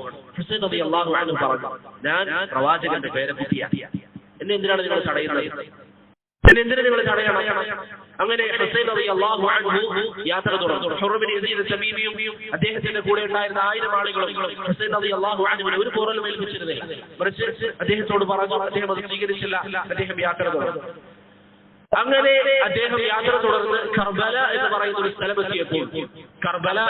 സ്ഥലത്തെത്തിയപ്പോൾ ഉമർ ബിൻ സഅദ് എന്ന് പറയുന്ന മറ്റൊരു സൈന്യാധിപന്റെ കൂടെ 4000ഓളം സൈന്യത്തെ ഉബൈദുല്ലാഹ് ഇബ്നു സിയാദ് അയച്ചു. അവർ കർബലയിൽ വെച്ച് ഹുസൈൻ റളിയല്ലാഹു അൻഹുവിനെ തടഞ്ഞു. ഹുസൈൻ റളിയല്ലാഹു അൻഹുവിന്റെ കാര്യം കുറച്ച് ഗൗരവമാണെന്ന് ബോധ്യപ്പെട്ടപ്പോൾ ഹുസൈൻ റളിയല്ലാഹു അൻഹു അദ്ദേഹത്തോട് പറഞ്ഞു, നിങ്ങൾ എന്താണ് ഇതിൽ ആവശ്യപ്പെടുന്നത്? ഉമർ ബിൻ സഅദ് പറഞ്ഞു, ഉബൈദുല്ലാഹ് ഇബ്നു സിയാദിലേക്ക് വരണം, അദ്ദേഹത്തിന്റെ അരികിലേക്ക് താങ്കൾ വരികയും അദ്ദേഹം പറയുന്ന തീരുമാനം താങ്കൾ അംഗീകരിക്കുകയും വേണം. ഹുസൈൻ റളിയല്ലാഹു അൻഹു പറഞ്ഞു, ഞാൻ എന്തിന് ഉബൈദുല്ലാഹ് ഇബ്നു സിയാദിനെ അംഗീകരിക്കണം? ഞാൻ അല്ലാഹുവിന്റെ റസൂലിന്റെ പേരക്കുട്ടിയാണ്. അതുകൊണ്ട് ഞാൻ നിങ്ങളോട് ചില കാര്യങ്ങൾ പറയാം, അത് നിങ്ങൾ അംഗീകരിക്കാൻ തയ്യാറാണെങ്കിൽ അത് ചെയ്യാമെന്ന് പറഞ്ഞു ഹുസൈൻ റളിയല്ലാഹു അൻഹു 3 വിഷയങ്ങൾ അങ്ങോട്ട് പറഞ്ഞു. അദ്ദേഹം പറഞ്ഞു, ഒന്നുകിൽ ഞാൻ മദീനയിലേക്ക് തിരിച്ചു പോകാം, അതല്ലെങ്കിൽ ഞാൻ യസീദിന്റെ അരികിലേക്ക് പോയിക്കൊള്ളാം, ഷാമിലുള്ള യസീദിന്റെ അരികിലേക്ക് പോയിക്കൊള്ളാം. യസീദിനെ കുറിച്ച് വളരെ മോശപ്പെട്ട ഒരു ധാരണയാണെങ്കിൽ യസീദിന്റെ അരികിലേക്ക് പോകാമെന്ന് പറയും. അദ്ദേഹം പറഞ്ഞു, ഞാൻ യസീദിന്റെ അരികിലേക്ക് പോയിക്കൊള്ളാം, ഉബൈദുല്ലാഹി ഇബ്നു സിയാദിന്റെ അരികിലേക്ക് പോകില്ല. അതല്ലെങ്കിൽ ഈ 2 കാര്യങ്ങൾ നിങ്ങൾ സ്വീകരിക്കുന്നില്ലെങ്കിൽ മുസ്ലിമീങ്ങൾ താമസിക്കുന്ന ഏതെങ്കിലും അതിർത്തി പ്രദേശങ്ങളിൽ ഞാൻ പോയി മുസ്ലിം ഭരണകൂടത്തിന്റെ അതിർത്തി കാത്തുകൊണ്ട് ഞാൻ അവിടെ തങ്ങിക്കൊള്ളാമെന്ന് ഹുസൈൻ ഇബ്നു അലി റളിയല്ലാഹു അൻഹു പറഞ്ഞു. അങ്ങനെ ഈ വാർത്ത ഹുസൈൻ റളിയല്ലാഹു അൻഹു പറയുന്ന ഈ മൂന്ന് കാര്യം Umar bin Saad Ubaidullah bin സിയാദിനെ അറിയാം. ഉബൈദുല്ലാഹ് ബിൻ സിയാദ് പറഞ്ഞു, ഹുസൈനിന്റെ തീരുമാനം അനുസരിച്ച് ചെയ്തുകൊള്ളട്ടെ, ഈ മൂന്നിൽ ഏതാണോ അദ്ദേഹത്തിന് താല്പര്യം ആ കാര്യം അദ്ദേഹം ചെയ്തുകൊള്ളട്ടെ എന്ന് ഉബൈദുല്ലാഹ് ബിൻ സിയാദ് അനുവദിക്കുകയും ചെയ്തു. പക്ഷേ ഉബൈദുല്ലാഹ് ബിൻ സിയാദിന്റെ അരികിൽ അന്ന് ഉണ്ടായിരുന്ന ഒരു വ്യക്തിയാണ് ഷംർ എന്ന് പറയുന്ന ഒരു വ്യക്തി. ഷംർ പറഞ്ഞു ഉബൈദുല്ലാഹ് ബിൻ സിയാദിനോട് അങ്ങനെ അനുവദിച്ചുകൂടാ, ഹുസൈനിന്റെ ധിക്കാരമല്ല. ഉബൈദുല്ലാഹ് ബിൻ സിയാദിന്റെ തീരുമാനത്തിൽ ഇറങ്ങാൻ തയ്യാറാകാതെ ഹുസൈനിന്റെ തീരുമാനത്തിൽ ഇറങ്ങുമെന്ന് പറയുന്ന ധിക്കാരമാണ് എന്ന് പറഞ്ഞ് രാജാവിന്റെ പിന്നിൽ നിന്ന് അല്ലെങ്കിൽ ഭരണാധികാരിയുടെ പിന്നിൽ നിന്ന് രാജാവിനെ ഹുസൈനിനോട് ദേഷ്യമുണ്ടാക്കി കൊടുത്തു. അങ്ങനെ ഉബൈദുല്ലാഹ് ബിൻ സിയാദ് പറഞ്ഞു, എനിക്ക് ഹുസൈന് കീഴടങ്ങണം, അതല്ലാതെ യസീദിലേക്ക് പോകാനോ മദീനയിലേക്ക് തിരികെ പോകാനോ ഒന്നും ഞാൻ അനുവദിക്കില്ല, എന്റെ അരികിലേക്ക് വരണമെന്ന് ഉബൈദുല്ലാഹ് ബിൻ സിയാദ് എന്ന് പറയുന്ന ഗവർണർ അവിടെ തീരുമാനമെടുത്തു. പ്രിയപ്പെട്ടവരെ, അവസാനം എന്ത് സംഭവിച്ചു? ഹുസൈൻ റളിയല്ലാഹു അൻഹു അദ്ദേഹത്തെ വകവരുത്താൻ അല്ലെങ്കിൽ അദ്ദേഹത്തിന്റെ കൂടെയുള്ളവരെ വകവരുത്താൻ ഉബൈദുല്ലാഹ് ഇബ്നു സിയാദ് ഈ നിർദ്ദേശം മുന്നോട്ട് വെച്ച ഷംർ എന്ന് പറയുന്ന വ്യക്തി, ആ വ്യക്തിയുടെ നേതൃത്വത്തിൽ ഒരു സൈന്യത്തെ അയച്ചു. എന്നിട്ട് അദ്ദേഹത്തോട് പറഞ്ഞു, താങ്കളാണ് അതിന് തീരുമാനങ്ങൾ എടുക്കേണ്ടത്. നേരത്തെ പോയ രണ്ടാളുകളുണ്ട്, ഷുർ ബിൻ യസീദും അതുപോലെ തന്നെ ഉമർ ബിൻ സഅദ്. അവരെന്തെങ്കിലും താങ്കൾക്കെതിരായ അഭിപ്രായം പറഞ്ഞാൽ ആ സൈന്യത്തിന്റെ ഉത്തരവാദിത്വം കൂടി താങ്കൾക്കാണ്. ഷംർ എന്ന് പറയുന്ന ഹുസൈനെതിരെ ഉബൈദുല്ലാഹ് ഇബ്നു സിയാദ് തീരുമാനമെടുക്കണമെന്ന് പറഞ്ഞ ആ വ്യക്തിയാണ് അദ്ദേഹത്തിന് എല്ലാവിധ അധികാരങ്ങളും നൽകിക്കൊണ്ട് അദ്ദേഹത്തെ അയച്ചു. ഹുസൈൻ റളിയല്ലാഹു അൻഹുവിന്റെ അരികിൽ കർബലയിൽ ഈ കൂട്ടമെത്തി. കറക്റ്റ് സ്ഥലം പറഞ്ഞാൽ തൊഫ് എന്ന് പറയുന്ന ഒരു സ്ഥലത്ത് അവർ ഹുസൈൻ റളിയല്ലാഹു അൻഹുവിനോട് പറഞ്ഞു, ഉബൈദുല്ലാഹ് ഇബ്നു സിയാദിന്റെ തീരുമാനത്തിൽ താങ്കൾ അത് സ്വീകരിക്കാൻ തയ്യാറാണ്. ഹുസൈൻ റളിയല്ലാഹു അൻഹു പറഞ്ഞു, അത് ഞാൻ സ്വീകരിക്കില്ല, എനിക്കത് പ്രയാസമുണ്ട്. ഹുസൈൻ റളിയല്ലാഹു അൻഹു പറഞ്ഞു. അവരുടെ കൂടെ ഏകദേശം 5000-ഓളം സൈന്യമുണ്ട്. 5000-ഓളം സൈന്യം ഉബൈദുല്ലാഹ് ഇബ്നു സിയാദിന്റെ കൂട്ടത്തിൽ. ഹുസൈൻ റളിയല്ലാഹു അൻഹുവിന്റെ കൂടെ ഏകദേശം 72-ഓളം ആളുകൾ. 72-ഓളം ആളുകൾ. കാരണം ഒരു യുദ്ധത്തിനോ ചിലർ പറയുന്നത് പോലെ യുദ്ധത്തിന് പുറപ്പെട്ടവരല്ല. അവർ അവിടെ ഈ ജനങ്ങൾ ബൈഅത്ത് ചെയ്യുമെന്ന് പറഞ്ഞപ്പോൾ അതിനുവേണ്ടി പോയവരാണ്. ഒരു കലാപം ഉണ്ടാക്കാനും പ്രശ്നമുണ്ടാക്കാനും പോയവരല്ല. അവിടെ പ്രശ്നമുണ്ടാകുമെന്ന് കണ്ടപ്പോൾ തിരികെ പോകാൻ വന്നവരാണ് മഹാനായ ഹുസൈൻ റളിയല്ലാഹു അൻഹു. അങ്ങനെ 72-ഓളം ആളുകൾ, അതിൽ സ്ത്രീകളും നബി സല്ലല്ലാഹു അലൈഹി വസല്ലമയുടെ കുടുംബത്തിൽപ്പെട്ട പല കുട്ടികളും ഇങ്ങനെ പലരും. അങ്ങനെ ഷംറിന്റെ നേതൃത്വത്തിൽ സൈന്യം വരികയും കർബലയിൽ വെച്ച് ഹുസൈൻ റളിയല്ലാഹു അൻഹുവിനോട് അന്തിമമായ തീരുമാനം പറയാൻ പറഞ്ഞു. ഒന്നുകിൽ താങ്കൾ കീഴടങ്ങണം, അതല്ലെങ്കിൽ താങ്കളോട് നമ്മൾ യുദ്ധം ചെയ്യുമെന്ന് പറഞ്ഞു. ഹുസൈൻ റളിയല്ലാഹു അൻഹു ചോദിച്ചു, നിങ്ങൾ എന്നോട് യുദ്ധം ചെയ്യാൻ? ഞാൻ നബി സല്ലല്ലാഹു അലൈഹി വസല്ലമയുടെ പേരക്കുട്ടിയാണ്, ഞാൻ പ്രവാചകന്റെ പേരക്കുട്ടിയാണ്, നിങ്ങൾ എന്നോടാണ് യുദ്ധം ചെയ്യുന്നത്. ഇത് കേട്ട ഖുർ ബിൻ യസീദ് അത്തമീമി, ആരാണ് ഖുർ?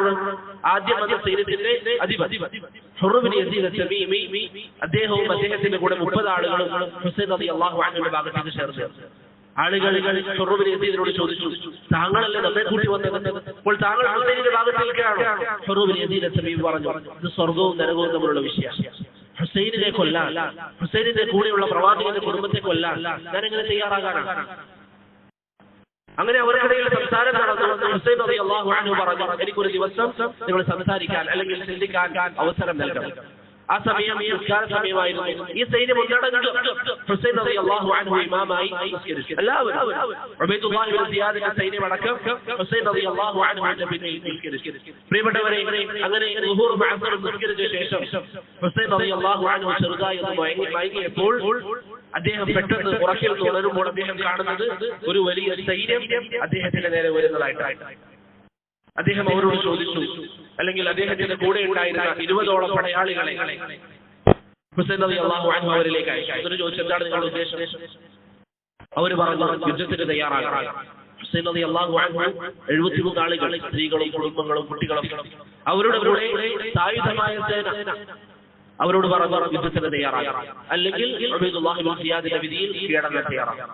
ഹുസൈൻ റളിയല്ലാഹു അൻഹു പറഞ്ഞു, നേരത്തെ പറഞ്ഞതുപോലെ ഞാൻ പ്രവാചകന്റെ പേരക്കുട്ടിയാണ്, ഞാൻ കീഴടങ്ങുകയില്ല. അങ്ങനെ പ്രിയപ്പെട്ടവരെ, യുദ്ധം സംഭവിച്ചു. യുദ്ധം നടന്നു. യുദ്ധം എന്ന് പറയാനില്ല, കാരണം അവർ കേവലം ചുരുങ്ങിയ ചില ആളുകൾ മാത്രം. ഹുസൈൻ റളിയല്ലാഹു അൻഹുവിന്റെ കൂടെയുള്ള എല്ലാവരെയും ഹുസൈൻ റളിയല്ലാഹു അൻഹു ഒറ്റക്ക് നിന്ന് സമയങ്ങളോളം പോരാടി. അദ്ദേഹം എങ്ങനെയും തോറ്റു കൊടുക്കാൻ തയ്യാറായില്ല, ആരും അദ്ദേഹത്തെ വധിക്കാനും തയ്യാറായില്ല. അവസാനം ഉബൈദുല്ലാഹി ഇബ്നു സിയാദിനെ ഈ തെറ്റിലേക്ക് നയിച്ച ശംറ എന്ന് പറയുന്ന ഈ വ്യക്തി അവൻ അട്ടഹസിച്ചു. എന്തുകൊണ്ടാണ് നിങ്ങൾ ഹുസൈനിനെ കൊല്ലാത്തത്, ഹുസൈനിനെ കൊല്ലുക എന്ന് പറഞ്ഞുകൊണ്ട് അവൻ അട്ടഹസിച്ചപ്പോൾ ഈ സൈന്യം ഒന്നടങ്കം മഹാനായ ഹുസൈൻ റളിയല്ലാഹു അൻഹുവിന്റെ നേരെ വരികയും ഹുസൈൻ റളിയല്ലാഹു അൻഹുവിനെ കൊലപ്പെടുത്തുകയും ചെയ്തു. അങ്ങനെ കർബലയിൽ വെച്ച് മഹാനായ ഹുസൈൻ റളിയല്ലാഹു അൻഹുവിന്റെ കഴുത്ത് അവർ മുറിച്ചു. അങ്ങനെ ഉബൈദുല്ലാഹി ഇബ്നു സിയാദിന്റെ കൊട്ടാരത്തിലേക്ക് ഈ കഴുത്ത് കൊണ്ടുവരികയും ഉബൈദുല്ലാഹി ഇബ്നു സിയാദ് അവന്റെ കയ്യിലുണ്ടായിരുന്ന ഒരു വടിയെടുത്തുകൊണ്ട് ഹുസൈൻ റളിയല്ലാഹു അൻഹുവിന്റെ മുഖത്ത് കുത്തുകയും ചെയ്തു.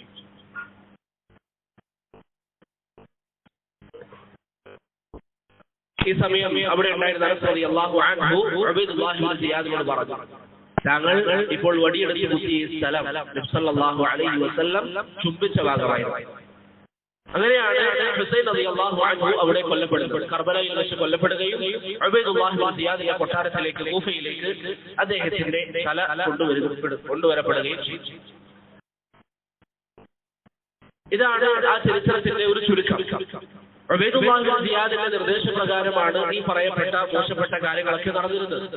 എന്നാൽ ഉബൈദുല്ലാഹി ഇബ്നു സിയാദ് ആരുടെ ഗവർണറാണ്? യസീദ് ഇബ്നു മുആവിയയുടെ ഗവർണറാണ്. ഷാമിൽ ആ സമയം ഇസ്ലാമിക ഭരണകൂടങ്ങളുടെ ഒക്കെ നേതാവായിരുന്ന യസീദ് ഇബ്നു മുആവിയയുടെ കീഴിലായിരുന്നു ഉബൈദുല്ലാഹി ഇബ്നു സിയാദ്. ഈ വിഷയം യസീദ് ഇബ്നു മുആവിയയുടെ ചെവിയിലെത്തി. ഹുസൈൻ റളിയല്ലാഹു അൻഹുവിന്റെ തലയോർത്തി യസീദ് ഇബ്നു മുആവിയ ദേഷ്യപ്പെട്ടു. അദ്ദേഹത്തിന് പ്രയാസമുണ്ടായി. അദ്ദേഹത്തിന് പ്രയാസമുണ്ടായി എന്ന് മാത്രമല്ല, അദ്ദേഹത്തിന്റെ കുടുംബത്തിൽപ്പെട്ട ഹുസൈൻ റളിയല്ലാഹു അൻഹുവിന്റെ കുടുംബത്തിൽപ്പെട്ട ബാക്കിയുള്ളവരെ അങ്ങേയറ്റം ആദരിക്കുകയും അവരെ ബഹുമാനിക്കുകയും അവർക്ക് വേണ്ട സൗകര്യങ്ങളൊക്കെ യസീദ് ഇബ്നു മുആവിയ ചെയ്തു കൊടുത്തു. യസീദ് ഇബ്നു മുആവിയയുടെ മുന്നിലേക്ക് ഹുസൈൻ റളിയല്ലാഹു അൻഹുവിന്റെ തല കൊണ്ടുവരപ്പെട്ടു എന്ന് പറയുന്ന ചരിത്രം ചിലർ പ്രചരിപ്പിക്കുന്ന ചരിത്രം അങ്ങനെ ചരിത്രത്തിൽ എവിടെയും സ്ഥിരപ്പെട്ടിട്ടില്ല. യസീദ് ഇബ്നു മുആവിയയുടെ മുന്നിലേക്ക് അദ്ദേഹത്തെ കൊണ്ടുവരപ്പെട്ടു എന്ന് പറയുന്നത് സ്ഥിരപ്പെടാത്ത കാര്യമാണ്. മാത്രമല്ല, ഞാൻ നേരത്തെ പറഞ്ഞതുപോലെ പ്രശ്നമുണ്ടായപ്പോൾ ഹുസൈൻ റളിയല്ലാഹു അൻഹു എന്ന് പറഞ്ഞിട്ടുണ്ട്, എന്നെ നിങ്ങൾ യസീദിന്റെ അരികിലേക്ക് പോകാൻ സമ്മതിക്കണമെന്ന് പറഞ്ഞിട്ടുണ്ട്. അപ്പോൾ യസീദ് ഇബ്നു മുആവിയ അദ്ദേഹത്തിന്റെ തല മോശമായി അതിനോട് പെരുമാറി എന്നൊക്കെ പറയുന്ന ചരിത്രത്തിൽ സ്ഥിരപ്പെടാത്ത വിഷയങ്ങളാണ്. ഉബൈദുല്ലാഹി ഇബ്നു സിയാദാണ് ഈ പറയുന്ന ക്രൂരതകൾക്കൊക്കെ നേതൃത്വം വഹിച്ചത്. പക്ഷേ അഹ്ലുസുന്നയുടെ ഉലമാക്കൾ യസീദ് ഇബ്നു മുആവിയയുടെ കീഴിലുള്ള ഭരണാധികാരിയാണ് ഉബൈദുല്ലാഹി ഇബ്നു സിയാദ്. അതിനുശേഷം യസീദ് ഇബ്നു മുആവിയ ശക്തമായ ഒരു നിലപാട് ഉബൈദുല്ലാഹി ഇബ്നു സിയാദിനെതിരെ സ്വീകരിക്കാത്തത് കൊണ്ടും അങ്ങനെയുള്ള വിഷയങ്ങൾ കാരണത്താൽ അഹ്ലുസുന്നയുടെ ഉലമാക്കൾ പൊതുവിൽ പറയുന്നത് എന്താണ്? ഇമാം ദഹബി പറയാറുള്ളത് പോലെ അഹ്ലുസുന്നയുടെ വിശ്വാസം യസീദ് ഇബ്നു മുആവിയയുടെ വിഷയത്തിൽ ചുരുക്കി പറഞ്ഞാൽ ലാ നുഹിബ്ബുഹു വലാ നസ്ഉ. യസീദിനെ ചീത്ത വിളിക്കാനും നമ്മൾ പോകുന്നില്ല, യസീദിനെ ഇഷ്ടപ്പെടാനും നമ്മൾ പോകുന്നില്ല. സാധാരണ ഒരു ഭരണാധികാരിയാണ്. കാരണം യസീദിന്റെ ഭരണകൂടത്തിൽ വേറെ സംഭവം നടന്നിട്ടുണ്ട്. വഖഅത്തുൽ ഹർറ എന്ന് പറയുന്ന സംഭവം ഞാൻ നേരത്തെ പറഞ്ഞതുപോലെ മദീനക്കാർ യസീദിനുള്ള ബൈഅത്ത് പിൻവലിച്ചപ്പോൾ മദീനക്കാർക്ക് നേരെ മുസ്ലിം ഇബ്നു ഉഖബ എന്ന് പറയുന്ന ഒരു ഗവർണറുടെ നേതൃത്വത്തിൽ അല്ലെങ്കിൽ സൈന്യാധിപന്റെ നേതൃത്വത്തിൽ വലിയൊരു സൈന്യത്തെ മദീനയിലേക്ക് പ്രവേശിപ്പിക്കുകയും അതിന്റെ പരിശുദ്ധിയെ കളയുന്ന രൂപത്തിൽ മദീനയിൽ അക്രമം ഉണ്ടാക്കുകയും ചെയ്തിട്ടുണ്ട്. അതുകൊണ്ട് തന്നെ ഉലമാക്കൾ പറയുന്നത് ഈ അക്രമം നടന്ന കാരണത്താൽ യസീദ് ഇബ്നു മുആവിയയെ നമ്മൾ ഇഷ്ടപ്പെടുന്നുമില്ല, വെറുക്കുന്നുമില്ല. പക്ഷെ ഇവിടെ നാം മനസ്സിലാക്കുന്ന ഒരു കാര്യം, യസീദ് ഇബ്നു മുആവിയ പങ്കെടുത്ത ഒരു യുദ്ധമുണ്ട്. യസീദ് ഇബ്നു മുആവിയ പങ്കെടുത്ത ഒരു യുദ്ധം ഏതാണ്? യുദ്ധം ഖുസ്തുൻതീനിയ വിമോചനവുമായി ബന്ധപ്പെട്ട ഖൈസർ അഥവാ ഇന്നത്തെ ഇസ്തംബൂൾ, അത് വിമോചനവുമായി ബന്ധപ്പെട്ട ഒരു യുദ്ധം നടന്നിട്ടുണ്ട്. നബി സല്ലല്ലാഹു അലൈഹി വസല്ലം തങ്ങൾ പറഞ്ഞു, അവ്വലു ജയ്ശിൻ മിൻ ഉമ്മതി യഗ്സൂന മദീനത ഖൈസർ മഗ്ഫൂറുൻ ലഹു. ഖുസ്തുൻതീനിയ, കോൺസ്റ്റാന്റിനോപ്പിൾ അല്ലെങ്കിൽ ഇസ്തംബൂൾ, അത് വിമോചനത്തിന് വേണ്ടി പരിശ്രമിക്കുന്ന, അതിനുവേണ്ടി യുദ്ധം ചെയ്യുന്ന സംഘം, ആ സൈന്യം, അവർക്ക് അല്ലാഹു സുബ്ഹാനഹു വ തആല മാപ്പ് നൽകിയിട്ടുണ്ട് എന്ന് നബി സല്ലല്ലാഹു അലൈഹി വസല്ലം പറഞ്ഞതായി സഹീഹുൽ ബുഖാരിയിൽ വന്നിട്ടുണ്ട്. ആദ്യമായി ഇസ്തംബൂളിൽ യുദ്ധം ചെയ്തതാരാണ്? യസീദ് ഇബ്നു മുആവിയ ഇബ്നു അബി സുഫിയാൻ റളിയല്ലാഹു അൻഹുവിന്റെ ഖിലാഫത്തിൽ യസീദ് ഇബ്നു മുആവിയയുടെ നേതൃത്വത്തിലാണ് ആ യുദ്ധം നടന്നത്. നബി സല്ലല്ലാഹു അലൈഹി വസല്ലം തങ്ങൾ പറയുന്നു, ഖുസ്തുൻതീനിയ അല്ലെങ്കിൽ ഖൈസർ, അത് വിമോചനത്തിന് വേണ്ടി അതിനോട് യുദ്ധം ചെയ്യുന്ന ആളുകൾക്ക് അല്ലാഹു മാപ്പ് നൽകിയിട്ടുണ്ട് എന്ന് പറയുന്ന ആ വിഭാഗത്തിൽ, ആ യുദ്ധത്തിൽ പങ്കെടുത്ത വ്യക്തിയാണ് യസീദ് ഇബ്നു മുആവിയ. അപ്പോൾ ഒരു വശത്ത് ഈ പറയുന്ന ചില നന്മകളുണ്ട്, ഈ ഹദീസുകളിൽ അദ്ദേഹം ഉൾപ്പെടുന്നു. മറുവശത്ത് ഈ പറയുന്നത് പോലെ ചില തിന്മകളും അദ്ദേഹത്തിൽ നിന്ന് സംഭവിച്ചിട്ടുണ്ട്.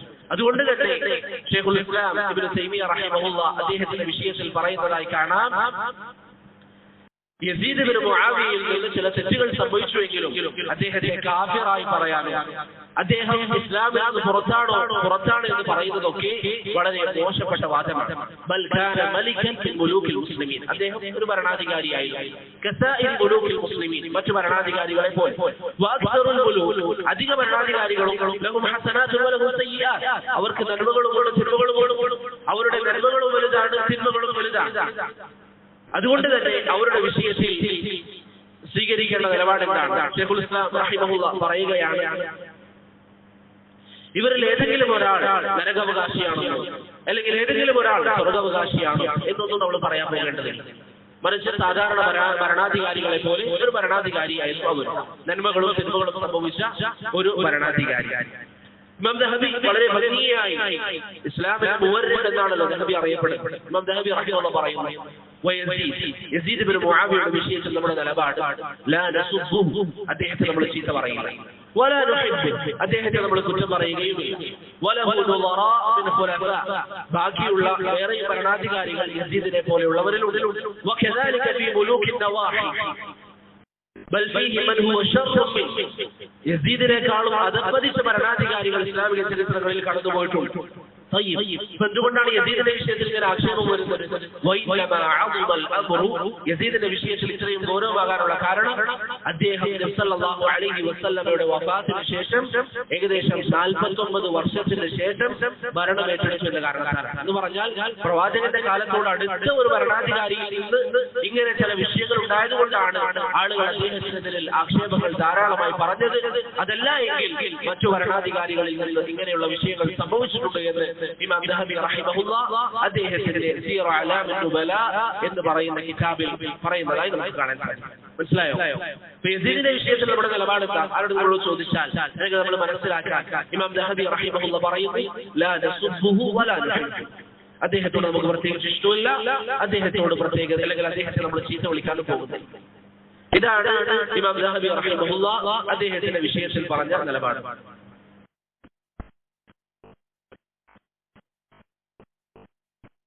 അടുത്തൊരു വിഷയം, ഇന്ന്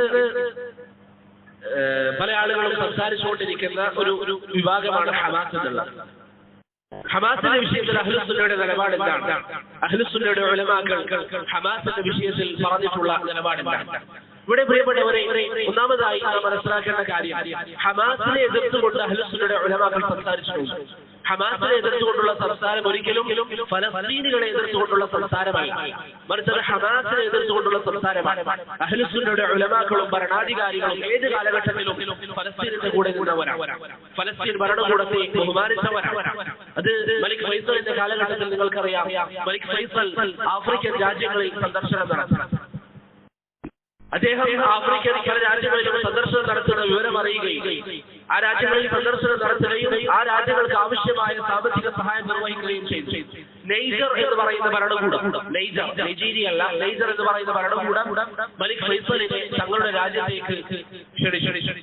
ഫൈസൽ റഹിമഹുല്ലാഹ് പറഞ്ഞു, ഇസ്രായേലിന്റെ കൊടി പാറുന്ന ഒരു രാജ്യത്ത് ഫൈസൽ കാലുകുത്തുകയില്ല എന്ന് മലിക് ഫൈസൽ റഹിമഹുല്ലാഹ് അവരോട് പറഞ്ഞു.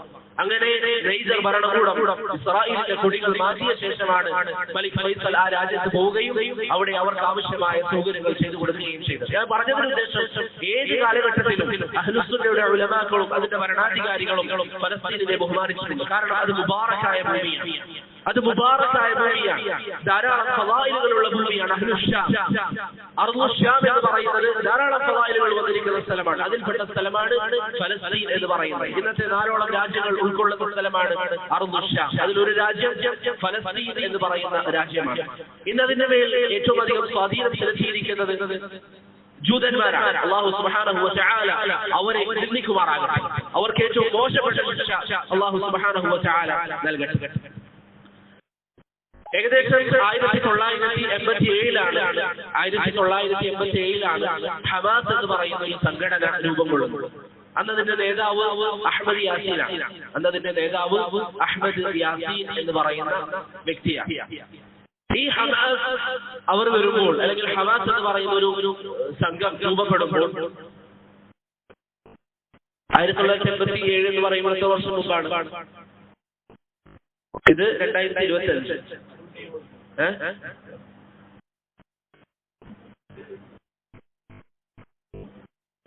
ഏകദേശം 38 വർഷങ്ങൾക്ക് മുമ്പ് ഹമാസ് എന്ന് പറയുന്ന ഈ ഒരു സംഘം വന്നു. അഹ്മദ് യാസീൻ എന്ന് പറയുന്ന വ്യക്തിയുടെ നേതൃത്വത്തിൽ ഈ ഒരു സംഘം വന്നു. ഈ ഒരു വിഭാഗം എങ്ങനെ വന്നതാണ്? അവരായ ഒരു ആശയം ഉണ്ടാക്കുകയും അങ്ങനെ തുടങ്ങിയ ഒരു സംഘടനയാണ്? അല്ല. ഹാമിദ് അൽ ബൈസാവി എന്ന് പറയുന്ന ഹമാസിന്റെ ഉത്തരവാദിത്തപ്പെട്ട നേതാവ്, അദ്ദേഹം 2006 അദ്ദേഹവുമായി നടന്ന ഒരു ചാനൽ ചർച്ചയിൽ പറയാണ്, ഞങ്ങൾ എന്ന് പറഞ്ഞാൽ ഹമാസ് എന്ന് പറയുന്നത് ഞങ്ങളായി തുടങ്ങിയ ഒരു സംഘടനയല്ല. ഞങ്ങൾക്ക് ഒരു ചരിത്രമുണ്ട്, ഒരു ചരിത്ര പശ്ചാത്തലമുണ്ട്. ഏതാണ് ചരിത്ര പശ്ചാത്തലം? ജമാഅത്തുൽ ഇഖ്വാനുൽ മുസ്ലിമീൻ. ഹാമിദ് അൽ ബൈസാവി തന്നെ 2006 അദ്ദേഹവുമായി നടന്ന ഒരു ചാനൽ ചർച്ചയിൽ പറയുന്നു, ഞങ്ങളുടെ ചരിത്ര പശ്ചാത്തലം എന്ന് പറയുന്നത് ഇഖ്വാനുൽ മുസ്ലിമൂനാണ്. അൽ ഇഖ്വാനുൽ മുസ്ലിമീന്റെ ഭാഗമായിട്ടാണ് ഞങ്ങൾ വന്നത് എന്നുള്ളത് ഞങ്ങൾ പറയുന്നതല്ല. അഹ്ലുസ് സുന്നയുടെ സലഫികളായ ഉലമാക്കൾ പറയുന്നതല്ല. ഹാമിദ് അൽ ബൈസാവി എന്ന് പറയുന്ന ഹമാസിന്റെ ഉത്തരവാദിത്തപ്പെട്ട നേതാവ് ഒരു ചാനൽ ചർച്ചയിൽ അദ്ദേഹം നൽകിയ ഇന്റർവ്യൂവിൽ അദ്ദേഹം പറഞ്ഞ കാര്യമാണ്.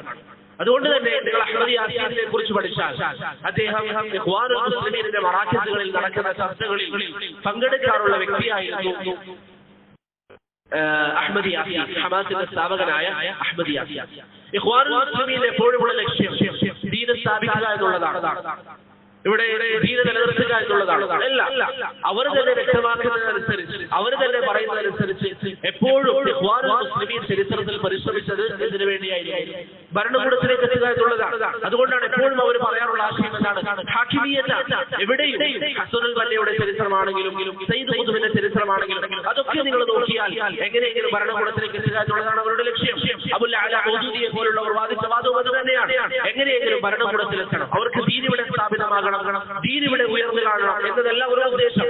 മറിച്ച് അവരുടെ ഉദ്ദേശം എങ്ങനെയെങ്കിലും ഭരണത്തിലേക്ക് എത്തുക എന്നുള്ളതാണ്. അതുകൊണ്ടാണ് ഇസ്ലാം അനുവദിക്കാത്ത രീതിയിലുള്ള പ്രവർത്തനങ്ങൾ അവർ ചെയ്യുന്നത്. ഭരണകൂടങ്ങൾക്കെതിരെ കലാപങ്ങൾ ഉണ്ടാക്കുക, എത്രയോ രാജ്യങ്ങളിൽ, അവസാനമായി ഈജിപ്തിൽ നടന്ന പ്രശ്നങ്ങളടക്കം അതൊക്കെ അതിന് നേതൃത്വം നൽകുന്നത് ആരാണ്? ഇഖ്വാൻ അൽ മുസ്ലിമൂൻ എന്ന് പറയുന്ന സംഘടനയാണ്. ഇപ്പോൾ പ്രിയപ്പെട്ടവരെ, ഇഖ്വാനുൽ മുസ്ലിമൂൻ എന്ന് പറയുന്ന സംഘടനയുടെ ഒരു പോഷക സംഘടനയാണ് ഹമാസ് എന്ന് പറയുന്നത്. അത് ഞാൻ നേരത്തെ പറഞ്ഞത് നിങ്ങളുടെ ഓർമ്മയിൽ വേണം. അത് അവർക്കെതിരെയുള്ള ആരോപണമല്ല. അവരുടെ നേതാവ് ഹാമിദ് അൽ ബൈസാവി എന്ന് പറയുന്ന വ്യക്തി പറഞ്ഞിരിക്കുന്ന കാര്യമാണ്. ഏതൊരു സംഘടനക്കും നമ്മൾ വിധി നൽകുന്നത്, ഇഖ്വാനുൽ മുസ്ലിമീനാകട്ടെ, നമ്മൾ പറയുന്ന അഹ്ലുസ് സുന്നയുടെ മനഹജ് ആകട്ടെ, ഏതൊരു മനഹജിനും നാം വിധി നൽകേണ്ടതിന്റെ മാനദണ്ഡം എന്താണ്? ഖുർആനും സുന്നത്തുമാണ്. അതുപോലെ ഞാൻ നേരത്തെ പറഞ്ഞ മാ അന അലൈഹി വഅസ്ഹാബി എന്ന മനഹജ് അനുസരിച്ചാണ് നമ്മുടെ ആവേശം, നമ്മുടെ താല്പര്യം. ഇന്ന് ഹമാസ് അതൊക്കെ ചെയ്യുന്നുണ്ടല്ലോ, നമ്മുടെ ആവേശം അനുസരിച്ച് നമ്മൾ വിധി നൽകിയിട്ട് കാര്യമില്ല. ഹഖ് അനുസരിച്ച്, അല്ലാഹുവിന്റെ ശറഅ അനുസരിച്ചാണ് ഓരോ വിഭാഗത്തിനും നാം വിധി നൽകേണ്ടത്. അതെപ്പോഴും നമ്മുടെ ഓർമ്മയിൽ വേണം. ഇഖ്വാനുൽ മുസ്ലിമീനെ കുറിച്ച് നമ്മൾ സംസാരിക്കുമ്പോൾ, അല്ലെങ്കിൽ ഇവിടെ നമ്മുടെ വിഷയമായ ഹമാസിനെ കുറിച്ച് നമ്മൾ പറയുമ്പോൾ, അവർ തന്നെ പറയുന്നു നമ്മൾ ഇഖ്വാനികളുടെ ഭാഗമാണ്, ഇഖ്വാനുൽ മുസ്ലിമീന്റെ ഭാഗമാണ്. അപ്പോൾ നാം അവർക്ക് വിധി നൽകേണ്ടത് അവരുടെ ആശയം അനുസരിച്ചാണ്, നമ്മുടെ താല്പര്യം അനുസരിച്ചല്ല. അവർ ജൂതന്മാർക്കെതിരെ ഒരു മിസൈൽ ഇട്ടു, അല്ലെങ്കിൽ ആക്രമണം നടത്തി എന്ന് പറഞ്ഞ് നമ്മുടെ ഒരു ആവേശം, നമ്മുടെ ശർഈയായതല്ലാത്ത ഒരു ആതിഫ കൊണ്ട്, നമ്മുടെ ഒരു താല്പര്യം കൊണ്ട് അവർക്കൊരു വിധി കൊടുക്കുക എന്ന് പറയുന്നത് ശരിയല്ല. ഇപ്പൊ നിങ്ങൾ നോക്കൂ, കഴിഞ്ഞ ദിവസം ഷിയാകൾ, ഇറാനികൾ അവർ ഇസ്രായേലിനെതിരെ ആക്രമണം നടത്തി. പല ആളുകളും ഷിയാക്കളെ പുകഴ്ത്താനും വാഴ്ത്താനും വേണ്ടി തുടങ്ങി. ഷിയാക്കളെ എങ്ങനെയാണ് ഒരു മുസ്ലിമിനെ പുകഴ്ത്താൻ സാധിക്കുക? അവർ 100,000 ജൂതന്മാരെ കൊണ്ടുവന്ന് സങ്കല്പിക്കുക, അല്ലെങ്കിൽ ജൂതരാഷ്ട്രം അവർ ഇല്ലാതാക്കിയെന്ന് സങ്കല്പിക്കുക. അവർ ആയിഷ റളിയല്ലാഹു അൻഹയെ കുറിച്ച് വ്യഭിചാരം എന്നാണ് പറയുന്നത്. പിന്നെ എങ്ങനെയാണ് നമുക്ക് അവരുമായി അല്ലെങ്കിൽ അവരെ പുകഴ്ത്താൻ സാധിക്കുക? പല ആളുകളും അവരുടെ സ്റ്റാറ്റസുകളിൽ ഇന്നത്തെ അവിടുത്തെ പരമോന്നത നേതാവായ അലി അൽ ഖാമിനിയുടെ രൂപം വെച്ചു. എന്താണ് കാരണം? ഇസ്രായേലിനെതിരെ മിസൈൽ വെച്ച് കൊടുത്തിട്ടുണ്ട്, ഇസ്രായേലിനെതിരെ ആക്രമണം നടത്തിയിട്ടുണ്ട്. പ്രിയപ്പെട്ടവരെ, മറുവശത്ത് അബൂബക്കറും ഉമറും കാഫിറാണെന്ന് പറയുന്നു. ഖുർആനിൽ ശൈത്താൻ എന്ന പദം വന്നത് ഉമറിനെ കുറിച്ചാണെന്ന് അവർ പറയുന്നു. എന്നിട്ട് അവർ ജൂതന്മാർക്കെതിരെ എന്തെങ്കിലും ചെയ്തു എന്ന കാരണത്താൽ എങ്ങനെയാണ് ഒരു മുസ്ലിമിന് ഷിയാക്കളെ സ്നേഹിക്കാൻ സാധിക്കുക? ആയിഷ റളിയല്ലാഹു അൻഹ വിചാരിയാണെന്ന് പറയുന്നവർ, പരിശുദ്ധമായ ഖുർആൻ പൂർണ്ണമല്ലെന്ന് പറയുന്നവർ, ഖുർആനിൽ കൈകടത്തലുകൾ നടന്നിട്ടുണ്ട് എന്ന് പറയുന്നവർ, അവരെ കുറിച്ച് ചിലർ പ്രചരിപ്പിക്കുന്നു ഇന്ന് മുസ്ലിം ഉമ്മത്തിന് ഒരു പ്രശ്നം വന്നാൽ എന്തെങ്കിലും ഒരു രക്ഷ കിട്ടുമെങ്കിൽ അത് ഇറാനികളായിരിക്കും, ഷിയാക്കളായിരിക്കും. ഫലസ്തീനികളുടെ വിമോചകന്മാർ ഷിയാക്കളായിരിക്കും. എന്നിട്ട് ഇപ്പോൾ എന്തായി? ഇറാനിനെ അടിക്കുമ്പോൾ അവർ തിരിച്ചടിച്ചു. ഫലസ്തീനിൽ ഇപ്പോഴും ജൂതന്മാർ ആക്രമണം നടന്നുകൊണ്ടിരിക്കുന്നു. എന്തുകൊണ്ടാണ് ഇറാനികളൊന്നും ചെയ്യാത്തത്? അവരെ സംബന്ധിച്ചിടത്തോളം അവർക്ക് അവരുടെ കാര്യം മാത്രമാണ്. അതുകൊണ്ട് പ്രിയപ്പെട്ടവരെ, ഏതൊരു വിഭാഗത്തിന്റെ അഖീദയിലും അല്ലെങ്കിൽ ഏതൊരു വ്യക്തികൾക്ക് നാം വിധി നൽകുമ്പോഴും അതിന്റെ മാനദണ്ഡം അല്ലാഹുവിന്റെ ശറഅായിരിക്കണം. ഹമാസ് എന്ന് പറയുന്ന സംഘടന അവർ പറയുന്നതനുസരിച്ച് അവർ ഇഖ്വാനികളുടെ ഒരു ഭാഗമാണ്. അവരുടെ ലക്ഷ്യം എങ്ങനെയെങ്കിലും അവർക്ക് ഭരണം വേണം. അതുകൊണ്ടാണ് അവരെ സപ്പോർട്ട് ചെയ്യുന്ന ചില ആളുകൾ എന്ന് പറയുന്നത് ഹമാസിനാണ് ഫലസ്തീനിന്റെ ഭരണം. പലരും അതിന് ശ്രദ്ധിക്കുകയും ചെയ്യും. ഫലസ്തീന്റെ ഭരണം ഹമാസിനാണോ? അല്ല, ഫലസ്തീന്റെ പ്രസിഡന്റ് ഉണ്ട്. ഫലസ്തീൻ അവിടെ പ്രസിഡന്റ് ഉണ്ട്. ലോകരാഷ്ട്രങ്ങൾ അംഗീകരിച്ച ഒരു ഭരണാധികാരി ഫലസ്തീൻ അവിടെ ഉണ്ട്. ഹമാസ് അല്ല ഫലസ്തീനിന്റെ ഭരണാധികാരമുള്ളത്. ഇഖ്വാനികൾ അല്ലെങ്കിൽ ഹമാസ് അവരുടെ ലക്ഷ്യം എപ്പോഴും എന്താണ്? എങ്ങനെയെങ്കിലും ഭരണത്തിലെത്തണം. എന്നാൽ ഇസ്ലാമിന്റെ കാഴ്ചപ്പാടിൽ ഒന്നാമത്തെ ലക്ഷ്യം ഭരണത്തിലെത്തലാണോ? അല്ല. ഇസ്ലാമിന്റെ കാഴ്ചപ്പാടിൽ ഒന്നാമത്തെ ലക്ഷ്യം തൗഹീദ് സ്ഥാപിക്കലാണ്. അല്ലാഹുവിനെ മാത്രം ആരാധിക്കണമെന്ന് പറയലാണ്. എന്താണ് അതിന്റെ തെളിവ്? നബി സല്ലല്ലാഹു അലൈഹി വസല്ലമയുടെ ചരിത്രം. നബി സല്ലല്ലാഹു അലൈഹി വസല്ലം മക്കയിൽ ദഅവത്ത് ആരംഭിച്ചു. എത്ര വർഷം ദഅവത്ത് നടത്തി? 13 വർഷം. അവിടെ എങ്ങനെയെങ്കിലും നബി സല്ലല്ലാഹു അലൈഹി വസല്ലം ഭരണം സ്ഥാപിക്കാൻ വേണ്ടിയാണോ നോക്കിയത്? ആണോ? അല്ല. തൗഹീദിലേക്ക് ജനങ്ങളെ ക്ഷണിച്ചു, ശിർക്കിൽ നിന്ന് ആളുകളെ അകറ്റി. ചരിത്രങ്ങളിൽ കാണാം നബി സല്ലല്ലാഹു അലൈഹി വസല്ലം തങ്ങളെ ഈ ദഅവത്തിൽ നിന്ന് പിന്തിരിപ്പിക്കാൻ മക്കയിലെ കാഫിറുകൾ പലതരത്തിലുള്ള പ്രലോഭനങ്ങളുമായി പ്രവാചകനെ